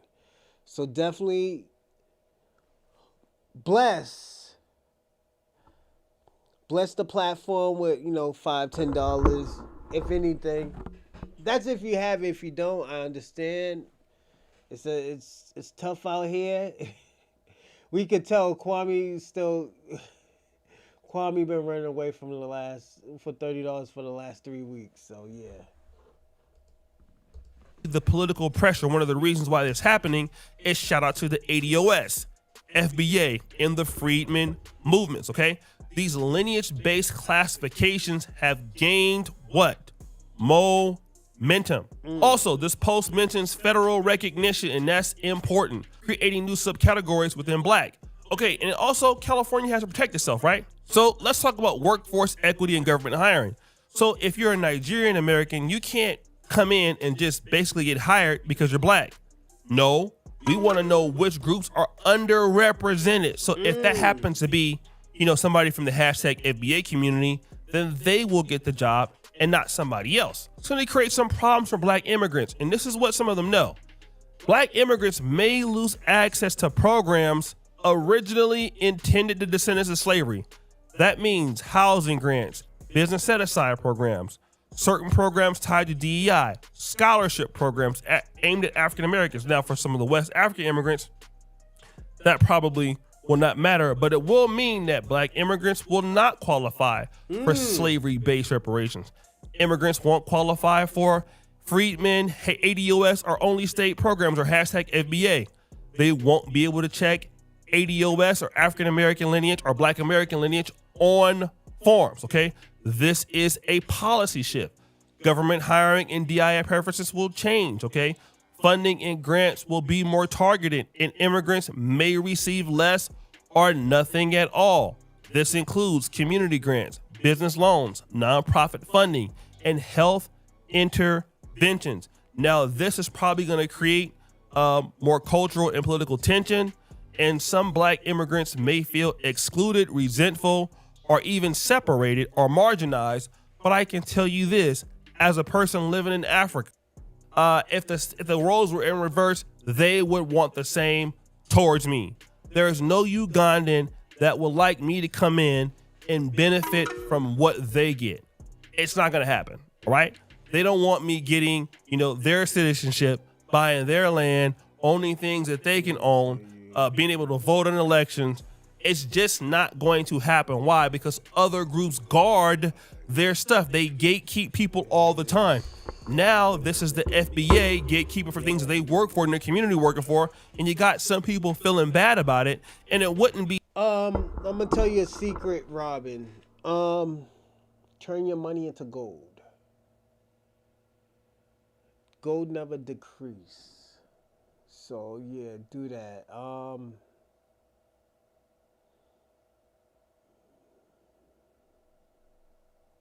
So yeah, definitely do that. I think you already said. Excuse me. I think you already are doing it. So yeah, definitely anybody who ever heard that conversation with me and Robin, turn your money into gold. If you wanted to always be that type of value. Let me see this. Organizing, doing anything. We don't want to hear from you, Shabaka. You're going to make me want to put you in timeout. I know, and the thing about it, I've been pushing away from the timeouts. But, yo, you be egging people on so much that niggas want to put you in timeout. But you know what? I'm not going to put you in timeout. I'm going to make you look fucking stupid.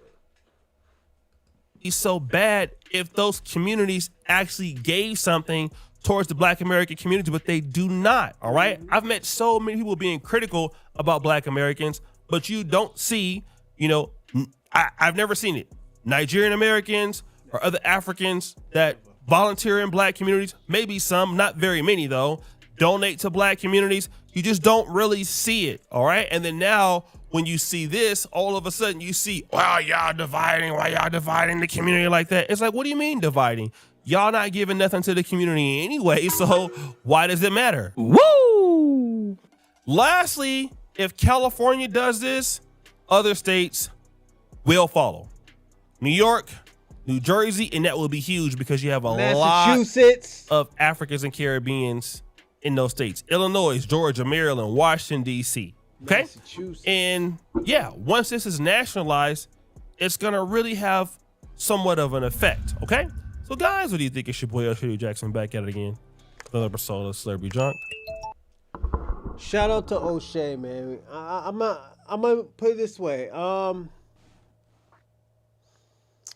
let a lot of y'all slide with disrespecting O'Shea, and I gotta be personally honest.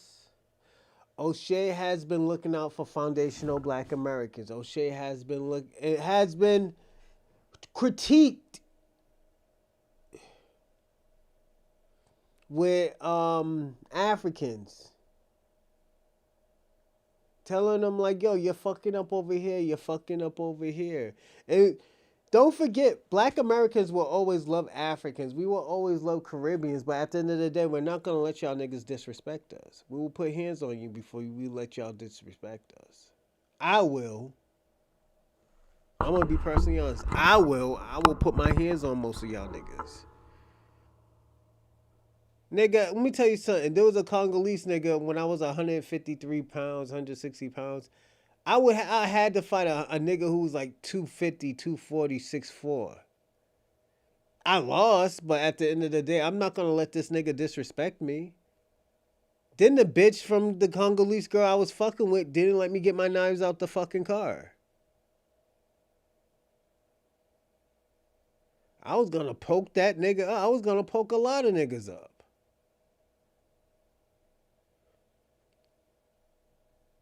I don't give a fuck. I would have ran to Canada. Fuck it. I would have ran to Canada. But it's just like I said, Africans are for themselves. I'm going to be personally honest. Africans are for themselves. Caribbeans are for themselves. Latinos are for themselves. They're not for Black Americans. And Black Americans has done a lot for everybody. It's just we can't name one thing that most of these Africans or Caribbeans or Latinos have ever done for Black Americans collectively. Like you hear the word collectively. Some have done, but collectively, no. You know? And this is how much we love the niggas who hate us, you know? And this is the sad part. We love y'all niggas, but y'all niggas hate us. You know? Now we gotta listen to broke ass fucking Dr. Umar. This broke ass nigga. The city of Wilmington, Delaware, took. I'm gonna go get some ice cream.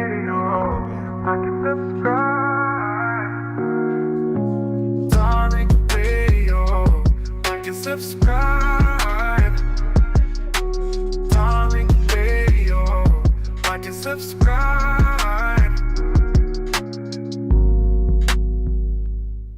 The city of Wilmington, Delaware, took out a notice to auction off the Frederick Douglass and Marcus Garvey Academy campus for unpaid vacant property registration fees.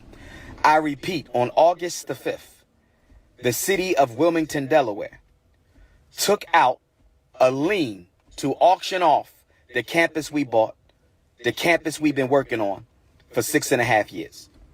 I was not notified of this. We were not notified of this. This past weekend, without an email, this past weekend, without a letter in the mail, this past weekend, without a phone call, the city of Wilmington put a notice on the door handle of both of our schools, informing me that if we don't pay the past due vacant property registration fees and outstanding utilities by the 25th of Black August, they will sell our campus. Brothers and sisters, can I ask you a question? Why were we not notified that they were going to try to sell our campus? Brothers and sisters, why are they trying to sell our campus at the very moment that our accounts are frozen? All right, welcome, everybody. Respect to the law. Glad to have you guys tuning in. Well, there it is. I don't know why my thing went mute. What's up? I'm here. What's going on, guys? I'm here. Welcome to the Tap In. Much respect to you guys. I hope you guys are up and at it and ready to chop up great game. I would like everybody to give me a nice retweet Let's see some FBA thumbs in the air. Let's see some non-FBA hands in the air. Let's see those thumbs and hands. And let's get some retweets. Let everybody know that we are indeed live in the building, ready to chop it up. Now, before I get started, real quick, I got to shout some of the regulars out real quick. It ain't going to take long. I just got to say a little something to Brother Ani Asaru, Sister Rhonda, Brother Marak, Big Rich, FBA Tether Patrol, Aztec, Highland, the Black Nuremberg Facts, the Prototype, KK, Miss Skyline, Cousin Jerry and Bill Hernandez, Sir JG, Ethan, and the legendary Tethernnator in the building. Respect to the law. Round of applause to you guys. And we will take calls shortly while people are piling in. And the first thing I want to discuss, family, Umar Johnson. We got to discuss Dr. Umar Johnson, ladies and gentlemen. The Prince of Pan Pizza, as I called him. And I'm not here to roast him. I'm not gonna roast like I used to do back in the day. I used to roast very hard on Umar. I used to call him the Prince of Pot Pies, the Prince of Pepper Steaks, the Prince of Peach Cobbler. I'm not going to do that. I've been trying not to do that. I've been trying to take the high road. And I'm not going to dogpile on him because he's going through a lot. And Brother Umar is going through a lot, and it's kind of sad. But I got to address what's going on with the FDMG Academy. That school that he's been talking about building has been having trouble for a couple of decades, damn near. When I had a beef with Umar almost a decade ago, I told people the school was never going to open. I told people. I wasn't being mean-spirited, but I told people then that school is never going to open, and it's been teetering along, and he's been fundraising for it, and the open date. So who's the Prince of Pan-Africans then? There's nobody who's a bigger name than Dr. Umar. So we don't want to hear that bullshit. It's kept getting pushed back, and it's been a mess. And then Umar's going through things with these women he's dealing with these strange women, these older women, and they're calling him out, and god damn. Then his daughter, his children are coming out saying disparaging things about him, and it's a mess, man. God, it's a mess. So now the school, man, there's some kind of financial liability going on with the school. Some paperwork popped up that the school is going to be auctioned, and then Umar, this a few weeks ago, he was online talking about all of my bank accounts are frozen. I have no money. It's a mess, man. All of his bank accounts are frozen. He needed some PayPal money. It's bad. So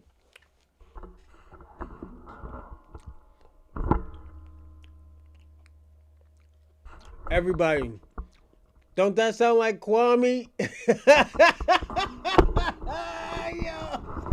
Yo, my nigga, that sounds like Kwame. Yo, my bank account is frozen. I can't give you no $30. Now, the FDMG Academy in Wilmington, Delaware, it has allegedly 2 court judgments, and there's like some money, like $76,000 that are unpaid, some kind of back payments and possible taxes. And now there's an alleged pending sheriff's sale.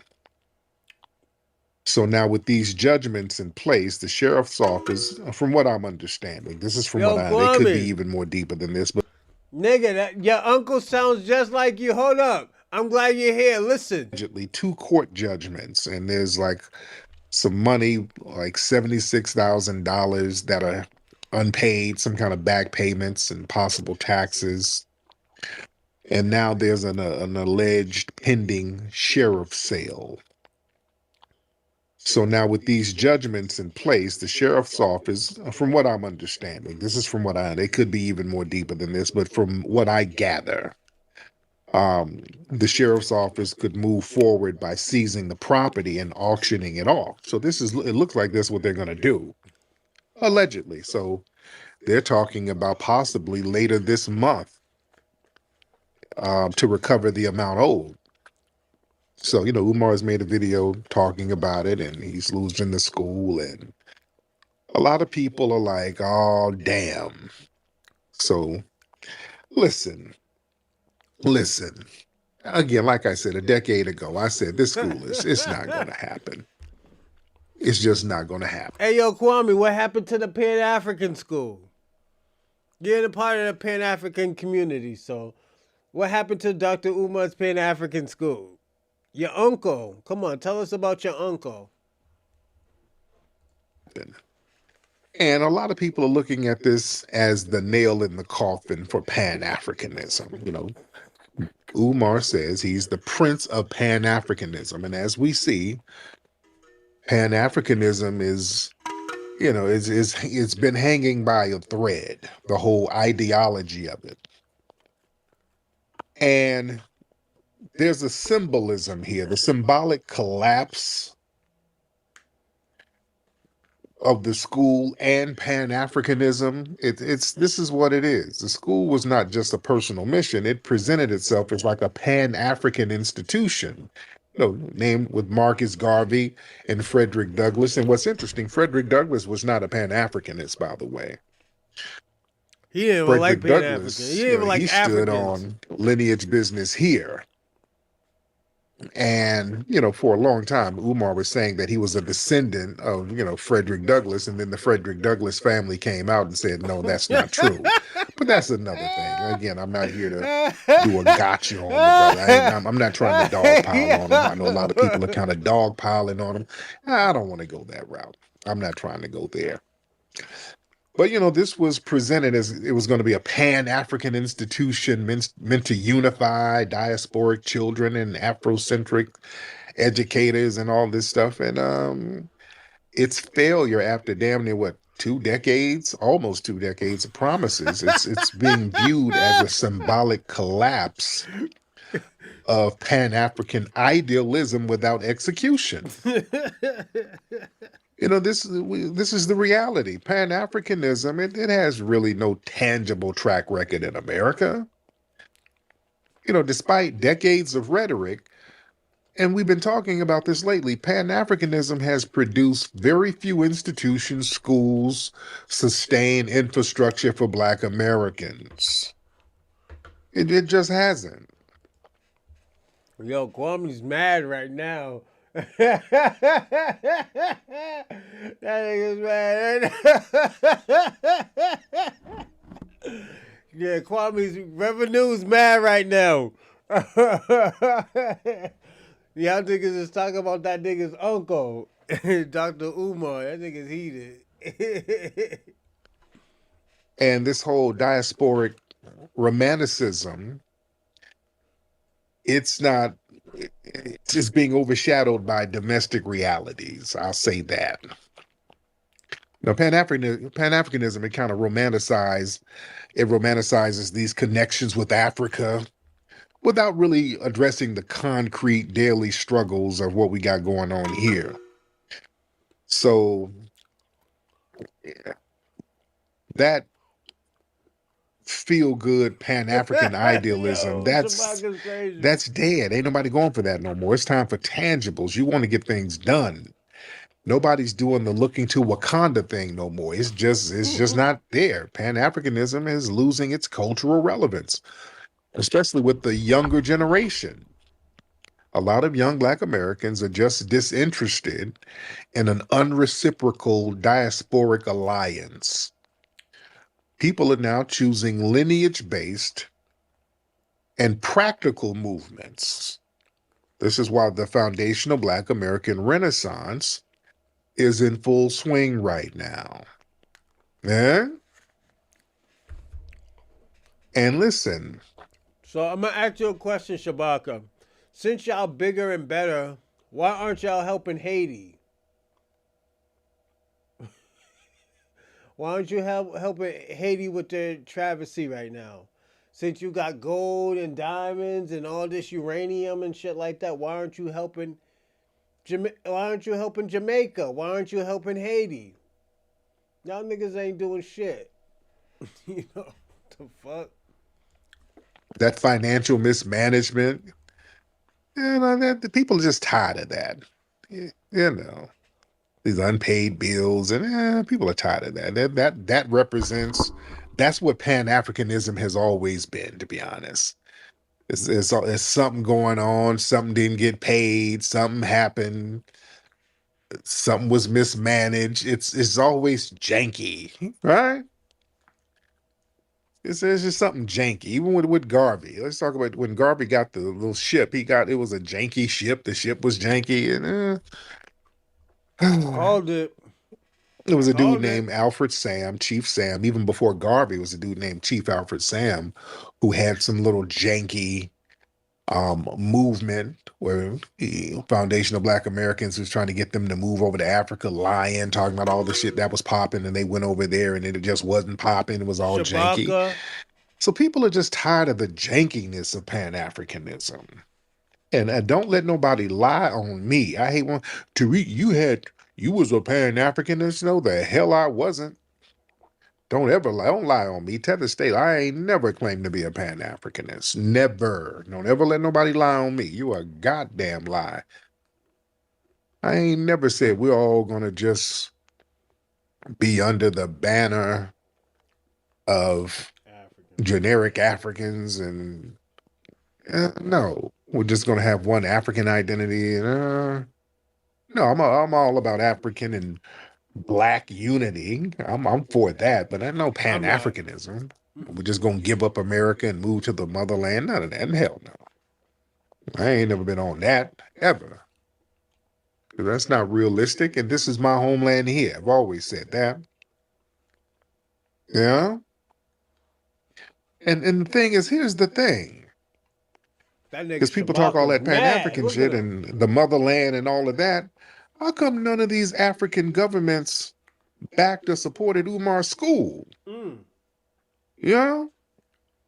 That's my thing. All this Pan-African talk in the motherland, and Umar went over there and got some citizenship in Ghana. Okay. Where are these African nations? How come none of them? Kwame. You know I'm coming for you, right? You know what? I'm going to let you live a little bit longer. Go on. Chipped in. Huh? None of them chipped in. No African government or nobody backed or supported the school like that. For all that Pan-African unity. Yeah? Where are the African nations who offered land or something to build a shit over there? Or any kind of capital or any kind of legal support for the FDMG initiative. See, that shows that whole myth of reciprocal Pan-Africanism. He's desperate right now. The truth is, it's like a one-sided thing expected from Black Americans.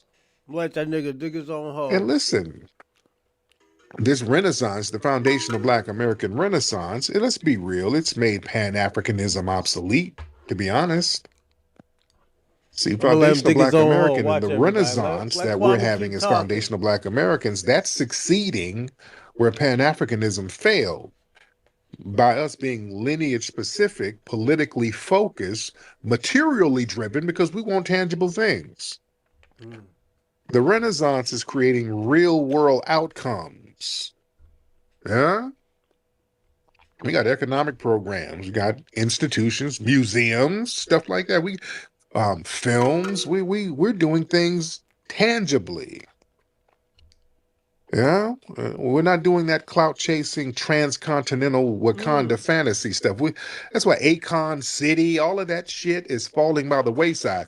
Yeah, Akon was running around here talking about he's gonna build a smart city with flying saucers and vibranium bushmeat and all this shit. And and nothing got built.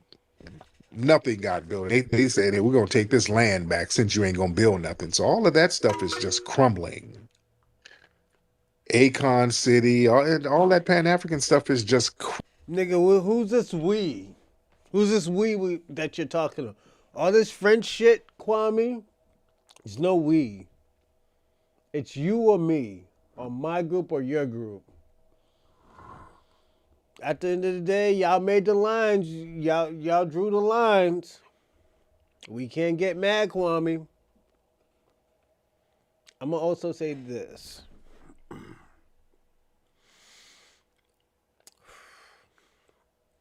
You, Kwame. I'm going to say this. You can't get mad at Tariq Nasheed. Y'all, let me ask you a question. Where's all your people who started this bullshit? Like, why don't you blame them? My group is Pan-Africans. Yeah, and y'all haven't built anything. Y'all haven't created anything.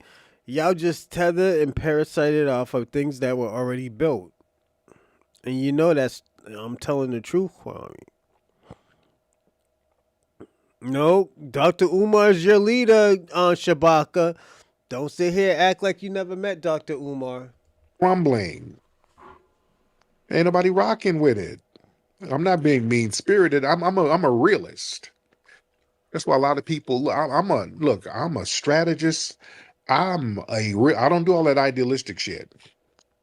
Because some people, they're like, what, Tariq, you were supporting Africans and now you are calling us tethers? No, I'm not calling you tethers. I'm calling the ones who come over here and undermine us tethers. But I became lineage focused over here because I'm going to be very realistic. Ain't nobody trying to have no real long-standing, sustainable, global black unity. People ain't really on. That's the reality. I'm not here to bullshit people. I ain't here to sell nobody no damn fantasy. I'm gonna spit it right down the middle to you. Yeah, ain't nobody really. People are trying to come over and get what they can off our asses. They're trying to take. Just like that video, that woman, that African woman that I played about a year ago. I like what she said because she kept it 100. This African immigrant woman was like, listen, when I go to these other countries, I am not trying to have unity. I'm not trying to build with you niggas. I come to take. I am very poor in my country. When I go to your country, I am coming to take what I can get. She kept it 100. There you go. There it is. Fuck with her too. But listen, let's be real. You know, that school, that auction of the school, that marks the end of a political era. That sale of the school that they're about to have, that's not just a personal defeat. That really marks the end of the performative Pan-African era. You see, right now, this renaissance that's going on now, it demands results, not rituals. There's a whole new paradigm going on. I'm gonna say this.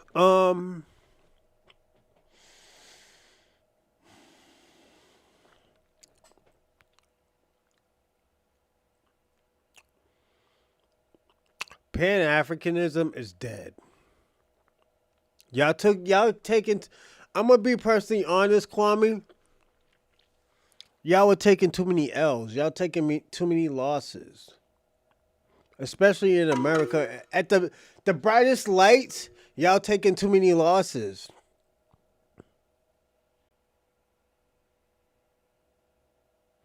Nah, the thing about Dr. Umar, he's taking too many losses. The Pan-African movement's taking too many losses. Like, let me... Shabaka, what's the next plan? How is Black Americans put in this storyline? We're not in this storyline. It's only you and Africans. Would you like many viewers? I'm not getting involved with that. You know, Dr. Umar's out of here. The energy has to yield tangible progress, or it's going to be discarded. And it's an era, it's the end of that whole infinite planning thing as an excuse. See, that auction that's about to happen, that marks a breaking point in public patience. These Pan-African projects, they survive on the idea that they're perpetually in progress. It's always some shit that they're about to do. They just been working on it for the last 40 years. It's all of them Pan-African projects is a perpetual damn in progress con game. You know, a lot of them. Let's be real. So this public loss without execution, decades of planning, it means nothing in the public eye. So people are tired of that right now. People are just tired. And again, I'm not here to beat up on Umar. I hope he's all right, because it looks like a whole bunch of shit is going on with the brother, man. I hope he's all right, because I still think the brother's brilliant. I think he's brilliant, but shit. It's just a new day. It's a new time right now. Yeah. Yeah, people got to show and prove, and they got to come correct right now. Ah, man, let me get some folks in here. Everybody get on in here. Let's chop it up. Let's get Bread Man, the comedian. Shout out to him. I didn't know all the people was in here. We got a lot of people in here so far. Bread Man, hop on in, Bread Man. What's the damn deal, big coach? How you doing tonight? I am so good, brother. How are you, sir? I'm good, man. Good to hear from you. I wanted to tap in on this, man, because it bothers me that in some of these spaces, your name is getting thrown in the mix, whether you know it or not. And I don't think there's any comparison, but it does highlight where one may have went wrong when we're talking about Dr. Umar. Yeah, a lot of tethers do that. They'll bring my name up like Tariq and Umar be scamming. Like, oh, no, you can't say that. Yo, it's crazy that you said that. It's like you're a mind reader or you see everything, because when I listen, Let's go that's a little further. like you do pieces of I'm getting no money. And it's so popping. Everybody was a Pan-Africanist. And truth be told, not really. Right. I mean, because back in the day, if you were pro-black to any degree, contract. Well, goddamn, man.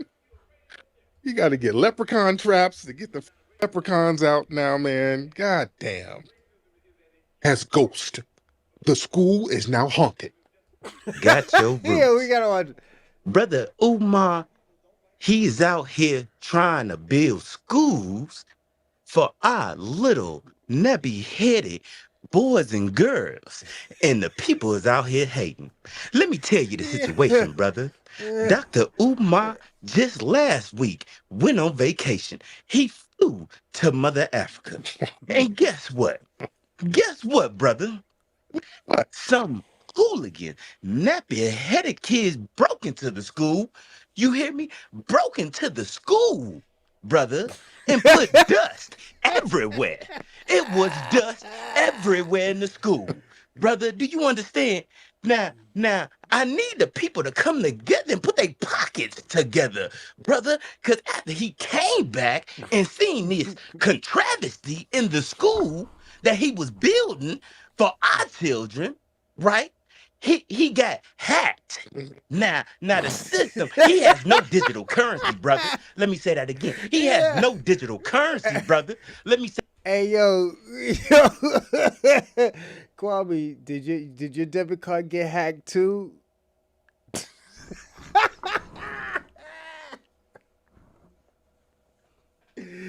Yo, y'all niggas is out here wildin'.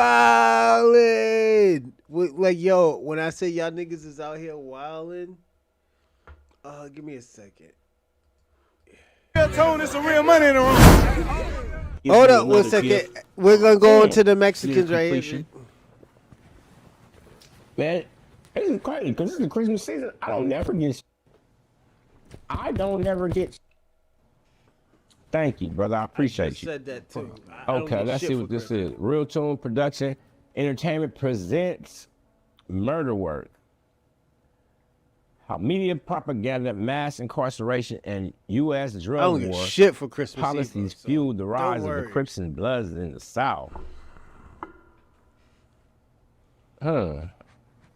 Yeah, it's essentially my book that I've been working on over the past 5 years, detailing or reporting on some of the facts that I found while studying why gangs can. Kwame out here crashing out in the live chat. That nigga stayed one thing. Shout out to Kwame. You know what? I'm gonna take a shot for you, Kwame. Even though you're a broke ass nigga, I'm gonna take a shot for you. You know, and I'm gonna tell you why I'm taking a shot for you. You know, I don't think people understand. I think Dorsey understands. Dorsey's E. Will, Charlie Shaw, what's other sugar's name? This Charlie Shaw, Lala Brown. They understand how important Kwame is because at the end of the day, Kwame has sources in the Pan-African community. Even though them niggas ain't doing anything, Kwame does have sources in the in the Pan-African community. And what I do for Kwame, and I don't think Kwame understands, I always, and this is why I always say, I want to give everybody a platform. I want to give everybody a platform. Yeah. Kwame has, I'm telling you, Dorsey, you got to understand, Kwame has sources to the Pan-African community. One thing I never wanted to do is not give anybody a platform. If you're gonna be a fucking idiot, I'd rather you put it on my. I'd rather you run the numbers up and be a fucking idiot than to you run the numbers up somewhere else. You know, it's still a business, but at the end of the day, I know, and I always say I have faith, I have trust in my own kind. I have faith in the foundational Black Americans. I have faith in Convoy. I have faith in Dorsey. I have faith in Lala Brown. I have faith even in Rando. And Randall's children is foundational Black American. You know, so it's like I'm never gonna try to take anybody's light. If you're gonna talk crazy, I'd rather you talk crazy here. Look how many times I gave Be Active a platform to my podcast, and the nigga, everything the nigga said was wrong. So right here, shout out to Kwame. I will say that I have given him a platform. He did take advantage of it, and that's a great thing. I want all of y'all to take advantage of my platform just to say, God forbid I'm going to say this. God forbid anything ever happens to me. I want y'all to say like, yo, at least I never agree with anything he says. The nigga's an asshole. He's a dickhead and all this other stuff. But he have given me a platform. Even if he never agreed with me, he never probably even liked me. But he gave me a platform to me to let me talk the way I want to talk and tell you how I feel. He had 2 platforms. And the reason why I did the Chocolate Man podcast, because I have felt everybody. I felt the way how I felt growing up, being in relationships, being dumped, even cheated on. I've been cheated on before, so at the end of the day, I want to give everybody a platform, even the racist white pieces of shit. You know, if you're a racist pieces of shit, let me give you a platform. Okay. Let me show you how powerful foundational Black Americans is. I let you talk shit about them, but at the end of the day, these niggas will pack you out. We are all staying on code. We're the real niggas that don't need treatings. We're the niggas that really get busy. We're the influencers. We're the inspirations. We're the niggas that you don't want to fuck with. You know? Hold on, before we even go, I don't even want to go into this one. You know what? I'm gonna end the show. I want to say this. And I want to talk to the FBA family, and I'll talk to everybody after. Foundational Black American family. I want y'all to understand. One thing that the immigrants has gotten right is that we are stronger together.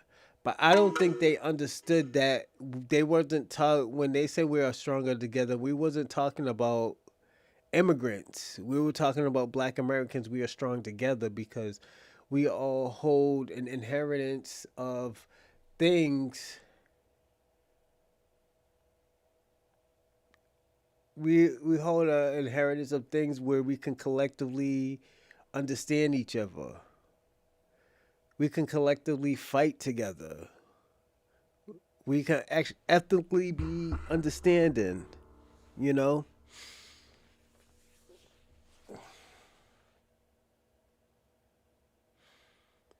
I want all foundational Black Americans, even if you're not rich or if you're poor or whatnot, at the end of the day, you come from a special ethnic of people. And at the end of the day, it's time for everybody to respect it. 2026 is coming. We need a new agenda. We kick these niggas' backs in. We got these niggas talking about this. We got these niggas running away. They can't fuck with us. Shabaka can't fuck with us. Kwame can't fuck with us. But at the end of the day, they need us. We don't need them. We never needed them. We always have been strong. We always have been the it. Excuse me. We always been the it factor for everyone. But the thing about it, as a God, you gotta know when somebody's fucking with your weakness because they know you're the child of. They're the child of God. And when I say a child of God, you wasn't raised by them, but God created you.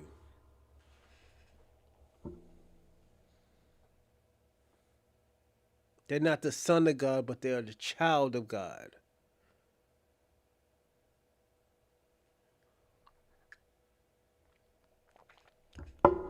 We've been watching all day for the last damn near 5 hours. These niggas catching L's. They've been catching L's.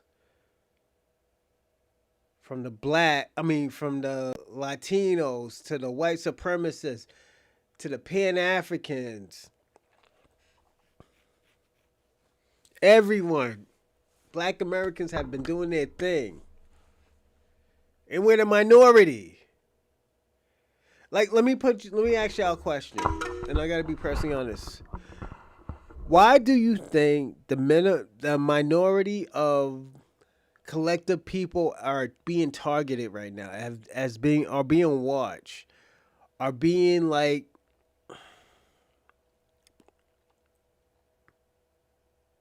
are being scouted? There's a reason why that's happening.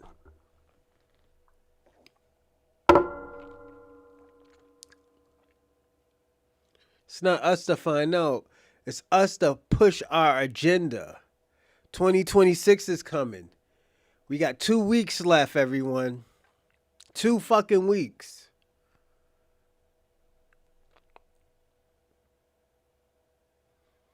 It's time to build and come together as a lineage. These people are going to keep on talking about us. Sonetta, Pan-Africanisms. Y'all are holding on to a fucking edge right now. Y'all are not winning. Your hero, your fucking messiah right now is Sonetta. He's the only one that been right walking the straight road. And now it's time for y'all to figure out. Stop worrying about black Americans. Latinos, stop worrying about black Americans. Figure this shit out yourself. You don't need our help to fucking live.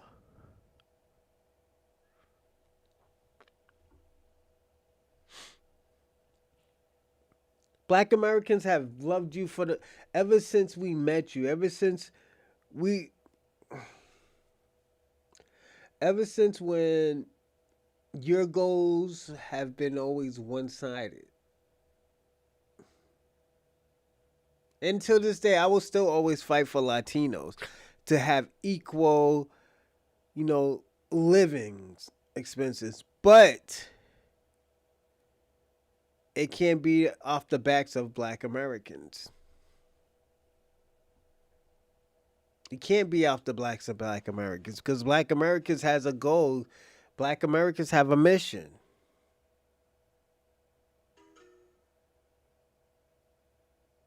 So it's time for y'all to figure out what your goal is. Figure out, if you want to stay in this country, build in this country, everything, the whole 9 yards.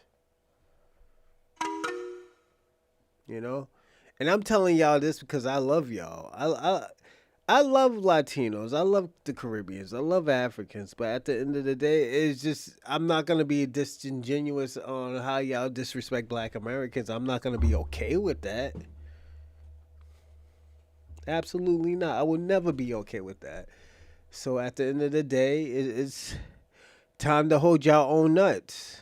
If you was going to treat black Americans like that, and I'm going to say this, everyone. If y'all Caribbeans want us to have some Caribbeans, Latinos, anybody who wants to have solidarity with y'all need to push that fucking reparations. Y'all niggas need to push that fucking policy. If you ain't about pushing that shit at the end of the day, best of luck to you, nigga. And I'm talking about collectively. Collectively. Niggas don't want to hear about who did what and who did who. Niggas been tired of hearing that shit. Niggas been tired of hearing y'all mayo babble. So get y'all shit together. If y'all fucking with black Americans, fuck with us and get this reparations, and we can fix America together. Latinos, immigrants, if you want us to come together, if you want us to help y'all, get reparations first. If not, best of luck to you. And at the end of the day, it's going to be a long road down for you instead of having the blueprint. The foundational black American blueprint that even got y'all niggas in this country.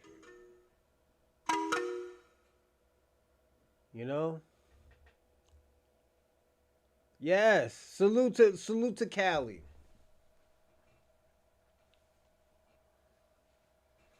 There ain't no way in hell y'all niggas should be especially white supremacists. Ain't no way in hell y'all supposed to be catching L's like that. And the sad part, let me tell y'all the sad part about it. Y'all niggas is not even the leaders of y'all fucking own community. It's the Latinos, the Mexicans, the white Hispanics.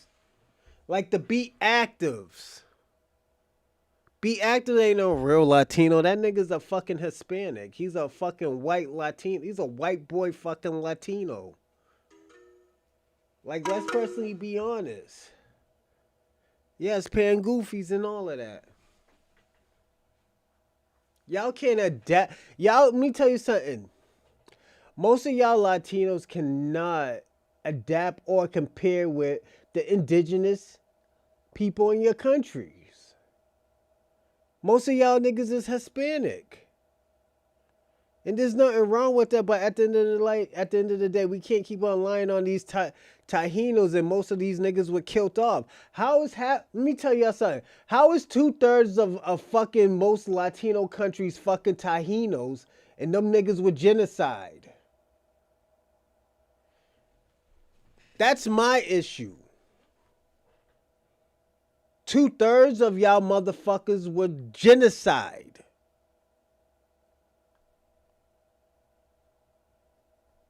We can't keep lying like this. We can't keep on like supporting a lie. This blasphemy. And I fuck with y'all. I love y'all Latinos. But at the end of the day, I'm not going to lie for y'all. Most of those Taínos niggas was killed off. So how is 2/3 of your fucking countries Taínos?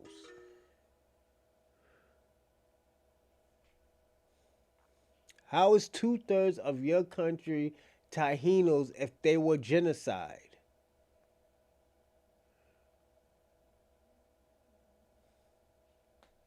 Just like in America, how is everybody from fucking Africa if only 4% of Africans came to America?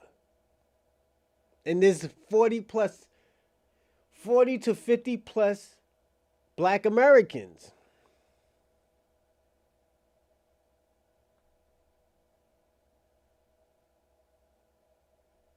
And this is why y'all niggas need to clean up now.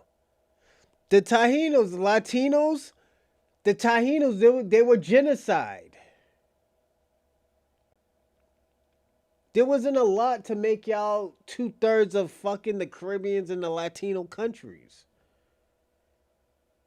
Maybe Jamaica, because Jamaica didn't kill everybody off them fucking indigenous countries. Y'all was mixing and mingling.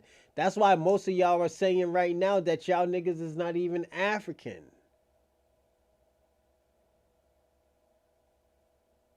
No, let's personally be honest, Kwame. Most of y'all niggas, because there were Taínos in Jamaica. Y'all niggas didn't kill them Spanish and them English. And this is why I always tell you, Kwame, Puerto Ricans help y'all create reggae music.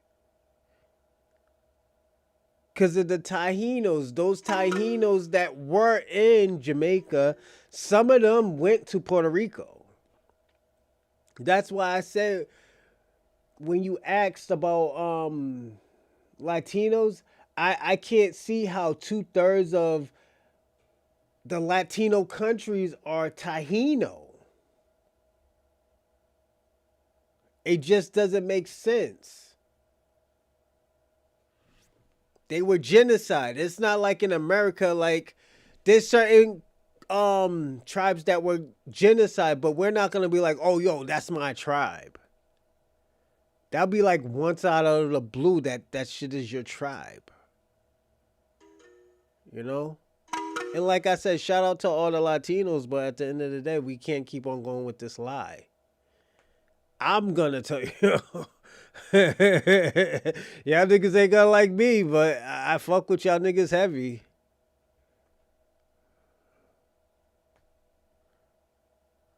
You know, but I'm gonna start giving my thank yous and stuff and my shout outs.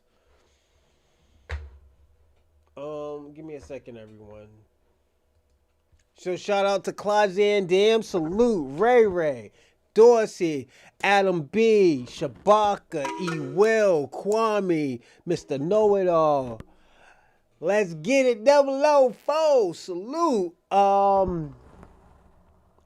Fresh Always. What's going on? Charlie Shaw, Rando. Long time no see, Rando. I hope everything is well.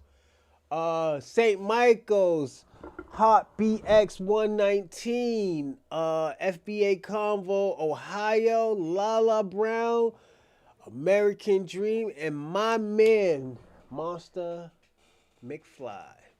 And also give a shout out to the Kick host. He's probably the moderator of that joint. My man, Robin. What's going on, Robin? I hope everything's well. I hope you like the show. Thank you. You know, I know you come from Kick. But thank y'all, everybody. I appreciate it, man. Yo, we did great numbers today. And let me look at the numbers, actually. I haven't looked at it in a minute.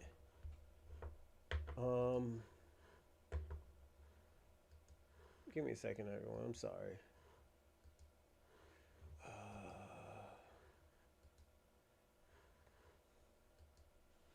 No, we got busy with the numbers today, everybody. I appreciate it. I know this is a late show. We don't usually do late shows, so it might not do the numbers that we usually do, but it'll be in the hundreds. I will say that. Thank everybody. I appreciate it. I will see you tomorrow. We're gonna do the Chocolate Man podcast, something light, and take care, everybody. And I'll see you in the morning.